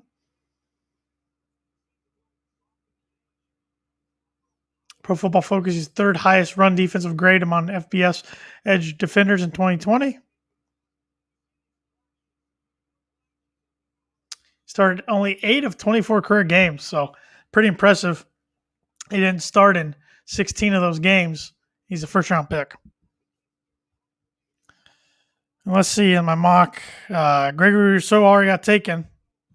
So I got 7 of the 32 right this year. My goal was 6, so I exceeded my goals. After getting 7 of the first 7 and getting all the first 7 picks right, I was hoping to do a little better than that, but didn't match my 11 correct from last year. Didn't think I would, but at least I did get past my goal of 6. I got 7. the pick is in for the Buccaneers. I will stay on here until the pick's made and let you know who the pick is. But once again, thank you to everybody who's watched on Facebook, YouTube, Twitter. Please give our page, The Tan and J-Man Show, a like on Facebook. Subscribe to our YouTube channel. Follow us on Twitter and Instagram at Tan and J-Man Show. If you listen to our podcasts drop every Tuesday morning at 6 a.m. Eastern Time on all the popular podcast platforms, Apple Podcasts, which if you listen on there, please subscribe if you haven't already. And if you have, please give us a rating and review. That helps out a lot. You can also listen and subscribe on Spotify, Stitcher, Google Podcasts, TuneIn Radio, iHeartRadio.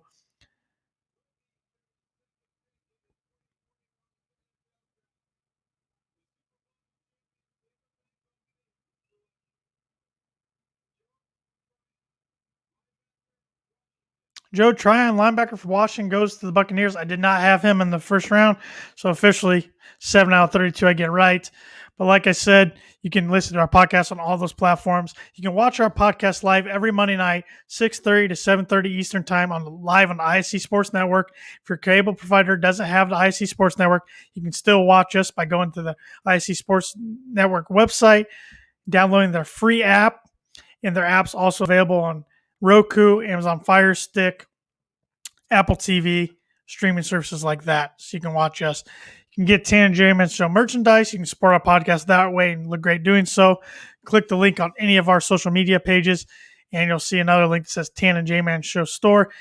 Click there. You go to our store. We got t-shirts, zip-ups, hoodies, coffee mugs, stickers, all kinds of things. So once again, I'm Tanner Lee for the Tan and J-Man Show. This is the conclusion of the 2021 NFL draft for the first round, and we'll be recapping this Monday and much, much more. So please tune in. Thanks for watching. Appreciate it. Have a great Friday and a great weekend, everybody. We'll see you Monday.